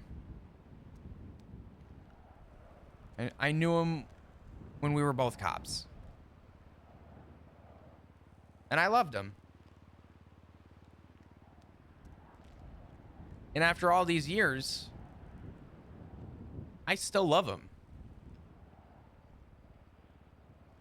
And even after he wore that cut for the first time, I still went down to City Hall and redid our vows so that we could get married and have it official. It wasn't because of what he did or what he was doing. It was because of who he was and who he was to me. And that whole thing about judging a book by its cover and the PD never flipping to page 1 goes without say for Rue. But I definitely knew what she was and what her affiliations and all that shit was. But when I talked to Ziggy, and Ziggy talked to me about it, I grew a incredibly strong connection with Rue because of who she was. And that will always mean more to me above everything. Some may call it psychopathic to think that way. Some may think I'm a fucking just psychopath for, but all the terrible things that your husband does, or all the terrible things that your daughter does, I knew what I was getting into. I knew what I signed up for. I didn't expect to adopt Rue and all of a sudden I had a fucking saint throwing flowers down in my driveway with a big sign that says, "Welcome home, Dad." Fucking none of that. I can tell you that much. But somebody that I care about for who they are is what matters the most to me. And if people fail to understand that aspect, that's up to them. But I will stand on business with that, because that's who I am. That's Edward. That's why people love me so much in the police department. Not the people even inside the PD, but the people outside of the PD. Is because I respected them for who they were. That hasn't changed. And I don't really intend that on changing.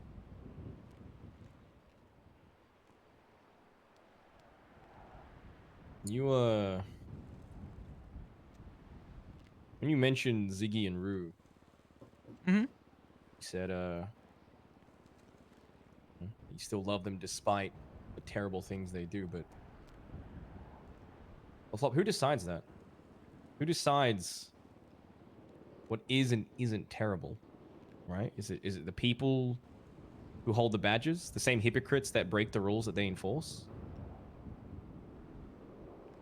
Is it so bad, the things that Ziggy and Rue do, if the reasons they do it are for love and family? If they're willing to kill for a loved one, is that a terrible thing? Is it terrible that they want to provide for people who aren't blood related to them, but they still view them as family?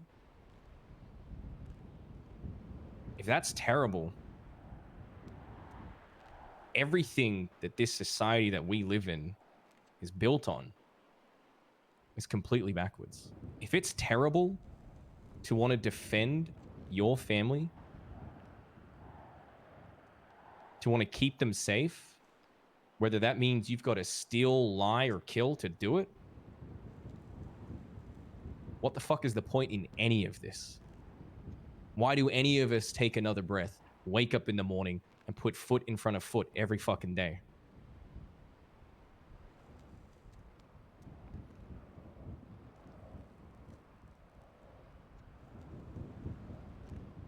people that decide what's bad is up to them. Most people in the PD would say what's against the law. I'm not talking about anyone else with that.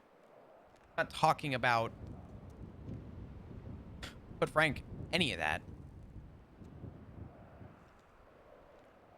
There are things that I do believe in. I don't have a checklist. I don't have a fucking piece of paper that describes it. Every situation is different. But I even told, I mean, shit, Edbert, I'll tell you flat out right now.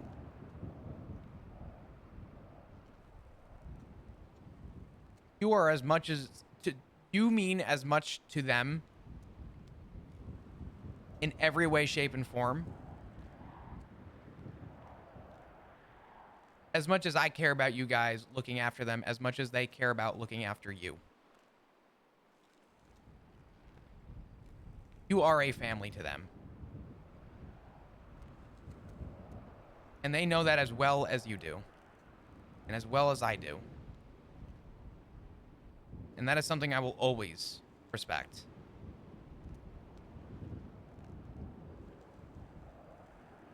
If Ruth says, I gotta go, shit's popping off, okay. Be safe. Text me or call me when you're safe. Ziggy says, I gotta go.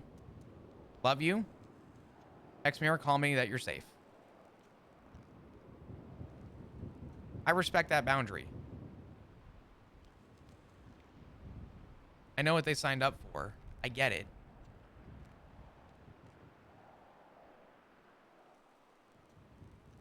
It does not make them terrible.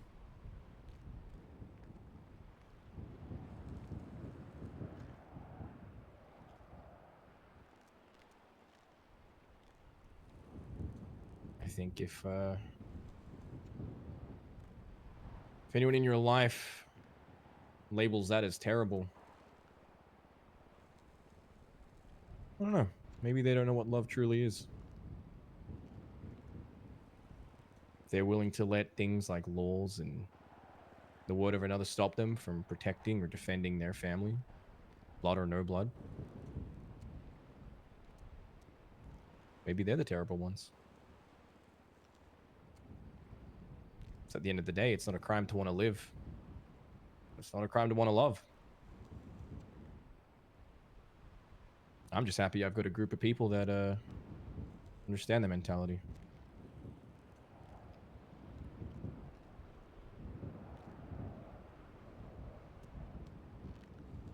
Maybe we can agree to disagree on that. Because by that standard, I've been wrong for the last 3 years.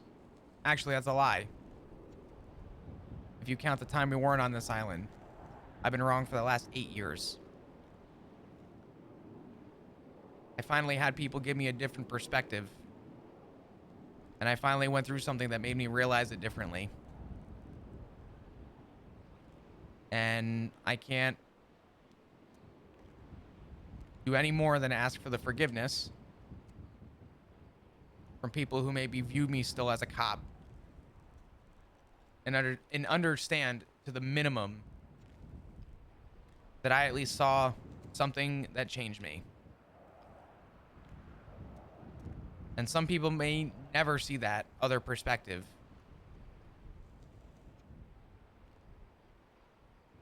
I don't think that it changes the love I would have for that person. But again, if they disagree with it and they choose that that's not for them, then I'm giving them that prerogative, that choice.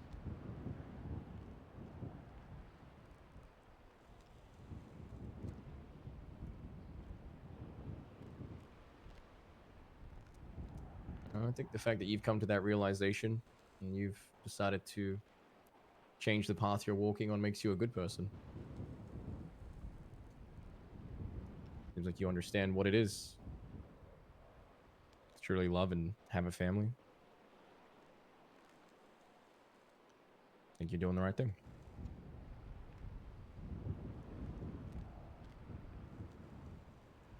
I'm just trying to say if there's anyone that's going to judge you for that, well, maybe they're the wrong ones.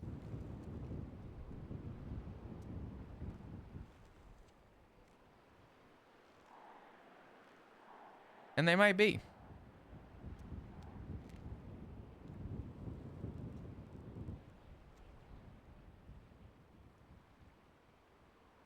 They very well might be.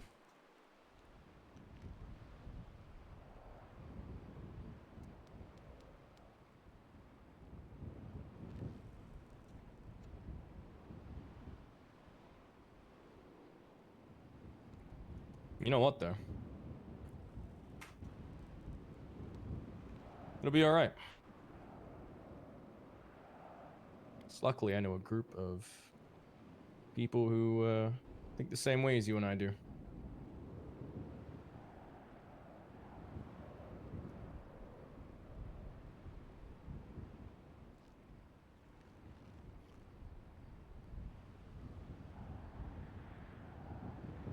I think you know them too.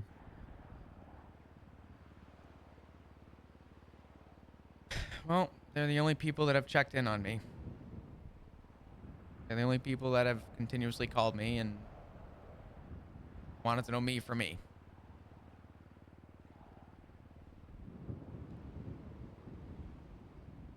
I'm not going to pretend to know my future. Every day is a new day, but I am very hard set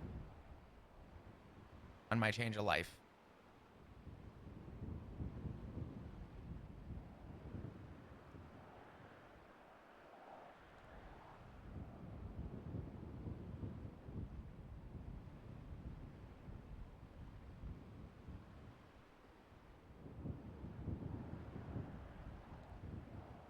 I think it'd be selfish of me to predict my future.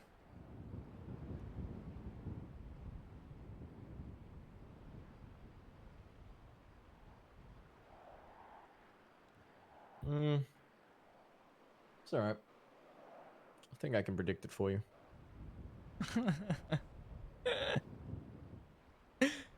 Let's just say I don't think you'll be alone.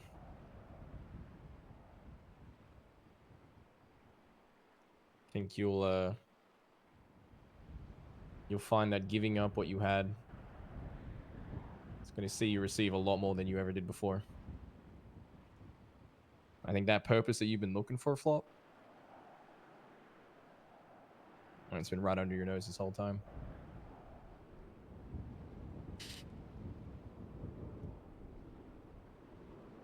You know I don't do coke, right?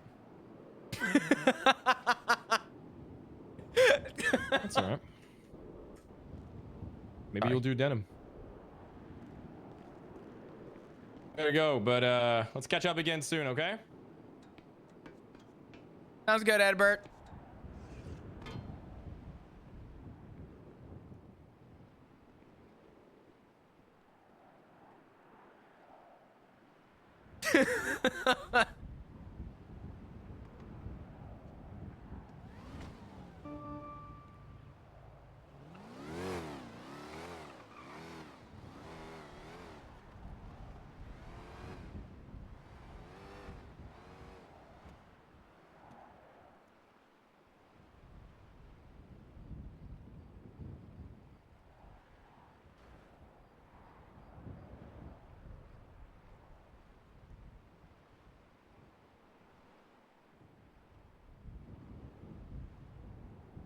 I can't wait to tell Ziggy that we just spoke with Ed for an hour and we didn't fuck.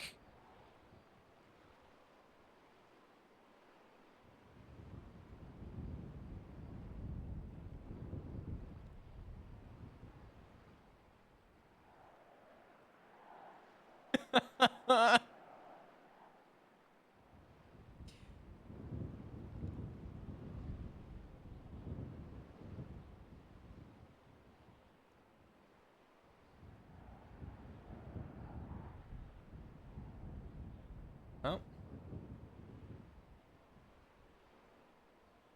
I think the song's fitting. I've only played it 16 times today, but you know.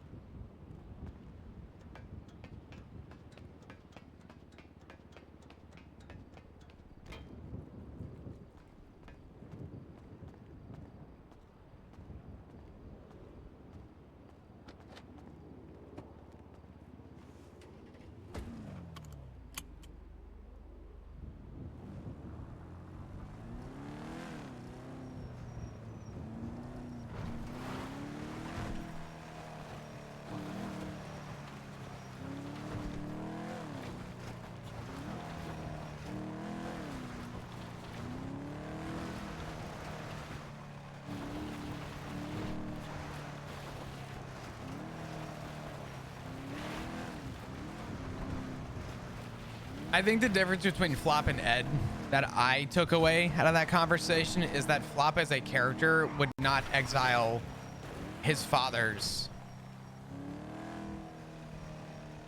Flop also thinks that Ed thinks a little bit more violent, not as reasonably as Flop would, but at the same time, Flop is not denying Ed by any means. I think the way Flop is viewing it is more the idea that by the end of it, if people in Flop's life decide to walk away from him, they did it by their choice.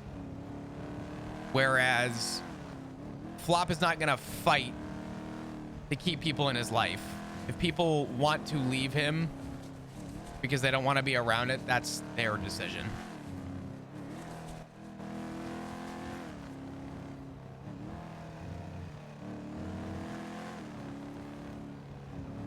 So, but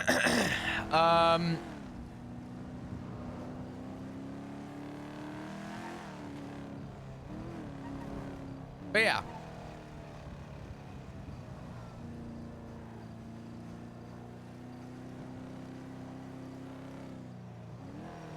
Oh my God.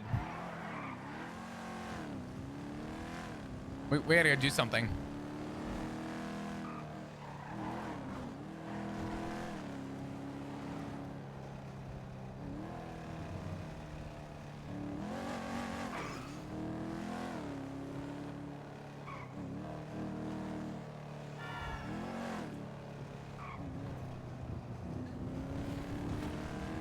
Overall, that was a fucking great conversation. I will say, Ed definitely, like, in Edbert terms, Edbert played with Flop's balls until the very end. He kind of went for a hard poach at the last 2 minutes there.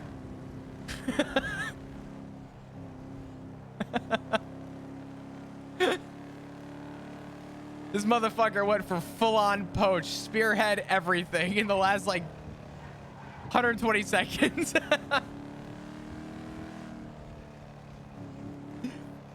I have a clip for you, Chris.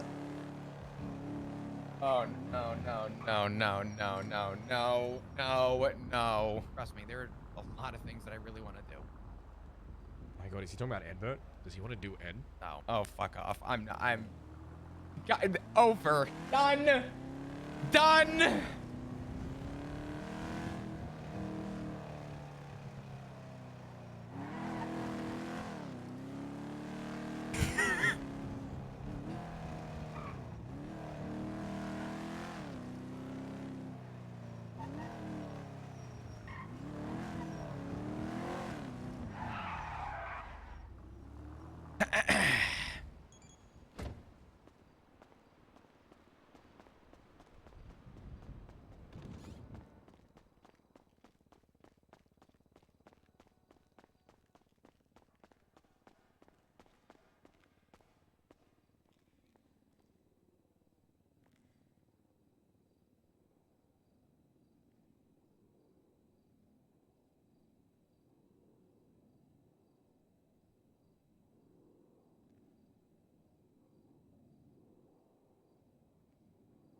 Oh, okay, cool. We're good.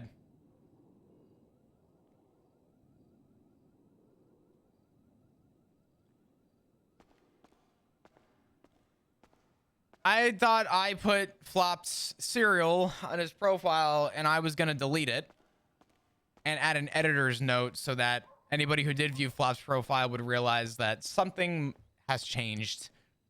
Leave a little paper trail. But no need, because Flop never submitted his information. Good for him.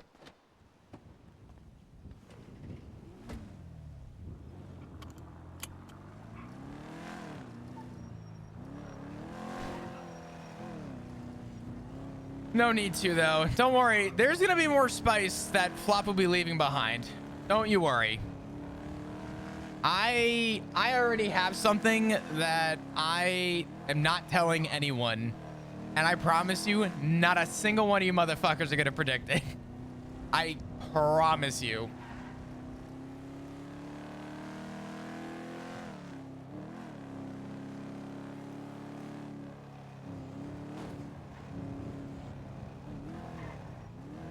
You'll know.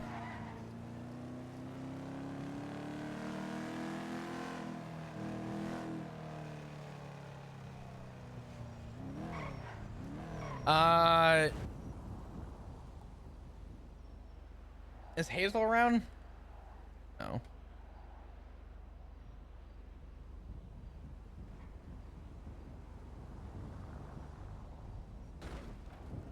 Fuck. There's no one selling a repair kit, man. Fucking hell. We gotta go get food. Holy shit.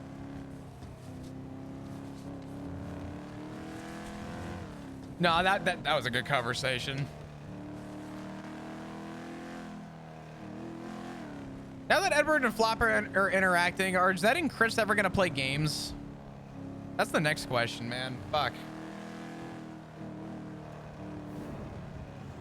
And before Flop drew its Hydra instead. That's fucking... That's mad. That's like... That's crazy.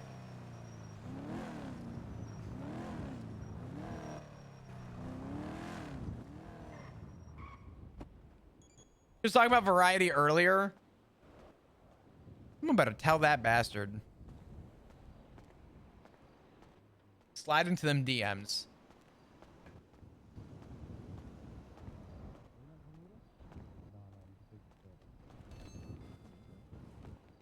Work?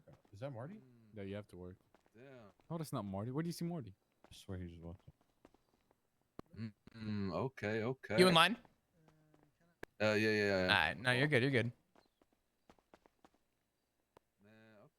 I see y'all, man. Right, sir. We just finished our batch and we're on to the new one right now. Hey, David, come here. David, come here. That's a fucking goblin. Watch your mouth, dickhead. Yeah. Here's your one combo, sir. No, I. Oh, everyone was just in food. I'm sorry. Thank you so much. I appreciate you so much. Hey, don't choke on it, sir. I was clicking past to check something. This is Sir, really how can I funny. help you? Welcome to Frank's. Looking wonderful, sir. What a TLDR looks like. Sir, on the phone. What are we doing here? Officer? Huh? What's up? Oh. Hello. I want 4 glizzies and 6 drinks. David, hurry up. Hurry up, David. It's taking so long. TLDR. Nighttime, motherfucker. Good luck. Bro, 4 glizzies, 6 lemonades. Anything else, sir?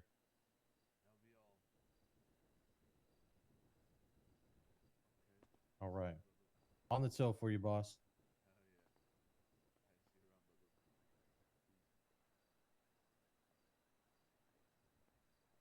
Hey, really quick. I don't want too much of your time, but let me give you a quick TLDR. Thank you very much. By the way, it's fucking nighttime now, and you pay? People are about to wake up for work.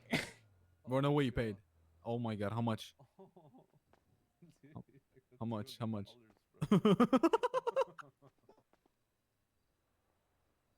Here's your 6 lemonades, sir. Thank you. And your 4 glizzies. Hey, don't Quack. choke on it. Have a Quack. fantastic day. Quack. I will choke on it, buddy. Don't you? Oh, all right. Next, please.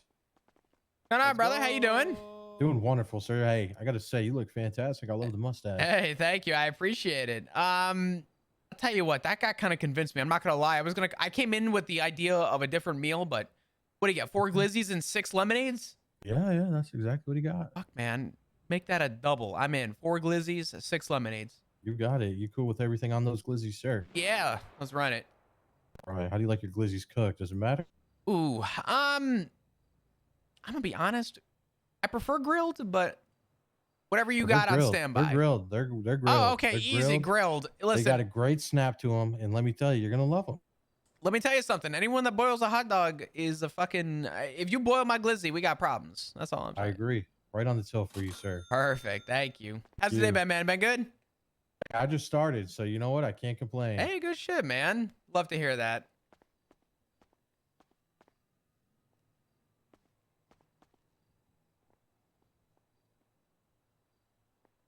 Here's your 4 dogs, sir. Thank you, my man. What was your name? Skipper. Good to meet you, Skipper. Name's Flop. Oh, you're Hank's dad or something. Oh, or something. Yeah. He's Damn. one of my best friends. Oh, really? Yeah. Hey, that's what's up. Listen, Hank's a good one. All right, keep him safe. But You did well with him, sir. hey, listen, I can't take the credit. That's Ziggy, but It's an effort, right? It's a dual effort, no? I mean, you know what? Listen, I wasn't there years before because I didn't get a chance to meet him or know him. But he's been around a lot more recently, so I'm trying to carry on the torch for him. Okay. We appreciate what you did for Hank, though. Hell He's yeah. a great guy. Good shit. He Awesome. talks great things about you, sir. You have a great day. Thank Hey, you, don't choke on Skipper. it. I'll do my best. He's a good one. I love you. Oh, I'm married.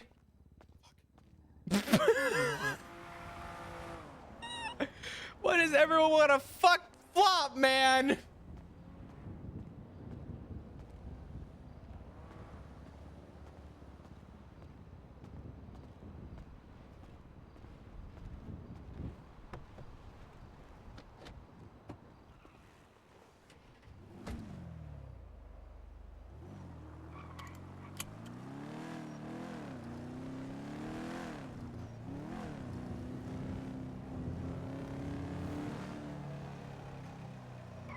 Clip delivery for a ChrisTombstone.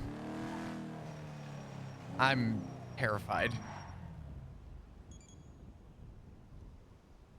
Like, in Edbert terms, Edbert played with Flop's balls until the very end. Okay, first of all, Edbert terms would be like, I fucking sucked on them balls. All right, okay, that's an Edbert term, not playing. I don't like the fact that he had the suck going on with that. I hated that, Suck bro. on them all, fucking bat them around like a ping pong. All right, that's Edbert term. Second of all, we clearly had different conversations. All right. Did we? All right, I don't know what he's talking about. He spoke for 95% of that time. All right, he was playing with his own balls. He was, you know, fulfilling his own needs. I don't know what this guy's on crack or something, mate. Holy fuck. I don't know. Maybe I'll take back that denim comment. Take back the denim. Flop turns to coke. Oh wait, no. There's gonna be 2 coke addicts in the family. We can't have that. Fuck.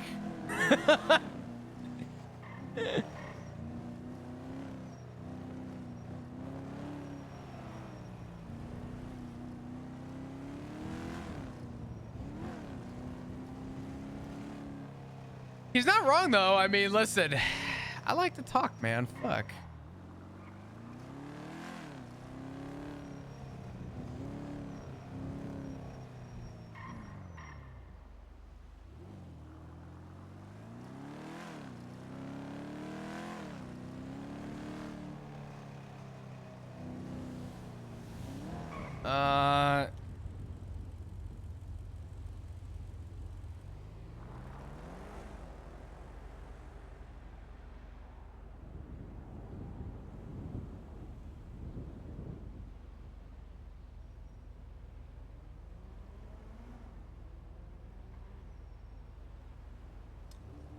Is Kelly around?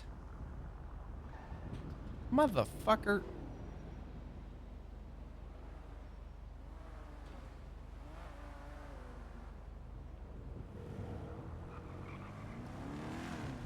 Hello, Flop. Hello, how you doing? I'm wonderful. How are you? Doing okay. I have a really random fucking question. I have a really fucking random answer. Where do people buy repair kits? That's so funny because the person that just came up in front of me just said, "Are you serious?" The tow yard. You buy them at the tow yard? Actually, that yeah, the How tow much yard. are they? But if you, they're not that expensive, like $75. Oh, Like that. okay. That's not bad. Well, damn. I gotta go down and buy a repair kit then. Have you been though? I'm good. How are you? I'm good. I'm just, you know, living the dream. Hello, sorry, I'm just on the phone real quick. Yeah, what's your dream? Current dream right now? My current dream? I mean, I kind of live in it. I'm just on duty. Well, sorry, I'm just not on duty. Quite literally. You said duty twice. I did. Fucking idiot. Wait, this guy in here is supposed to sell me repair kits?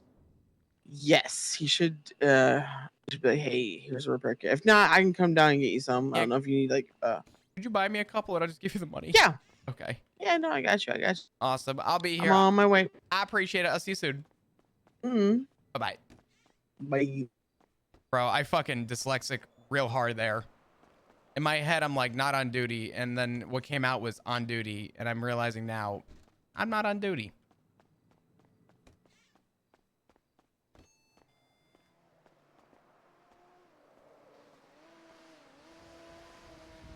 So flopper tires, from the PD, yes.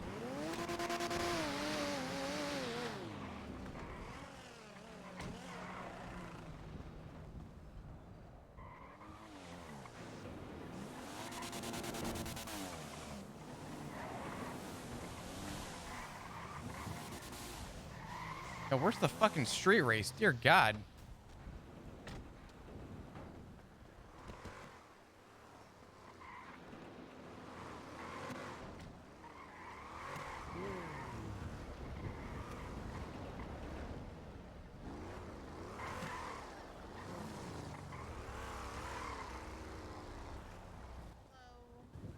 Oh, hey. Do you need this repaired now? Probably. Later. Yeah, she's rattling. You want to pop the hood? I didn't even recognize you. That's the point, Flop. Damn. Did you win? What? I could only assume. Well, you know what they say about assumptions. I'm probably right. Like a fucking dick. No, you're not. But did you win? This is just my casual get. Oh, okay. I'm like doing my hair. I fuck with it. So I just let it down. Oh God. I mean, you know what? It's something. It's hair. I fuck with it. I mean, listen, it's a better head of hair than me. Ew. I look like a shaved testicle. Well, the hat stays on. Somehow you have a hat line. How does that make sense? I don't know. I don't shave. You just like shave. I don't know why. I got like this like weird fucking. I don't know. It's like you want to be a monk, but like it's like nah, I'm not. I'm good. Such a random analogy. I gave up halfway through. Is that what you're saying? It's like, you know, I don't really feel like I want to commit that much to God, but like. But like, if I need him, damn, I need that man on standby. Right. All right. Here, I'll put the. I'll put these here. Oh, sorry. Listen, that's just out of habit, okay? How much do I owe you? Smart habit. No, you're fine. You sure? Yep, I'm sure. You need food? No, I'm the one that feeds people. Damn, really? Yeah. I got you. Oh my God, you actually hooked me the fuck up. God damn. There's a reason why they call me auntie. Uh-huh. Is that a good thing? Yeah. Rather than me a fucking mother. True. My mom's just a hoe. I guess I am kind of on my my mom arc right now. Like unironically, because every time there's like a group meeting in the family, no one ever brings a fucking meal. So whenever I go out and buy food, I just buy like 4 meals because I just know that someone is bound to go, I'm starving. Anyone have any bandages? And I'm going to have to fucking whip out a goddamn meal to save them because I know damn well these motherfuckers are playing. So. I'm pretty sure if I didn't feed people, my grandma would like rise up from the dead and smack me upside the head. Yeah. And I just don't want that juju in my life because that bitch can swing. Listen, all I'm saying is that when push comes to shove, grandma knows best. And all I know is that if grandma kept you full and that's a memory that you will always have, goddamn, that is a legacy you should definitely continue. That's what you fed and bred. Yeah. What are you up to today? What are you doing now? Oh shit. Go ahead. I wanted to do Sandy, but like that sounds not fun. So I'm down for anything really. I just do fuck shit flop. That's all I do. Can I be honest? I haven't done much outside of living like casual day-to-day, like conversating with people off duty. The most I've done was a day of sanitation with Ash Ketchup like 4 months ago. Oh, I was about to say you want to do crack? No. Maybe. How much is it? I fucking find out. I don't know where to get crack around here. What the fuck? I thought you were grandma. What the fuck? You had her on your auntie arc. Auntie can get me crack. Crack is for poor people. True. We're that So heroin. says Whitney. I just smoke tons of weed. That's fair. I don't want to do fishing. I'm gonna be very honest. I just don't want to do fishing. I don't blame you.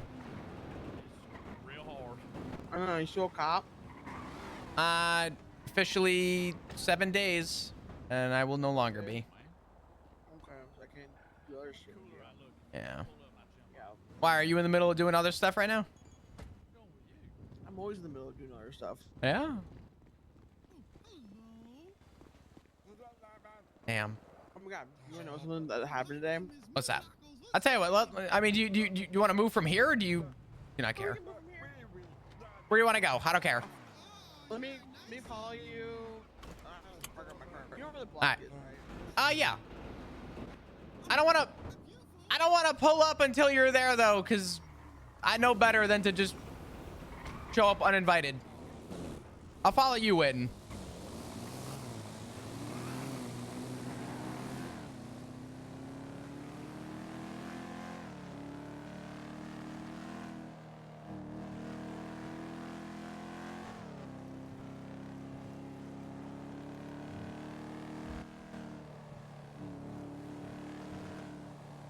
Stuff with Tally? Maybe. That thing breaks way better than my fucking... That thing breaks infinitely better than this fucking brick on wheels. Oh, that thing's basically it's basically a race car, but for... I know what I'm trying to say. It's like an RC car. I was trying to say. It's like a little fucking... It's a race car for the dirt. Yeah, exactly. But it does awful off-road. What? It's so slow. I was gonna sell my PD Cara. Oh, keep it. I love the Cara. I think I'll keep it though. I'm gonna find if I can decommission it. That motherfucker does like 190. I want me a truck. So I want the Riata so bad. Can you not buy a Riata? I haven't seen a lot of people driving them. I can. I've been using the money for other shit. Oh, there's a trash bag right there. I've been using money for like other shit. Fucking hell. I don't know what are some things that I guess you do to make money. I guess you can do. I mean, outside of probably all the other illegal shit that, respectfully, even if you told me, I wouldn't give a fuck. But you know. Let's see here. Gruber Eats is fun, but that's not really fun. Fishing's alright. Fishing is a lot of standing around. I'm good. I don't like standing around. But I do like standing around, but I don't like standing around. You know what I mean? I mean, listen, I like standing around with people, but it like I ain't going fishing alone. You know what I mean? I'm good. Right. Okay. Sandy, there's. What do you want to do? You teach me. Anything? Listen, Tally, I got a week. I got a week, Why Tally. just leave now? Who cares? 3,500 an hour. Fucking A, that's why. You want that money? Yeah, I gotta milk that shit. What the fuck? I want to milk 3,500. Wait, 3,500 a week? An hour. An hour. So how much do you make in a week then? If I were to do every day, 8 hours every day. Let's say like a reasonable 8 hours where you actually like get sleep in between, right? Let me here. I'll do the math on like if that was consistent, because I'm bad with that. Hold on.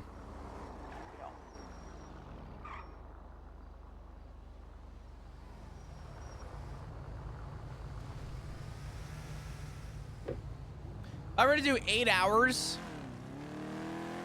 a day, 5 days a week. Let's say I took 2 days off to chill, right? I'd make 140 grand. 140 grand. Uh-huh. That's cute. Listen, all I'm saying is that if they're paying me, I went to court the other day and the judge said that it would take me, or the judge said that the court case could have ended an hour and a half early based on what was being discussed. So I got to stand on duty and just stand there like a giant fuckstick and made about, I don't know, probably by the end of it, 10 grand. I mean, I can stand around looking like a giant fuckstick and make double that. Yeah. I'm gonna guess. You said standing around and make double that? Looking like a fuckstick? Yeah. Growing or selling? Or both? Plead the fifth. I'll let you know in 7 days. Hell yeah, I don't give a fuck, I promise. Oh, so it's not. I know you don't give a fuck, but I give a fuck, and it says clearly, I just can't be talking like that. I respect it. Catching me out here reckless. Nah. Listen. The fact that you stand. I feel like you want to go do fucking Sandy. You want to go do Sandy? Do you want to do Sandy? I know how to do Sandy. I think it's a bop. Honestly, like I'm lit as fuck, and I'm just ready to. I talk the most shit on Sandy. I just be vibing out, bro. No, listen. I mean, that's like half the fun of fucking. We got half an hour. Half an hour You before hungry? what? Am I hungry? Before we can like sign it. Oh. Fuck. Do you want to do Sandy with me? I'm down. I don't give a fuck. I'm down. Okay. I don't know if they like clock into there or not. Yeah. But like, yeah, are you hungry? Because we can get some food before our shift starts. I literally just got food. Okay, we're good then. Let's go to the clothing store so I can get out of this. Because like, denim does not feel good on bare nipple. I'm just letting you know. I wouldn't know, but you know, soon. That's good to know. Soon? PM? You think so? I'm gonna be honest with you. Are you a shirtless person underneath kind of shy type shit? Because a lot of guys do that. I'm just saying. Listen, off the record, okay? There's some hard poaching going on around here, okay? Literally everything is off the record, Flop. Is it though? Because if it was off the record, you tell me that you was selling.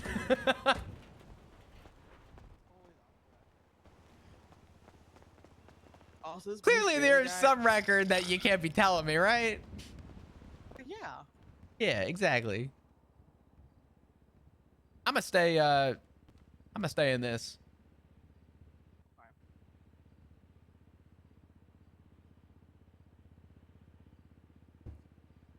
There we go.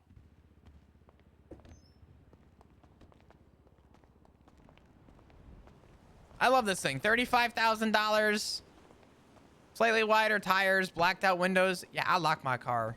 Listen. Is this the one that we can like hang out on the side? Yeah. I like that. We need one of those. Like a 7-seater. I fucking love this thing. Also, not to mention if I park it somewhere, everybody ignores it because it just looks like another fucking car. So everyone's like, me true. Yeah, fuck it. So it never gets stolen. It never gets fucked with. But it also goes 159 miles an hour. That ain't bad. I mean, it don't accelerate for fuck all, and it has a turbo, but... What kind of turbo you put in it? I want to say it was a 40-something. Because it doesn't have a lot of low It's end. not bad. Yeah. I got a Grizzly, and I really like that one. A friend of mine sold it to me. Grizzly, is that like the Cadillac looking one? I think it looks more like it looks like a Trackhawk to me. It sounds like a Trackhawk to me. Oh, that thing looks supercharged to it. It looks fucking gnarly. It looks tough, bro. I don't see a lot of people driving them. You want to see mine?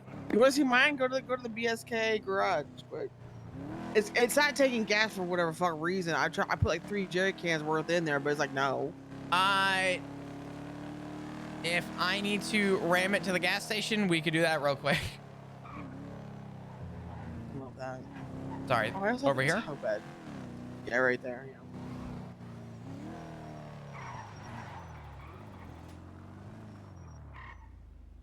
It's amazing. It's a work of art, honestly. You picked me up in it the other day. You remember when some fuck shit was going on and oh yeah, your money rims. I told you I didn't like your money rims. Oh yeah. You're fucking. You don't know art. I don't know art. Or culture. That shit crazy. Vice City, like country shit. That's that marshland swamp shit. I will say that Trackhawk vibe, that like Dodge Durango looking vibe. I don't see a lot of people driving them. It reminds me of the Rebla back in the day, which I had. I loved my Rebla. That thing was so fucking cool, and it drove so well. So sexy. That so thing well. Oh my god. Lowered with some sport rims, blacked out windows, and a nice pearl. I had that shit camber. Yeah. I had the I had did the too. 3/4 camel. Oh my god. I miss the fucking Rebla. Can I buy another one of those? I would, in a heartbeat, I would buy a Rebla again.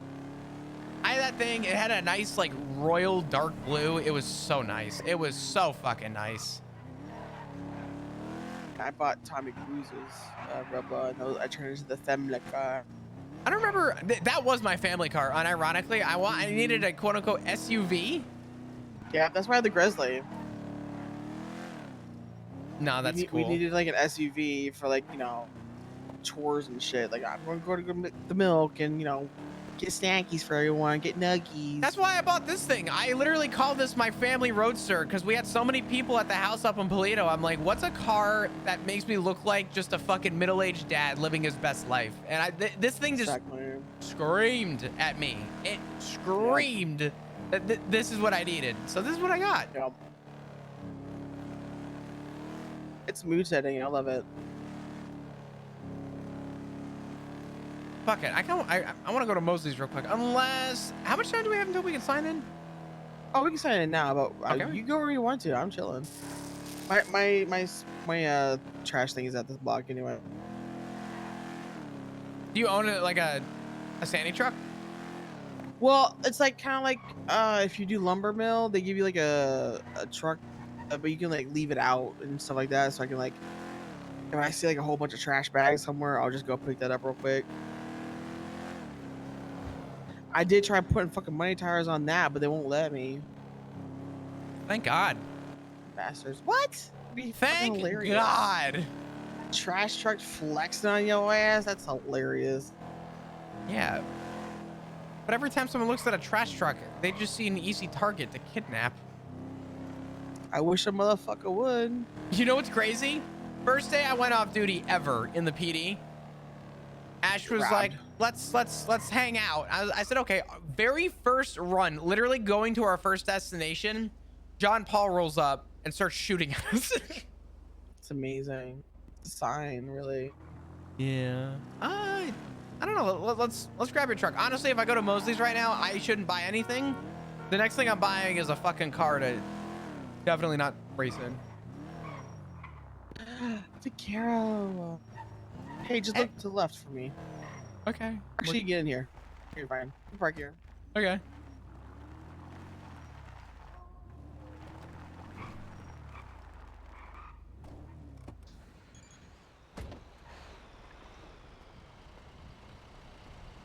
See, I want it all blacked out with money rims on it.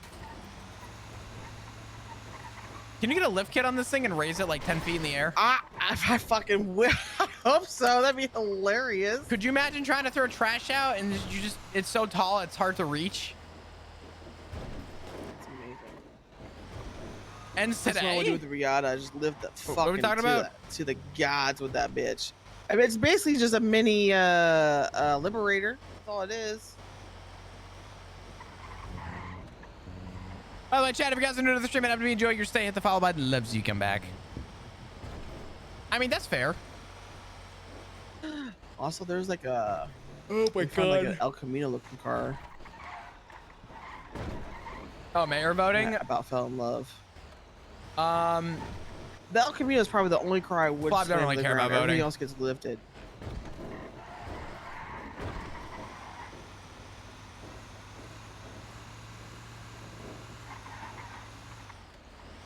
I don't know.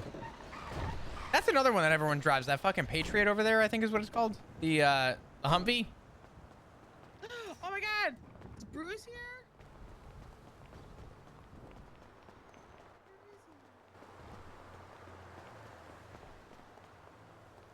What? Hallie's just running. I clicked the follow button 2 times. That's crazy. Oh, I signed out. My dumbass. That's Bruce's car. He's my future ex-husband. I'm sorry, what?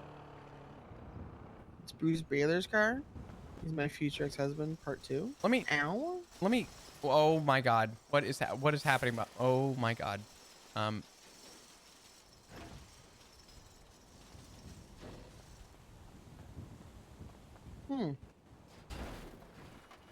Trash on ice. Okay. All right. Okay. Okay. You can join my group. Oh. Let me see. Oh, it's being towed. Oh. That's wild, actually. All right. Here, come look at this car. It's amazing. The fucking rims on it. Ugh. Match made in heaven. I swear to God. I really want to like hot take what I'm looking at right now. You want my hot take? At my future children's birthing bed. Yeah, listen, Tally. This thing looks like what a SoundCloud rapper's first big single hit paycheck looks like. My main goal in life is to blow up and then act like I don't know nobody. That's fucking crazy. I love it. Oh, Bruce Baylor can do whatever he wants to me. I swear to God. Who is Bruce? It should be him. He's amazing. What do you mean? He is not what you would think that car owner look like. I'm just saying. You kind of high praising Bruce right now. That's all I'm saying. I kind of want you to like, imagine what I appreciate like. you. Just buy Sorry, I'm late. Why you alone. apologize? Don't ever. I appreciate the 40 months. Can we get some hearts and please? La puerta.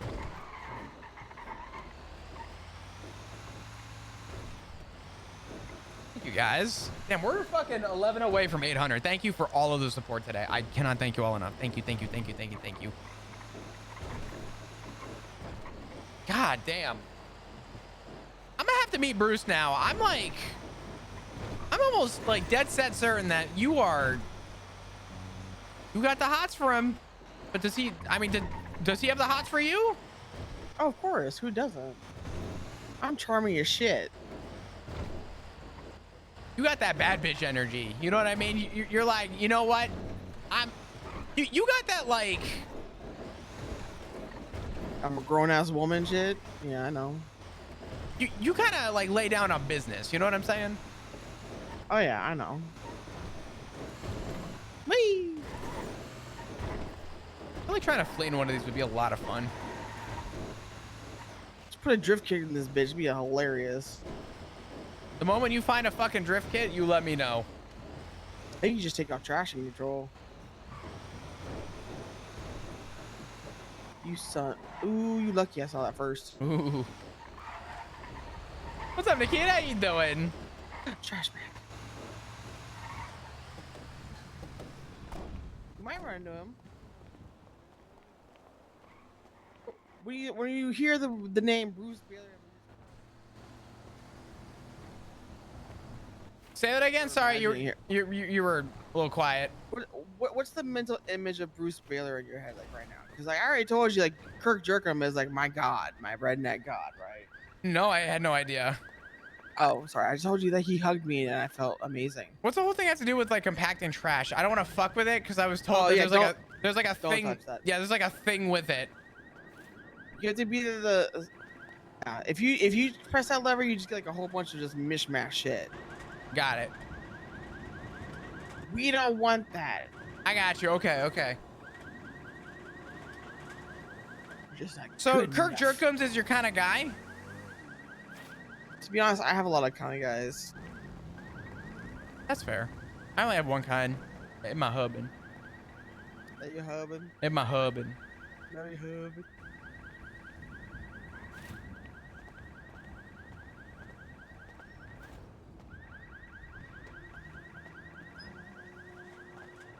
Fuck. So tell me the story of you and Ziggs.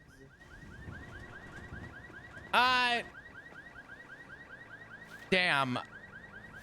You know, I wish I could tell you the full story because unfortunately I had a head injury and I don't really actually remember. Some of it, okay. I don't even remember our wedding.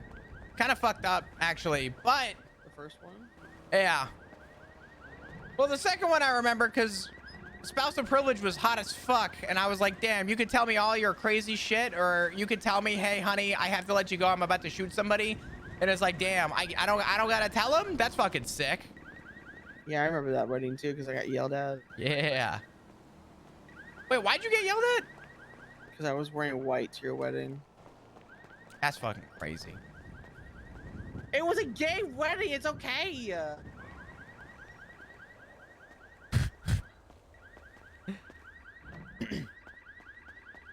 Listen, all I'm saying is that man is perfect. Perfect.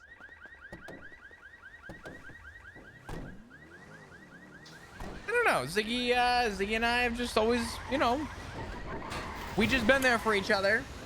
We were both in the PD together. I'm gonna make you leader just so you can accept the job. It's gonna pop up on your phone. What does that mean? No, you'll see, like, you know, you just gotta click on it. I got you. Yeah. What I'm glad that you found your person. It's very also that you're not like, you know, I think some people get love wrong. Yeah. Love is... I just told someone this right before hanging out with you.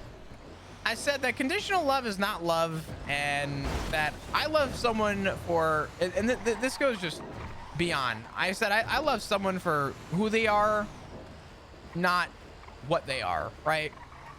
I love Ziggy when he was a cop. I love Ziggy when he was going around doing his thing. I'm trying to accept jobs, but they keep pending. That's still the same thing. It's Oh fine. God. Oh, Pending's good. Now it says Vespucci. Oh, here. Oh, fuck yeah. Okay, cool. But I don't know. When the first day I saw him in denim, I turned around and told him, I said, I don't love you any less. Nothing changes. I still love and support you. That's so sweet. Because that's what it's about.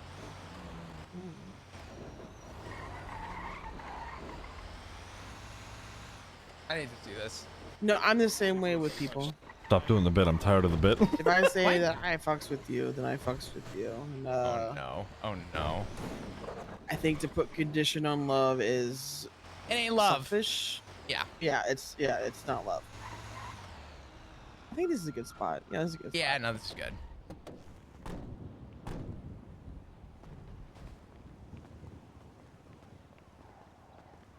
I need to actually remember that. I'm going to force Laura to remember that Ziggy turned around and pretty much said, and I quote, I'm pulling rank.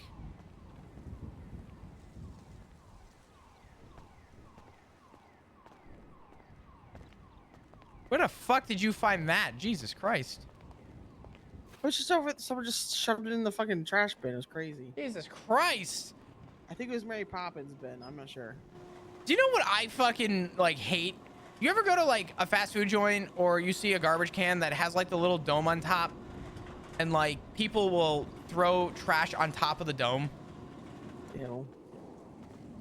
I just feel bad because I know whoever has to clean that, it has to lift that dome and they're going to have fuckloads of trash just go flying.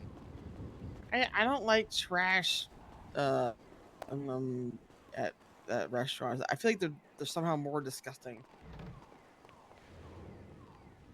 Yeah. I think it's because I used to work at a fast food place, and there was like always like ketchup on the sides of the walls of like just I'm like ew.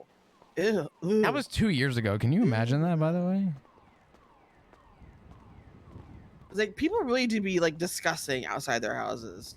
Listen, all I know is when I drop something at like the grocery store, I pick it back up or put it back on the shelf because it's like in my mind, I'm like, damn, I'm a good person, right? And then I see people like step on a ketchup packet in a Popeyes and they just leave it, and I'm like, bruh, ew, you're kind of a piece of shit. Oh god, I want Popeyes now. I want Popeyes too. What time do they open? I love fried chicken so much. Okay, we listen. I promise you, if there's one thing that you'll get to know about me, I fuck with my food.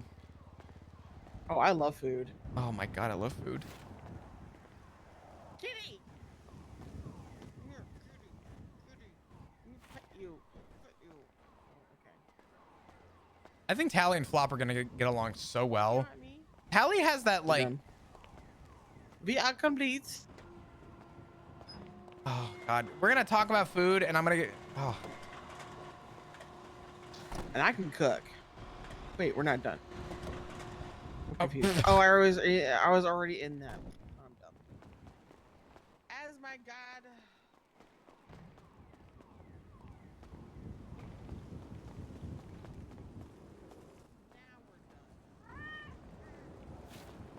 As my guide Kirk Durkin says, I am in real life stupid.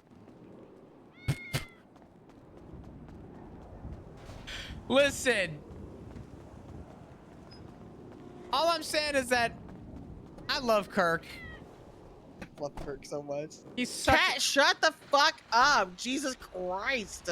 Hallie, I'm getting mixed emotions from you. This started off with you saying, "Kitty, come here, I love you," and now you're like, "Shut the fuck up, bro. Stop talking." Now you know what it's like to date me.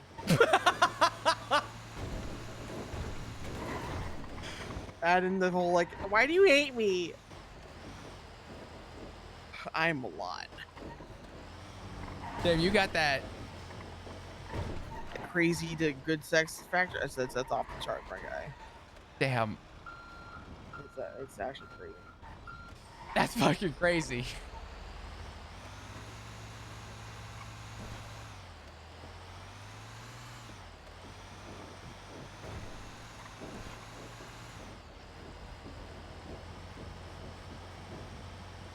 Excuse me, please don't move. Thank He you. is up out of I would imagine. Yeah. I'm sorry, That's Tally, me did you always. did you just wear white to my fucking wedding? It's black and white. All right, What so the fuck? Look like for you. You do It's have- black yeah. and white. What are you talking about? You're just like a lumberjack. Okay, we had to do it quickly. The star sort of Not your aligned. typical breakfast, right? So let's do your bougie breakfast. What's your bougie breakfast? Oh fuck! Like you're about to post on TikTok, like, come wake up with me. Oh my god. Okay, I could tell you what my new favorite breakfast is, and so do you know like how chicken and waffles is like just like a kind of a staple, sorta? Yeah, yeah. There's a place that I recently had, and their special is fried chicken with French toast bites, with a hot honey drizzle.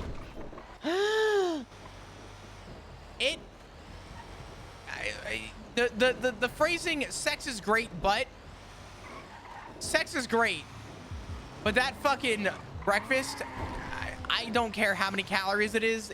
If I go out, if you see me over that table dead, just know that I died happy. Like that shit, that shit going to. I forget where. I forget where we're supposed to go for this one. It's all good. Oh, you're debating if we should go to this one? Yeah, like we're in the area. I just don't remember where to ever go for this shit. I don't know. What's your like bougie breakfast? Also, eggs Benedict. Surprisingly good. I was about to say eggs Benedict. Yeah, that's my breakfast. God, that shit's so good. I just had eggs Benedict for the first time a few weeks ago, actually. That's a big thing. Here's the thing is, like, no one ever does it right. Like, so you gotta make it at home type shit. I like my hollandaise very lemony. Because That does usually, sound good. if you don't do it right, it just tastes like butter. Yeah. Which ain't bad. And it ain't bad, but like it gets heavy, and you feel like, oh my god, my veins. But if you add if you put like enough lemon in it. Air. Sex is great, but a hug. Oh, we gotta drive. Oh, we gotta. You wanna go by? Okay, we can go by. I just wanna. I ain't gonna say anything. I just wanna know. How will I know? Hello. How's it going? Hello. Oren, you ordered some trash? Good. How about you, ma'am? Tell Daft. I said hi. Okay, I'll tell Daft you said, Flop, is that you? Yeah, hey, what's going on? Hey, Mr. Dugong, how you doing? I'm doing great. How are you? I'm doing very good. Hope you have a beautiful day. Thank you. I appreciate it. I hope you have a beautiful day as well. Thank you. You guys are doing the Lord's work. How many people are in Duke? You know what? Never mind. I just 1, 2, 3, 4. Are y'all down bad right now? What's going on? It's a bit quiet on Chef, but we do the best with what we got. I got you. I respect it. That's so sweet. That's so sweet. Yeah, it's right. We're ready to stop these crime doers. Forte should be on duty soon. Hopefully, that'd be really cool. Hopefully, maybe. Forte usually gets on duty a little later, I think. I don't know. Yeah, true. Yeah. But all right, well, you beautiful guys, people keep being amazing. Don't get hurt. You take care. Be safe, all right? Bye. Bye. Oh God, he is like that. PD's gonna break his heart one day. Oh, for sure. That motherfucker is gonna fucking. Oh God, and we're really on the edge here. Of glory. I'm on the edge. Of glory. Nope. What about on this side? Yes. Bike. Yeah, I don't know. There's another thing I've had recently. I found out. Lemon poppy pancakes. Lemon poppy sounds good. I think I'm in my lemon era tonight. This summer. Ooh. The same place does carrot cake pancakes.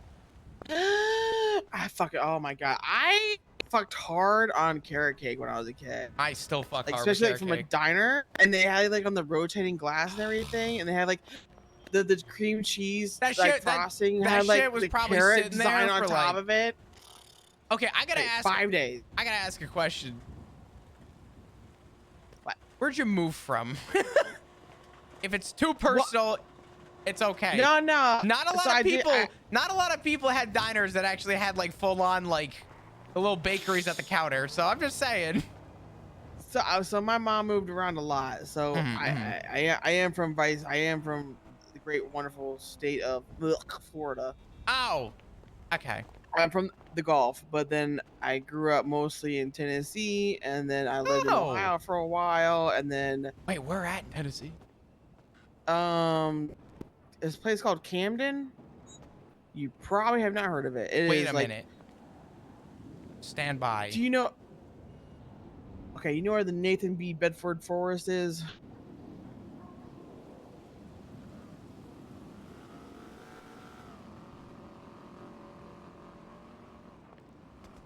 Never mind. I don't know. I thought I knew, but I don't. It's by Paris. Yeah, that shit west, west. Yeah. No, that's so basically the national forest that's by that town is basically it was named after the guy who started the Ku Klux Klan. That's that type of shit. Oh, you were there. You were like. I was there. Holy fuck. And then from there, I went to Ohio, a couple places.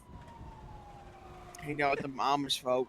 Then grew up Southwest Michigan. There used to be oh my god, I'm sorry. I need to reminisce. There used to be this little Amish food cart that only on I think it was on Fridays. They would do fresh made ice cream, and they would also do baked goods, but they would make them over a fire, so it would I don't know what they did with these things. They were so fucking good. I couldn't even tell you what they were, but they were, oh man, they were good. Try the blue, or unless we're done. I don't think Are we done? I don't think so. No, I don't think so.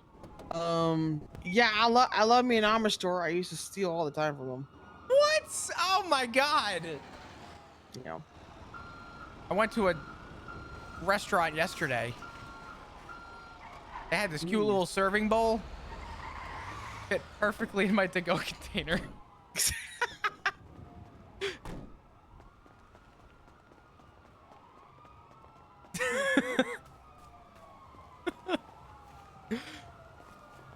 Chad, I borrowed a bowl. I'll give it back when I'm done washing it, I promise. You know what? If they didn't want their shit stolen, they should have made such cute things. I used to go to, oh God. I used to go to Olive Garden. Cause Infinite breadsticks, or we're done. Yeah, honestly, this is a terrible take, I think, probably, but I really never was wowed by the breadsticks. There's so much better breadsticks out there. I agree. I don't know. You ever hear of a place called Cheddar's? Yeah. You ever have their fucking croissants when you first sit at the table? Yeah. Can I tell you a really hot take? Yeah. She said Cheddar's. I'm not that big of a fan of Cheddar Bay biscuit. That shit fucks up my stomach like hard. The like the croissant that they give out at the start? No, the Cheddar Bay biscuits from Lobster. Oh, Red Lobster. They're good, but they're so dry. Yeah, no, they're so not dry. And then you think it tastes good, but then you're like, this is just salt. It's just salt. I don't go to Red Lobster often because I have a shellfish allergy, but whenever I've had the bake at home like containers that you can get from the grocery store, I bit into it. I'm like, it's good, but this is like a mouthful of fucking sodium. What, like eating like ramen and being like, damn, this is pretty good. And then you read the nutritional facts and you're like, oh, 1,800 milligrams of sodium. Okay, no wonder why this is so good. And then you can't untaste it. Yeah. It's also so fucking cute how similar you and Forte are. He also can't have shellfish. Wait, really? Yeah, he's allergic to shellfish. Oh my God. I'm really not missing it. I've seen people eat shrimp before. Let me tell you, that is a disgusting thing to see. Really? I think it's so weird. Then everyone's like, really? oh, you don't want to eat the poop part. I'm like, what the fuck does that mean? I don't get that shit away from me. Fuck. It's not really poop part. It's so easy to clean out too. People are just Do you ever see somebody break open a crab and eat it? You know who does that shit? Yeah. Serial killers. Serial killers do that shit. Fuck that. I mean, I love crab, and I eat weird shit all the time. Yeah, I'm good. To be fair, I've had dick in my mouth. I mean, I can't be personal about like what's been in my mouth before other than crab. That's an upgrade. Sally, I love how fucking honest you are.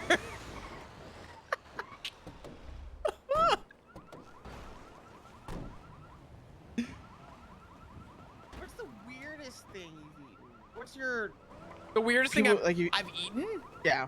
I mean, I know like culturally like, some things aren't weird in other cultures, but like to us, right? What would be like? Yeah. Like, mine would be like blood of some kind, right? Yeah. I'm trying to think of the weirdest, like the really like weirdest thing I've ever had. It's not like super weird, but have you ever had liverwurst? Oh yeah, I've had liverwurst. Yeah, I actually keep some. I keep some actually. Liverwurst with some mustard and onions is not bad on a sandwich. Except for the mustard part. I'm not a big mustard person. But like I keep I don't want to compact this. I'm scared. Oh, does it need to be come back to? You just put it on the ground for now. I'm trying to think of the weirdest thing I've ever had. Sorry, you got me thinking now. I'm just cooking. I'm with Flop doing Sandy.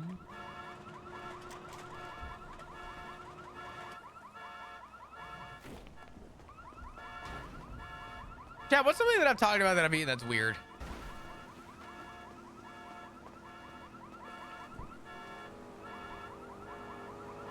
If you're gonna come back with pussy, But yeah, I was about to yell. Yeah. I love pate. That shit's so good. No, but I keep like a tube of it like on stock in my fridge all the time. I like to put it on crackers. Or, like even like honestly, I keep like a little tortilla with me. Like I kind of smear it on there. Uh-huh. Can I ask you a question? What do you think about canned tuna or canned chicken? I'm not a big fan of tuna just in general. I respect that. I do like canned chicken. I mean, I'm also like really I grew up very fucking poor, so me like, too. Me too. So but like, I fucks with like the a good like chicken sandwich or like like we're gonna be salad. oh my god! I have an ally. I'm so happy. Do you know how much shit I go through? I could fuck with like a tuna sandwich every once in a while, but it's very, very rare. It's gotta, for me, if it's canned tuna, specifically canned tuna, I need that shit like seasoned. Listen. Oh man.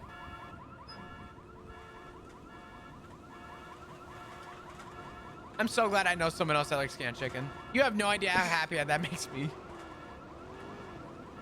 I always keep that shit on standby because God forbid if like push comes to shove, like I'm always gonna have protein to eat.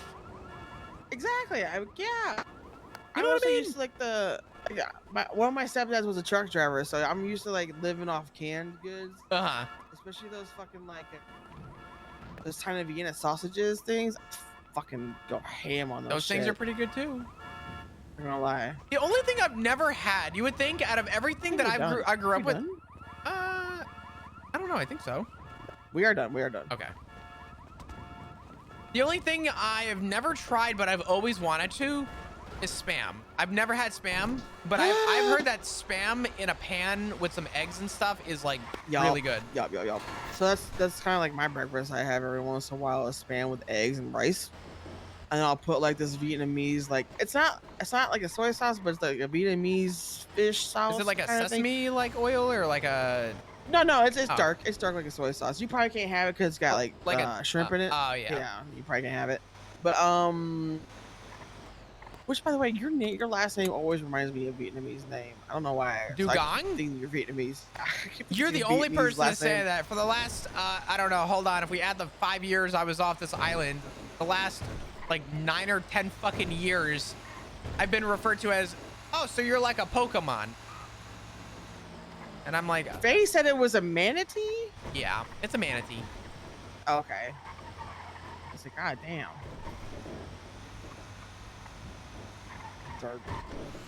What the fuck did we hit? What are you talking? We're good. You saw nothing. That guy is so engrossed in what he's doing, he didn't even realize. Didn't even recognize it. Oh, just normal Los Santos things. Oh, yeah, because I told Faye, like, I wonder what a manatee tastes like. A manatee? They're like protected everywhere.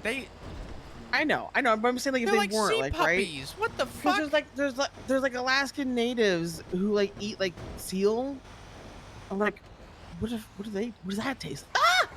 What does that taste like? Yeah.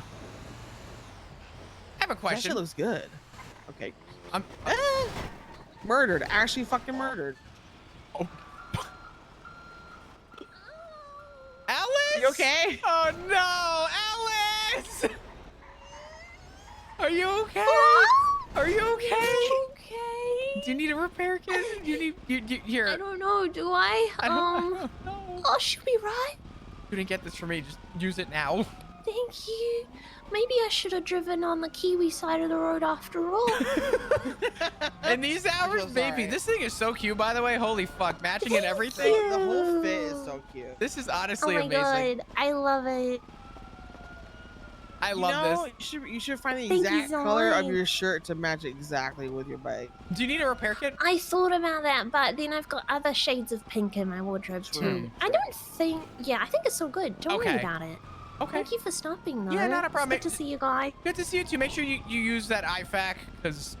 Oh, yeah. illegal. Otherwise, you'll Yeah. get. Ooh. Yeah. Oh, flop off duty? Maybe. Oh. No, we're undercover. I'm not. Yes. Fuck that. Look, I got listen, that shit off I'm not duty. judging. Yeah, no. Thank you. Okay, yeah. all used. There you go. All good. If you need anything, let me know. Thank I you. still want to give you a call at some point. It may not be today because I unfortunately need to dip at some point soon. Yeah, Go back it's to all Toledo, good. I woke up late. No stress. Okay, all good. Well, I will. It'll be good to chat sometime, though. Absolutely. Will do. Have fun picking up trash. It's my favorite pastime. Yeah. Have a good Hell one. Yeah. You too. She sounds amazing. She is always so positive sounding. For the first I don't time. think I really properly met a Kiwi person, to be honest. She. God. Alice is like. She's my favorite. But the only time I've ever seen her upset was when I asked Rue to apologize to her yesterday. And Rue said, I hate you. You're not my friend. If you ever try and offer painkillers to my dad again, I'll shoot you in the head. And I'm like, you can't say that to poor Alice. She's a sweetheart. But I gotta give it to Rue. She an honest motherfucker. That's true. Yeah. But yes, continue with your question. What was I asking before? What did we come off of? I actually don't know what you were gonna ask me, to be fair. Fuck. But I like that you ask me questions. No one really ever asked me questions. Man, I was gonna ask you a question. I don't remember. What did we just come off of? Chat? What were we talking about before? Night Perma, thank you again for the video. It was fucking amazing. I'll remember. Hold on. Throw it. Yeah, good job.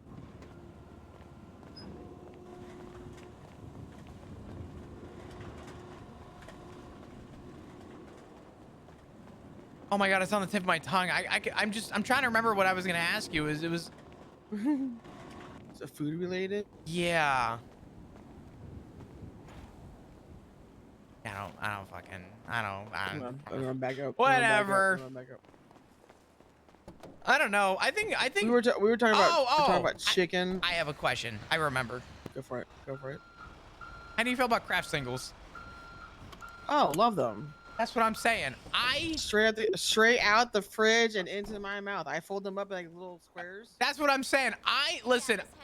I know that shit is fake as fuck, and I know it's. I don't give a shit. I don't give a fuck if it's fake as fuck. I love that shit. It melts so well. If anyone says that there's any better cheese for a burger, they're wrong. I'm sorry. It's without fail. The only other cheese that is better than Kraft Single is government cheese. I've never had the government cheese. It's the best. It's the best grilled cheese you'll ever have in your goddamn I have been life. told by. I don't think I've ever heard anyone talk shit about the government cheese. I have heard that it's apparently like fucking Goated. like delicious.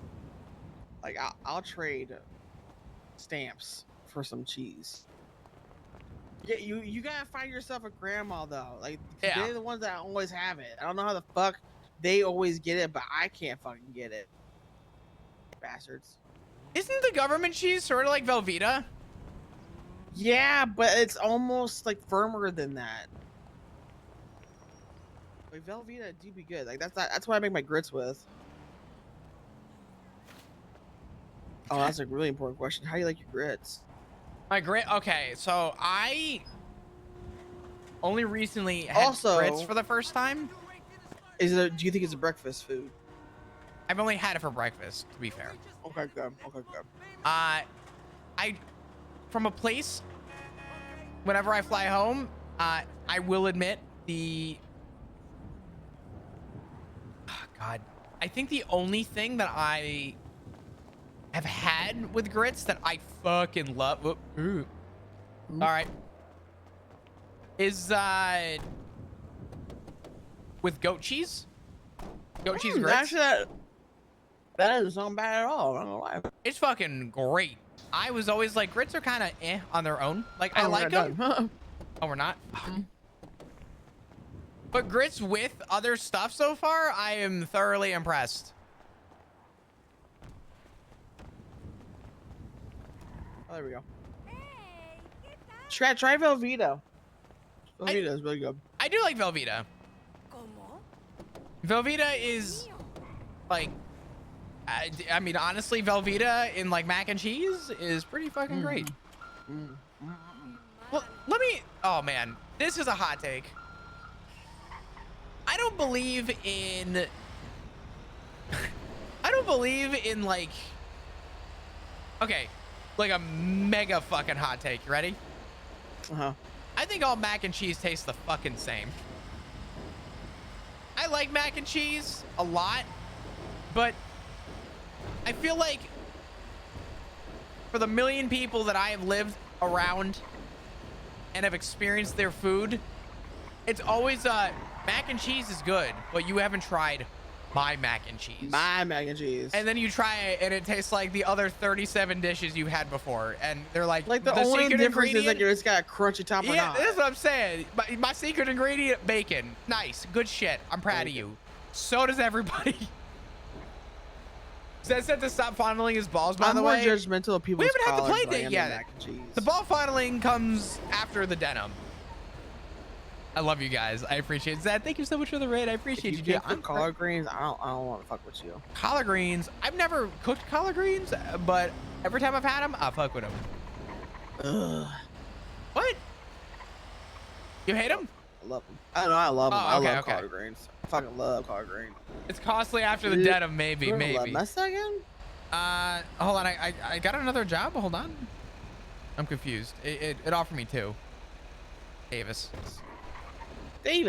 Welcome everybody. Hi, I'm Chris. I play Flop, Senior Officer Detective 225, Flop Dugong for the next 7 days, and then Flop will be definitely not ADMC Flop Dugong.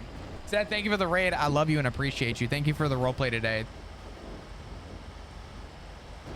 I don't know. I just fuck with food. I did find out though I have some Fingal-Dan syndrome, or the Fingal-Dan disease, or whatever people call it.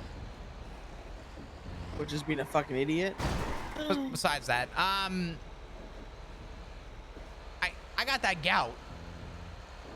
Oh, you got gout. I got it. Oh no. Oh no. It's okay. It hasn't ruined me enough to give a fuck. I had to give a beer, but it's okay. Ow. Honestly, I don't like beer. I love a good stout, but you know, I can live without it. So I've been kind of relying more on like the chicken, because like chicken is good for gout. Ooh, I love chicken. Chicken is fucking great. I think chicken is the most versatile meat.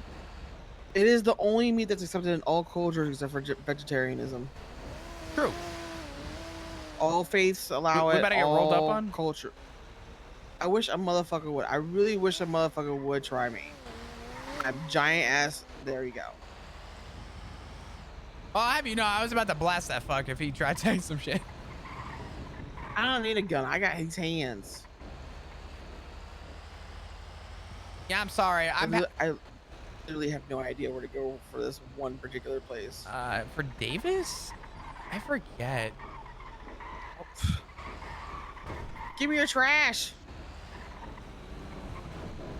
I'll find it. Gotta be something at Grove, no? Is it Grove? No, I don't think it's Grove because that's dangerous. And Vespucci, is it? I'm not scared of BDMC. I know, y'all kind of clapped him to the, you know, the end of that fucking beef. A little bit. No, that's not right. What? Oh, is it the alleyway? Oh, you know what? I'm so stupid. Make a right. Yeah. And then go down. Not this alleyway. Make a right. I'm sorry. That was late as fuck for me.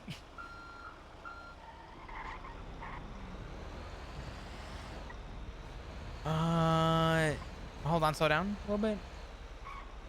Actually, go into the alleyway. So go past this light and then go past this intersection. This alleyway on our right. This alleyway right here. Yeah, I'm pretty sure. No, I'm Ain't wrong. nary a can. I remember there being a lot more over here. There's a fuckload back there, actually. Back up. There's a fuckload back there. Is that within our, like, our collect limit, though?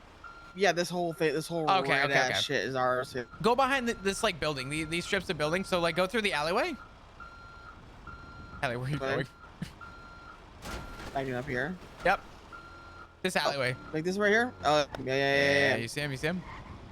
Yeah.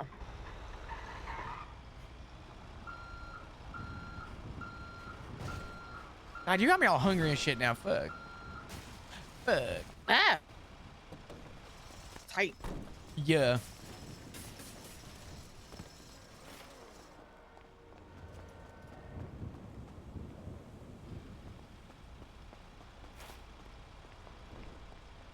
So yeah, like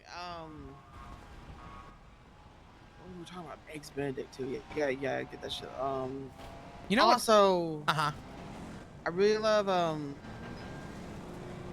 I'm also I gotta say I am not just a redneck, but I am also Armenian. So like there's Armenian food that I just fucking love. Armenian food? Armenian food, yeah. I've never had. Well, like they have it over at the Abra Kababra. You get the Lamachan, which is like Armenian pizza. Yeah. The what? What? It's called Lamachan. So it's like flatbread, but like Middle Eastern. Chat, what's your favorite cuisine? Shit. And then like it has like herbs and spices. It's like a whole like thing, and like with lamb, ground lamb stuff. Ooh, that does sound good. It's very not spicy, but like flavorful. It's a lot of spices, but not spicy. I got you. Yeah. Dude, Italian food will always be my favorite, but my God, catch me dead having. My favorite dish in the whole wide world is called chekufta, which is basically Armenian steak tartare with lamb and or beef. Oh my God, that sounds amazing. So good. It's hard. People fuck it up all the time, but if I can get a good like ahi tuna, oof, like a seared tuna or something, my God. I love fish. I love seafood. I love sushi. Same. It's a shame you have shellfish because like I love squid. You know what? I can have squid. I just really I don't like calamari. It's interesting because like usually if you can't have shellfish, you can't have squid either. Really?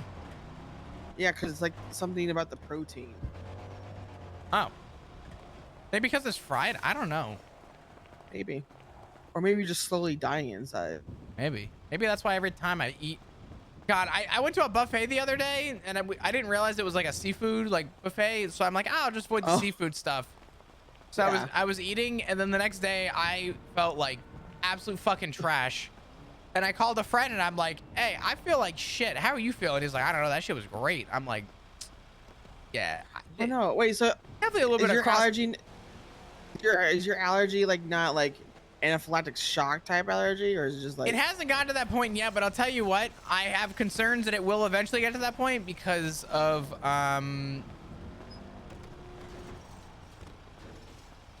what do you call it? Ugh. Oh God. Let me scooch in first. Okay. I used to be okay with like cats. I would just get a little like itchy-eyed from cats. Oh no. Now, holy fuck.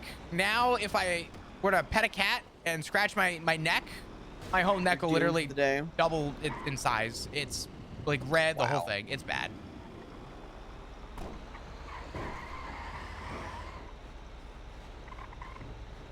Just itchy guy. I'm an itchy guy. Yeah, Forte's show is like a anaphylactic type shit, like EpiPen Well, type shit. I should probably have an EpiPen, but I don't. just risking it out there. I live life on the edge. Yeah. I'm the kind of motherfucker that's like, I'm feeling funny. Give me a Benadryl. I'm not scared of bullets. But keep that shrimp away from me. Listen, all I'm saying You want to hear about the American healthcare system? Let me cook for a second, okay? Let me cook. Cook. We got landmine. Theoretically, an EpiPen costs however fucking much, like $500, whatever the fuck they are, probably more. It's cheaper for me to go eat shrimp in front of a hospital and get checked in than it is for me to buy a fucking EpiPen. Still? I thought they fixed that. No, Oh, what the that fuck? sucks. Crazy. Oh, that's not good. Yeah, that does not look fun. Yeah, that's where I need to go, though. Motherfuckers. 35 each? Fuck, in that case, I'll actually get an EpiPen. That's crazy. You know what? Cancel this job. We'll just go to the next spot. How do I cancel a job? I don't know. Just go in and cancel it. I checked on ready for jobs. Does that mean I'll get another job? Hopefully. Yes. Okay, I did. Yeah. Okay, good. There we go. Vinewood Hills.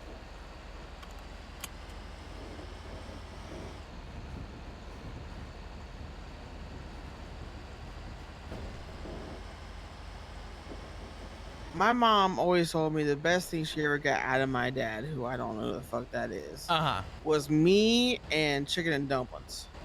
Chicken and dumplings is real fucking good. Now, do you do the drop drip ones, or do you do like the strips?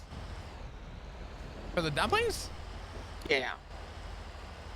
Are yours in a ball, or are they in a strip? I love chicken and dumplings. I haven't had a lot of them, but whenever I do, they're in the balls. Okay. I haven't tried the strips yet. They're really good. Are they better? I think sometimes it's hard to be consistently make sure the inside of the balls are like cooked all the way through, because if it's like too dense, then like you get like the inside of it being kind of doughy like doughy. Yeah, like not like milly and like just uncooked. While as the strips, it's basically just like, you know, you're guaranteed a good ass experience. Actually wiped. Yeah. I like how when you crash, I'm like, oh fuck. You crash, you're like actually fucking dead. GG. You're just like, yep, game over, bitch. Good job. You thought you had a chance, now you're dead. Actually dead. Good fucking luck. My car bigger, therefore I win. You fucking hit people in a goddamn truck, and you're just like, you know what? That's on you. That's on you. That's on you for just being near me. You should have avoided me. I feel like exactly. I feel like we all know who Tally Marks is at this point. Just avoid. I'm learning so much about you. That's all I know. I'm an interesting person. You're a great person. What the fuck you mean? Oh, this one I always forget too. Hallie. Oh, you're often. No. You're washed. What's going on? I'm usually the one that's like not driving. Oh, that's fair. It's like some sort of like right here. No, I'm fucking dumb. It's like right here. It's literally right behind us. Oh, this alleyway? Even I know this. Yeah, Damn. yeah. Calm down. Jesus Christ. God damn. Hallie, listen, if there's one thing I know about all my years in the PD, I know things. I know places. Don't you worry. Dealt with enough serial killers. Oh yeah, most of them are in our group. See, I beg to differ. I think most of them are actually in the PD. They just wear a badge to do it illegally. True. That's why we joked that the PD's a gang. Oh, they are a gang. Absolutely. They're a gang. If anyone says anything different, they're fucking tripping. Exactly.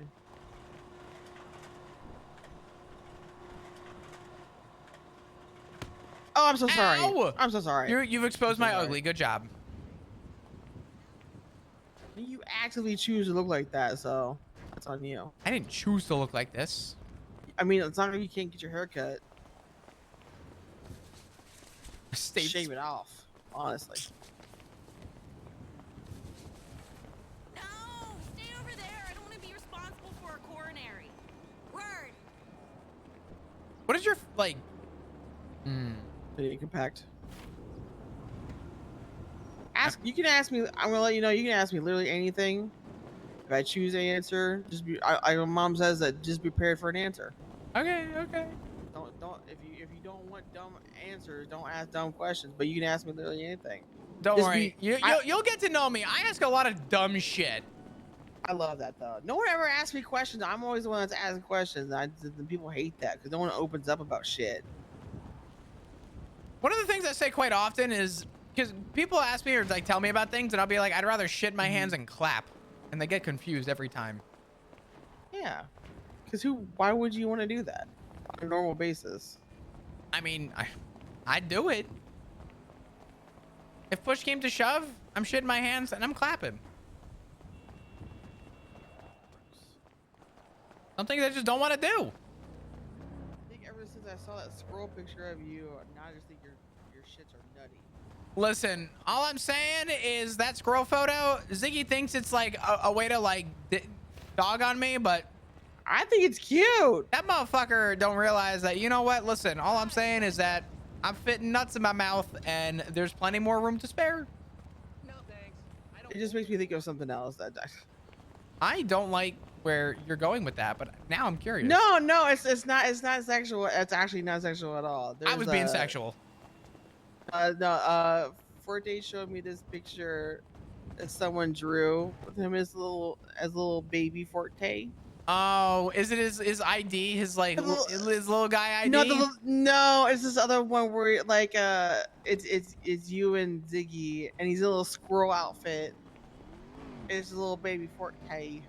Wait, I think I know exactly which one you're talking about too. It's so cute. I still love his little guy card. His little silly guy card, yeah. Rism with the tism. Rism. Tism Riz. I keep telling people about it.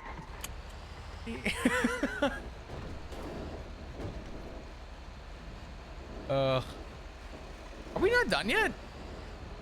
We're done. Oh, okay. It just stays on there for some reason. Let me ask you a question. Yeah.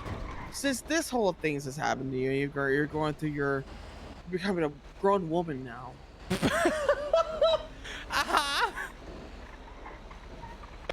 That's crazy, Tally. Did you just want to say that? What's going on? I feel like you wanted an excuse to say that, but go ahead. You're blossoming, right? We could say that, I guess. Actually, I don't know how you view Forte, to be honest. I never really got anyone else's side other than Ziggy's. I mean, I've heard Edda's, and I'm not a big fan of Edda. Just like straight up. Truthfully, now tell me. I won't speak for everybody else. I heard that I know Ziggy wasn't impressed with, I guess, stuff that happened, and I don't like the fact that apparently something Ziggy told him in complete trust was kind of like backstabbed. But I'm not someone that really holds a grudge often. Like I'm not one I'm not the kind of guy to hold like a big grudge. Like, was I upset in the moment? Yeah. Did I like the fact that he kind of, for lack of a better term, sort of broke the trust with somebody I love? I mean, of course that bothers me, but I would never look at Forte and be like, hey, yo, remember that one time? Fuck you. Like, I just, at this point, it's like what's happened, and I do believe that people change. So, I still respect Forte. That's good. I think. I mean, obviously, I say that, but like, I wouldn't like put my whole life's trust into him the second time as much as you would the first time, right? Right. But I feel like I would do that for anybody. If anybody broke my trust the first time, it's like, all right, second time around, I'm gonna be more cautious. You break that again, then at some point. What did Bush say? First time Fool me once, shame on you. Fool me twice. I'm just not getting fooled. Is that? I don't remember That's this. what he said. Yeah, after like 9/11 or something, it's like shame on, fool me once, shame on me, or shame on you. Fool me twice, shame on. Well, the point is, I'm just not gonna get fooled again. It's like, God bless you, George Bush. I swear. I mean, oh yeah. Hindsight is 20/20, but I'd vote for you again. Other than this, that's crazy. Oh man. You know what the most heartbreaking thing is about him? He paints portraits of fallen soldiers. Really? Yeah. I had no idea about people, that. From people who served during that time, that war when we went over. He paints the portraits of the fallen soldiers. He's like racked with guilt. That's kind of fucking cool. Kind of like a Winston Churchill type vibe. A little bit. I forget. Winston Churchill. Listen. The landscapes. I don't know anything about that man other than the fact that I aspire to have a cigar ash hold as long as his do. And I wish I was kidding. My God.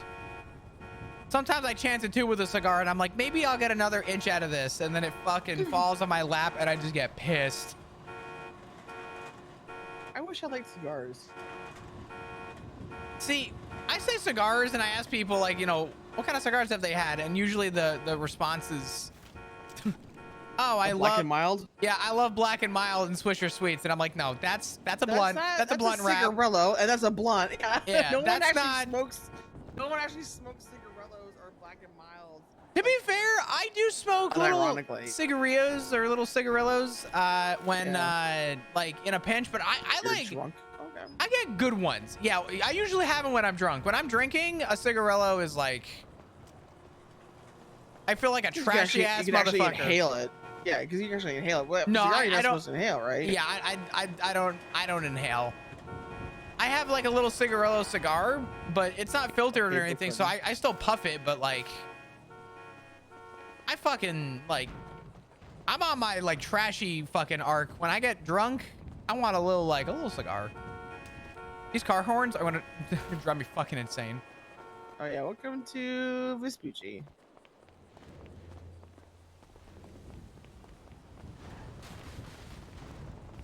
Are we done? I don't think so. We're done. God, we are horrible at keeping track of that.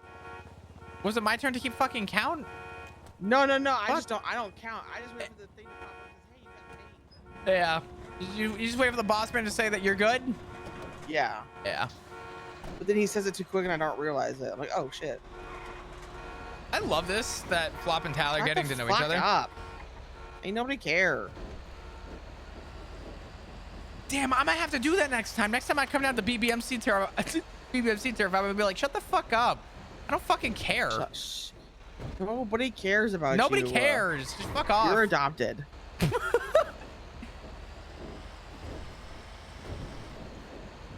Damn. But by that take,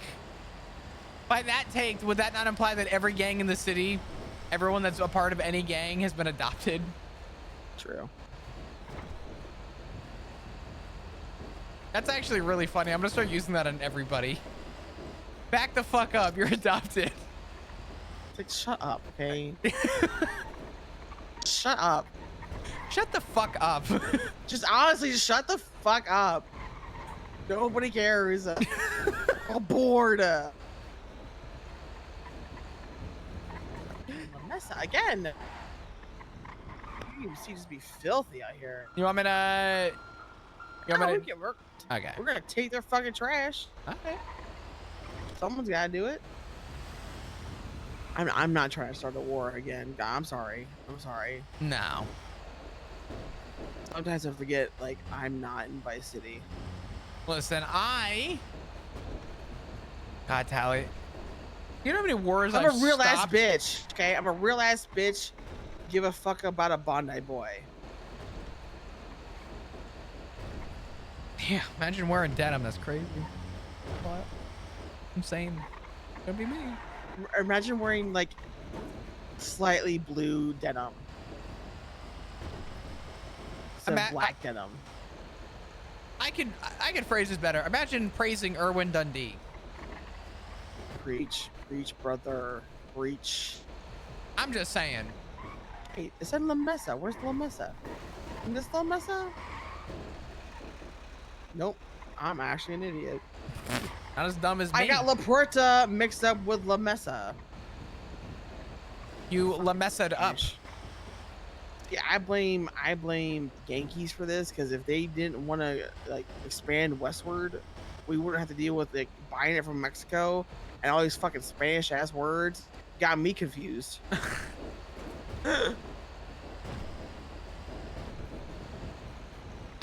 Sometimes I'll tell people that like in America we have like we're fortunate to have like genuinely every culture for food. Oh yeah. But oh yeah. I tell people all the time that Americans like to do this thing where we bastardize other people's cultures. Where So like true. there's like if you have an authentic like if you go to like a real Chinese restaurant and have like good Chinese food, like good Chinese food, life-changing. Yeah. Life-changing. And then you go to Panda Express. And you're like, what the fuck? What the fuck is this? Why is the orange chicken so fucking orange? But still, give me that shrimp, walnut shrimp. Oh shit. my That God. shit's so good. It's like I love burritos. I love actual authentic Mexican food. Oh, but hell Taco yeah. Bell at like 2 o'clock in the morning. Okay, hold on. High as shit or drunk as fuck. I mean, yeah. This is definitely a take and a half, but Taco Bell any time of day for me is okay. There's something about that cheap shit fucking Taco Bell that just sits right with me. I don't know. Also, cheesy gordita crunch.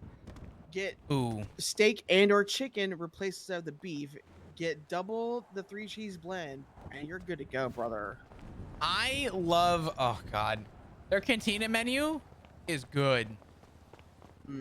Their cantina chicken burrito is fucking delish. Yeah, it's pretty good. I also just love me a good simple chicken like taco. Oh, me too. Like just simple chicken taco. They do so in the morning, if you ever get inspired or feeling frisky, Taco Bell does their what the fuck is it called? It's got like the tortilla shell in it. It's the Is it like the Crunchwrap Supreme kind of shit with the Yes. fucking like hash brown in it? Oh, that shit. It's hash brown, egg, and bacon with the jalapeno ranch fucking sauce in a, oh my God. So good, so good. It is actually my favorite like fast food breakfast. They fuck hard on the hash browns. Well, the thing with the hash browns is that they actually have a crunch. Yeah, which is really important. I don't like, listen, I don't like, listen. You better tell me you don't like McDonald's hash brown. McDonald's hash browns are good. Okay. But like my go-to like just like real quick I don't like them breakfast soft dick is fucking hash browns. That's all I'm saying. 2 egg McMuffins with like 3 hash browns and a Sprite. That's my breakfast. I gave up the soda, but I respect that order. I mean, honestly, yeah. I'll also maybe get like a hazelnut iced coffee with extra cream and sugar. I really don't like. I'll be honest. I'm not a big fan of McDonald's anymore because I every time I eat it, actually, unironically, out of anybody who has ever like said this out loud, and I'm like, oh fuck, you're right. It was Ziggy, who turned around and said every time he eats McDonald's, he gets ill. Like he feels like shit, like beyond shit after.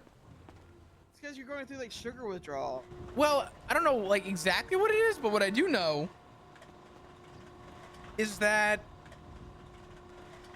I don't go to McDonald's anymore because I started feeling like I forget a couple hours. Like I need a day recovery when I eat McDonald's.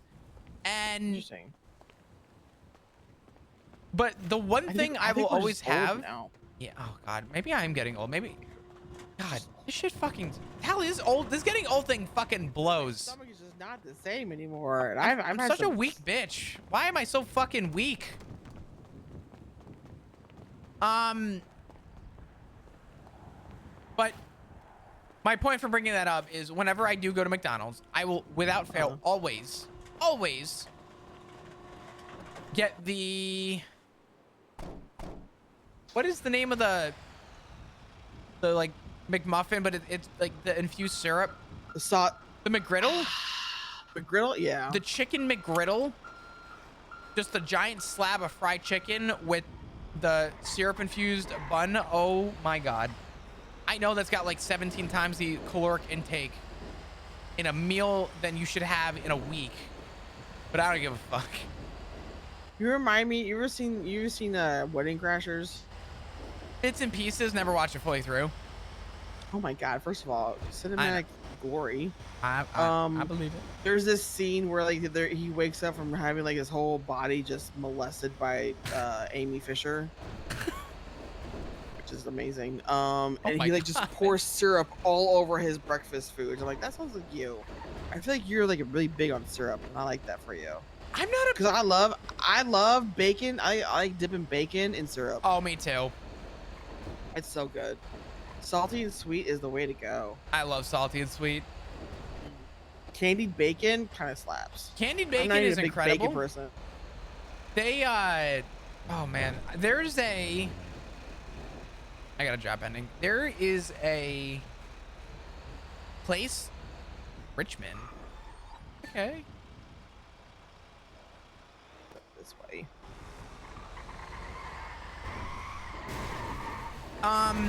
Excuse me, pardon, my bad. It's okay. It doesn't matter. No one saw it.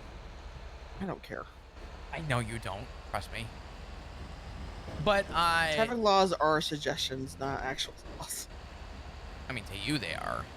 To me, they matter for another 7 days. I do miss the stop and go legislation. What's up, though. Phil? How you doing? My girl Bring that sounds so back. violently American. Oh, hell yeah. Hold on. Anyway, get going. Also, you in like 7 days you'll be like initiated into the intimate hot food take, which is like me and Theo's thing. Oh, hell, no. What hot takes do you have for food? Okay, so we just come up with the combinations that just sound fucking disgusting, but then you go like, oh. Okay, here's an example, right? Phil, people loved the new video, by the chicken nugget way. and the pickle. What? Okay, you take a McChicken nugget, right? Specifically from McDonald's. You bite like the end of it, all right? So like you have an exposed end. Because you know like, the chicken is like chicken with perfectly like stuck on the outer breading, right? So then what you do is then you stuff the pickle in between the meat and the breading, and then you eat the chicken nugget that way. And then I thought about it. What if you stuffed like a little bit of cream cheese in there too?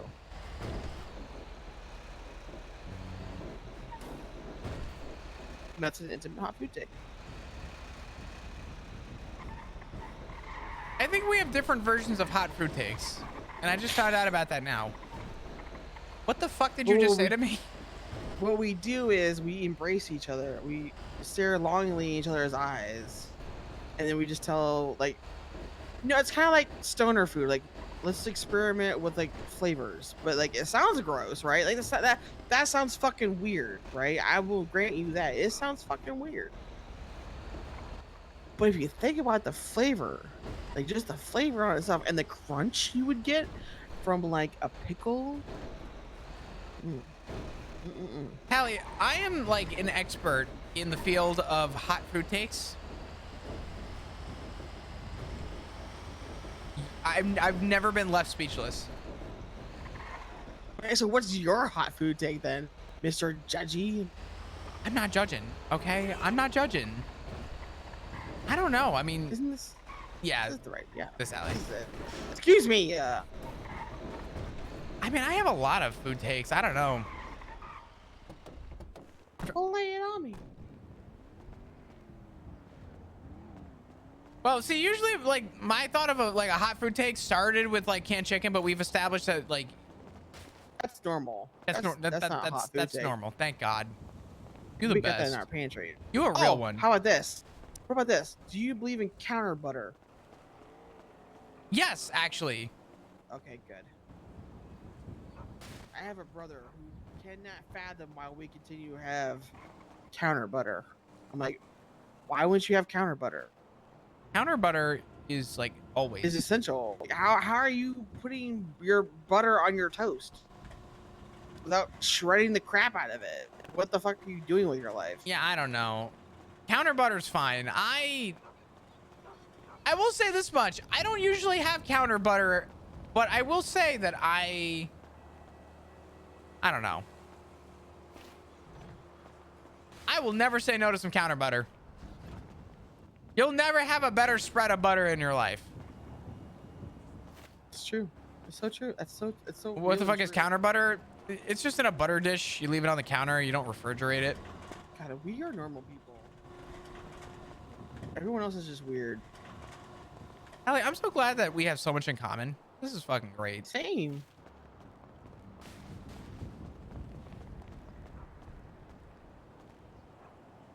Mine.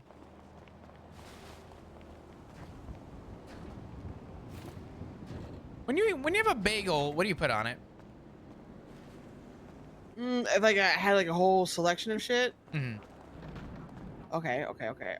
So here's another food take. Okay. I like capers, but I don't like the actual caper. I like the juice of the caper. That's interesting. Okay. Just because of the weird texture. But make sure you're shouting, unless I'm just that far away. Hold on. Sorry. You're just far away. Okay, what's up? Something about juice caper, what? Okay, so if we're talking about I'm being like I can have whatever I want.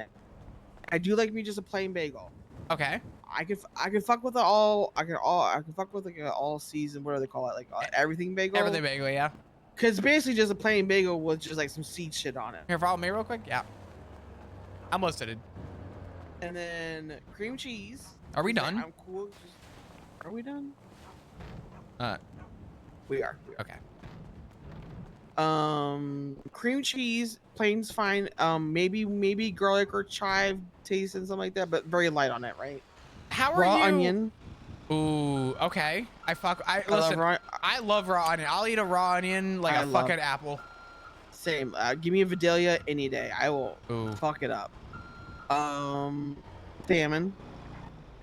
But like a really good bagel like lox? fat. Yeah, I love. Bagel lox. Oikavolt. Oh my god.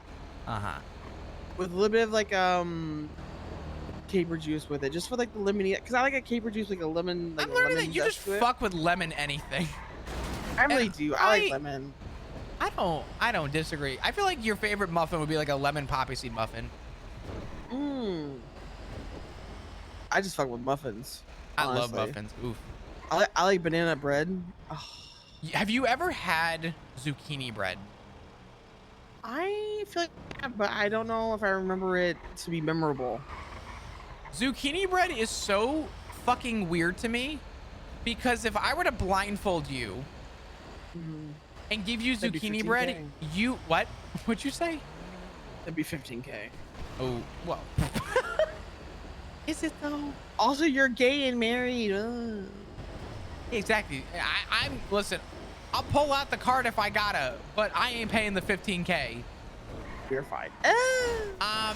So my thing with zucchini bread is if you were blindfolded and I handed you a piece of bread to bite down on and try, you would not in a million fucking years ever be able to depict that was zucchini. Right, like I feel like the zucchini bread so doesn't good. taste like zucchini. It does, but that confuses me. But zucchini in itself is mostly made up of water. So whenever you have zucchini bread, it's moist. Like you'll never have dry zucchini bread. It fucks. Was a little blindfolding between friends. Why would you turn into me like that? Like that? You actually dumb. You actually fucking dumb. Oh, you haven't met someone mad until you've seen a police officer complaining on radio that a local turned into them. Trust, it happens every day. One time, I rammed Snow so fucking hard while he was on chase that he got so pissed off at me that he ripped me out of my fucking car and handcuffed me, broke off from the chase just to arrest me. I've never been so turned on. Wow, I was not expecting that.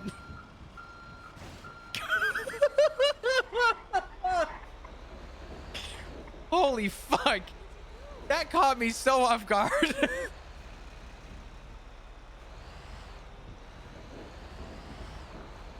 I can see why great. though. Is it like... Where am I going? Oh, I'm going over here? Sure. Is it like an accent thing? This is just an anger thing. Okay. I like angry men. Did you ever tell Snow that turns you on? No, I never had the opportunity to. I was Next time so you terrified. see him, you should just call him so and be like, terrified. one time I pitted you in a chase and you got mad that you broke off of it to arrest me, and I've never been so turned on before, and just see what he says. You should tell him, 7 years ago, Snow, that shit turned me on, and I'm not gonna lie, I hope you're doing great. He would fucking lose it. It's crazy to think he's like where he is now. I just talked to him recently, honestly. I've been talking to a lot of ex-officers about my position on things, and honestly, every single one of them has turned around and has said the same thing. It was the best decision of my whole life. Quite literally, they're like, honestly, Flap, no one would ever admit it, but the fact that you saw it is good.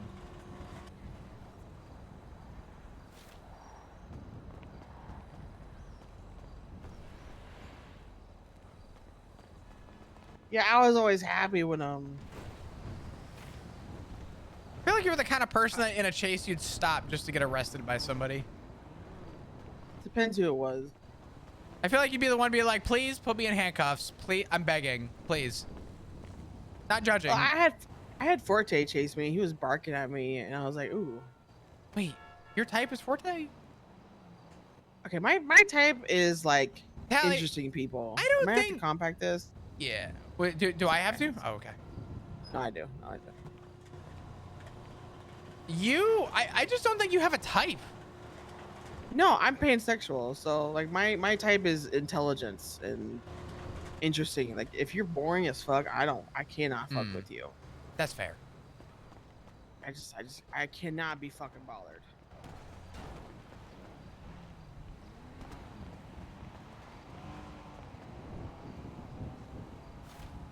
I like people who are like genuine.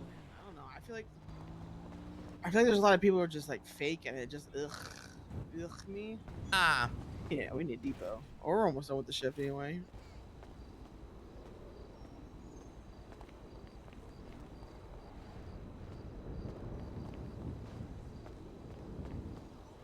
Allie? Oh. I think we're almost done, aren't we? I don't know. You want to go turn in after this? Yeah. It's the last shift anyway, so. Got it. It's hard to describe what my type is, honestly. Well, I'm a sucker for a good voice, so, I am so sorry. Hacker me there. I don't know, with Forte, to be honest, like, with Forte specifically, like, it's not sexual. It's just, like boy toy energy? No, it's not even that. I mean, like, no. I'm not to say I wouldn't. I'm just saying it's not the energy I'm getting off of him. It's like, I feel like you would intimidate Forte. Oh yeah, he's so like, in it. He just, I don't know. He's like a little blown up balloon, and then here comes you with a fucking needle. I feel like you crack under the slightest bit of pressure. No, that's when Victor comes out, and then I have more fun. I don't want to ask this question, but who is Victor? I don't know who Victor is. No. Oh. Victor is like serious, like the actual well, they're the same people. Honestly, Victor and Santino are the same people. It's just it's his switch. Oh. Gotcha. Yeah. All right, so we just learned. Forte's a just put a name to it. Fucking psycho. But everyone's got it. It's just his name is Victor.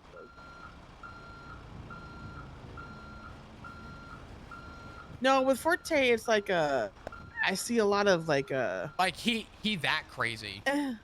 Back it up, back it up. No shit, guys. But what I'm fucking saying. Oh my god, chat. You guys are so boy type chat. vibe. Sometimes you guys say the dumbest shit, and I just want to type bash shit. my I head don't know, against I the feel wall. like, Flop main character is not they're met. very similar. Forte as he introduced himself as Victor. To be part of a family. You guys to be are. accepted for You who he guys is as a person is. There's a difference between something knowing it in character and knowing it drawn out to of very character. easily with people like him. Just grab a whole bunch of these things from the trunk. You can. What You happened? can grab them. Oh shit. And yeah, just grab them and bring them up to me over here. Okay.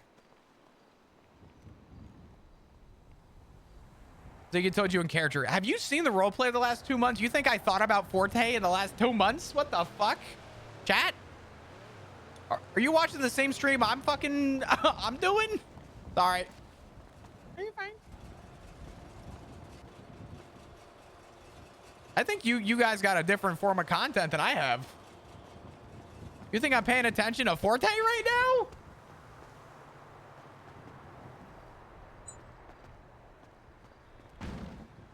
That's why you forgot I didn't forget the January conversation. You guys are just way too fucking. You guys assume I forgot the January conversation. Here's the problem. This is the inherent problem with the roleplay community as a fucking whole, and I want to bash my head against the wall whenever I have to explain this. Okay. When everyone has a reference to a meta channel to go remind themselves of situations that come up and happen. Hello. Hello. And then the streamer forgets something from 73 years ago. Chat loses their fucking noodle and they're like, I can't believe the streamer forgot all about this. Sorry, we don't keep a point of fucking reference.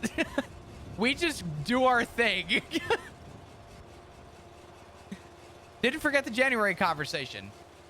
We did so good today. I don't know what this is in my hand, but it don't exist. Oh, just think about clearing your hands. Oh yeah, of course. No, you know what? I want to Yeah, keep this. It's mine now. It's yours now. It's his. Don't touch that file cabinet.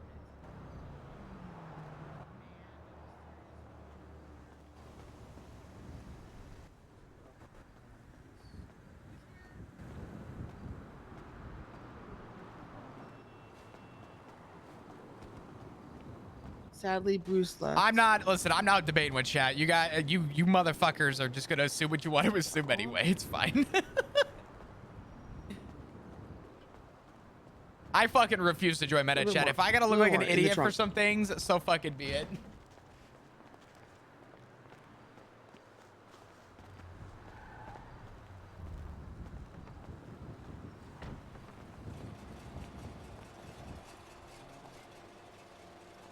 There's more in the trunk. Flop. No, there's not. There's. You're looking at the waste storage. You want to look at the trunk. Oh fucking hell, we got a lot of shit. God damn.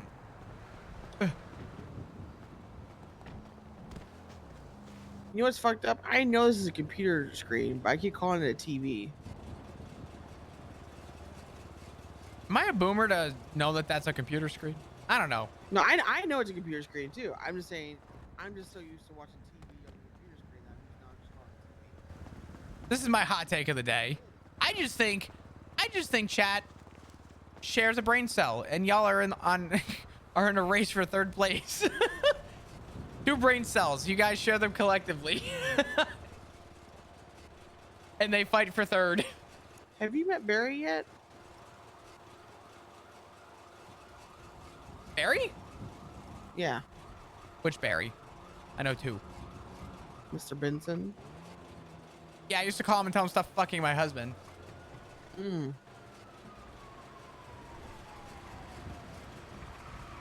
Did he comply? With fucking my husband?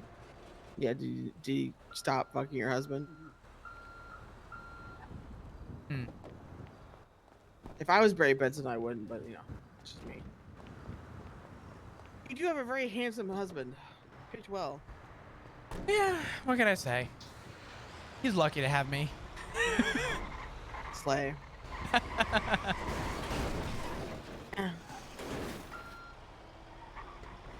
be able to handle it. Phil, you might be one of the few people who You I can would say that actually if you agree with want. that statement. Because sometimes you say things in chat that I just like, you know. To be clear, I fucking love you What was I guys. saying? Oh, with but Forte, sometimes, it's like, sometimes chat, y'all just, sometimes like you guys just get it kinship? I wrong. don't know. I don't know. You just get it wrong. I see a lot of myself. Oh wow. Ooh, awkward. You. Ooh. Oh. I feel like you're about to say something, and I was gonna make a joke. Is it like incest? Is that what you're saying? Is that the joke? What? No. Because like kinship. No, I thought you were about to say I see a lot of me and Barry, and I was gonna be like, I wish.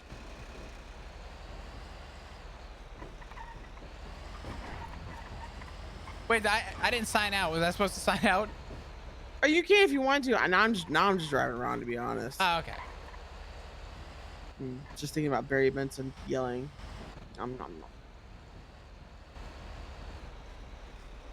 like angry men. I can't. If I've told you this before, I like loud, angry men. Listen, I'm loud and angry, but I'm like a balloon. If you like, you ever like pinch and squeeze a balloon, and it, like the air comes out at like that high pitch. Yeah, I mean, I've had a. I'm so sorry you have to put up with me if I ever start yelling. Bowel movements more intimidating than you. If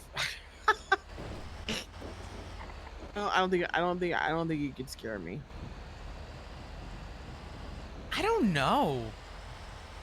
I don't know about scaring you, but like I definitely fucking. If you have a switch man, that's good. Here's what I don't like. I don't like weak ass men. Not to say that you can't be vulnerable and like cry and shit like that, but like I don't know. If your morals are fucked up in the sense of like you just be like a rat, I just can't fuck with you. Like Who was I talking to the other day? have... Was it you or was it Ivy at the hospital when I was on duty? Probably Ivy. Yeah, I think so. Oh, I don't know what the fuck I'm doing. Okay, well this. Wake me up. Surely this is okay, right? I don't know why I just This is wasn't. fine. This is okay. This is. I spent $125 on this. We're all in this together.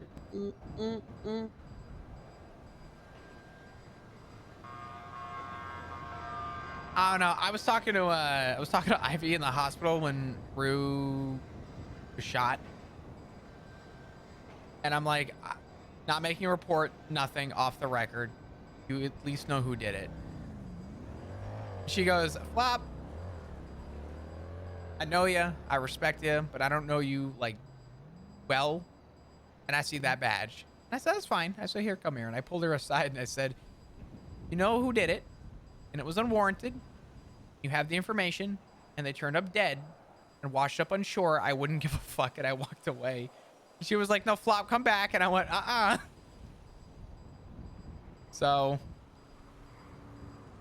I don't know. Listen, I'm just saying, people see the innocence in me, but I stand on business. I have to. It's good to stand on business.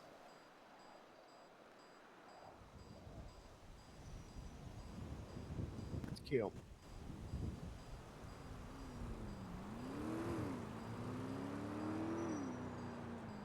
I used to date a guy. Huh. I am fucking crazy. I dated a guy. I don't like the fact that you started this conversation with, I dated a guy, and then you paused and went, huh, I'm fucking crazy. I dated a guy who used to put his gun in my mouth when we were having sex. But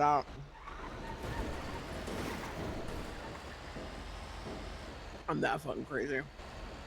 That's crazy. That's fucking crazy. Can I ask a fucked up question, but I gotta know Go now? for it. Is it at least unloaded? Was it loaded? Yeah. Oh my god, Tally! Now, was the safety off? I don't know. I couldn't see it.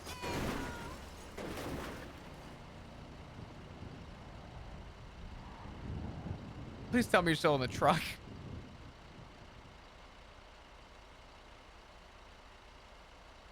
Allie?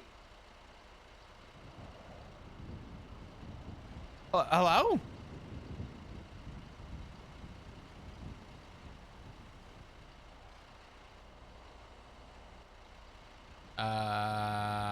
Oh, okay. Did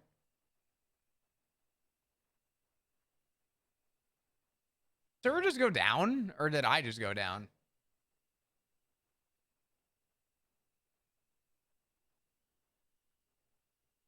The fuck just happened?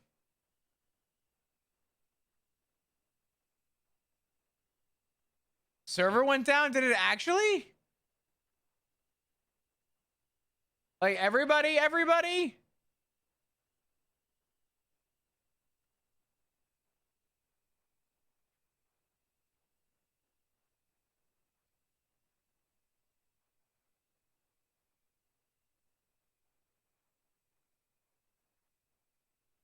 Well, fuck. Alright.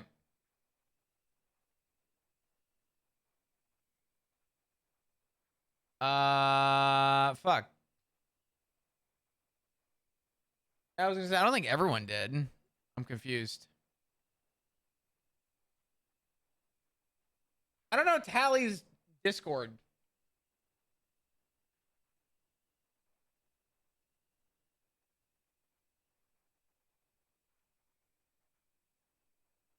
I can't get back in. It's not fucking loading.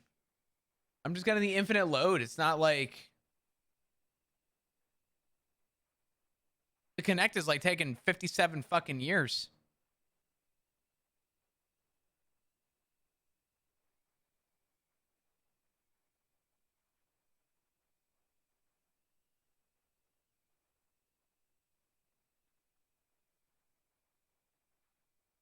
Hello?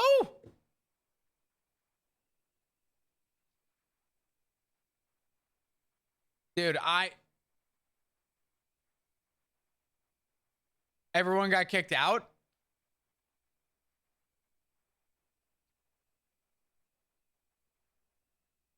Okay.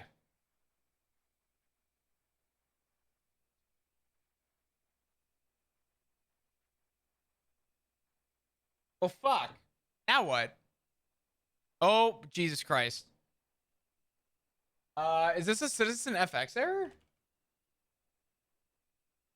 Nope. Oh, there we go.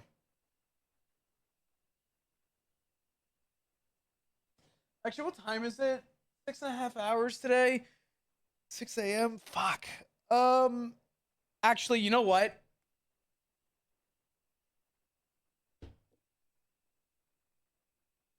Chat. I actually think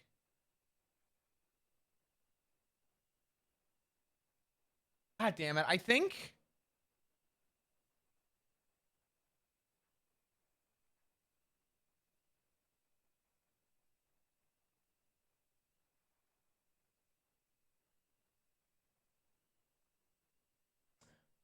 I'm gonna, yeah.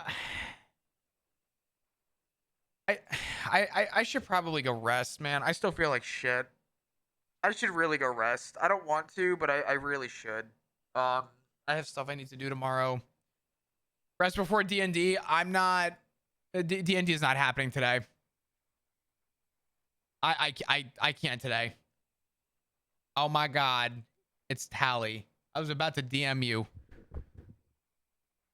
But chill again in future 7 days. I'll take your word.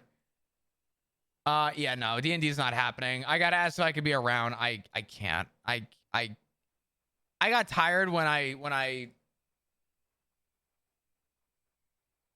was tired when I got on stream today, and I'm still like exhausted.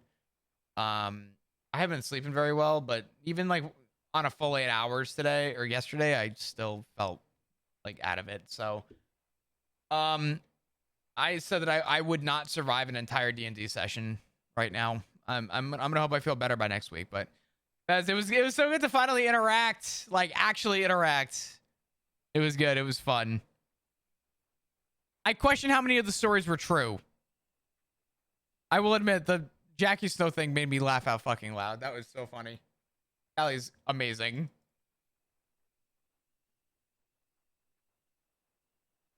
Yes? Oh, no. Yeah, I'll tell you what. I'll leave you guys off with Ellie?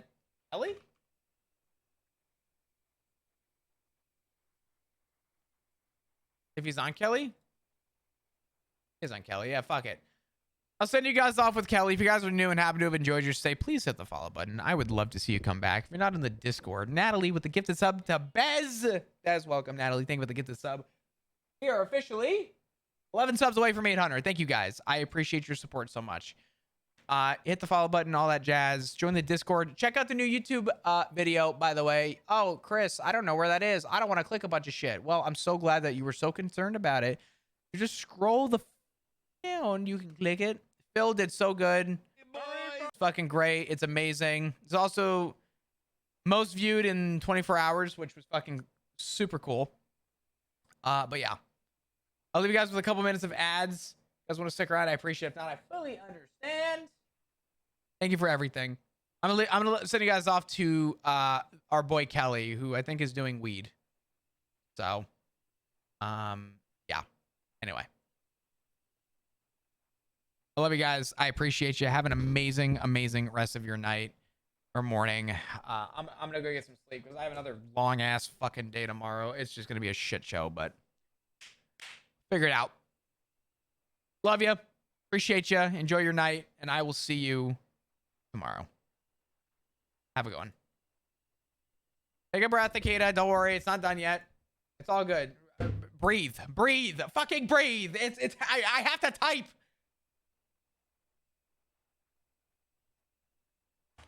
Nobody panic. Things still work manually around here. Love you guys. Have a good one.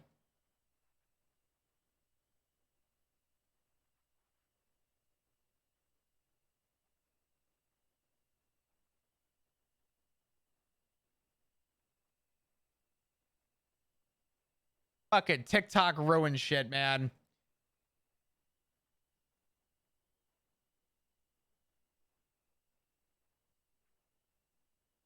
Go send Kelly some love.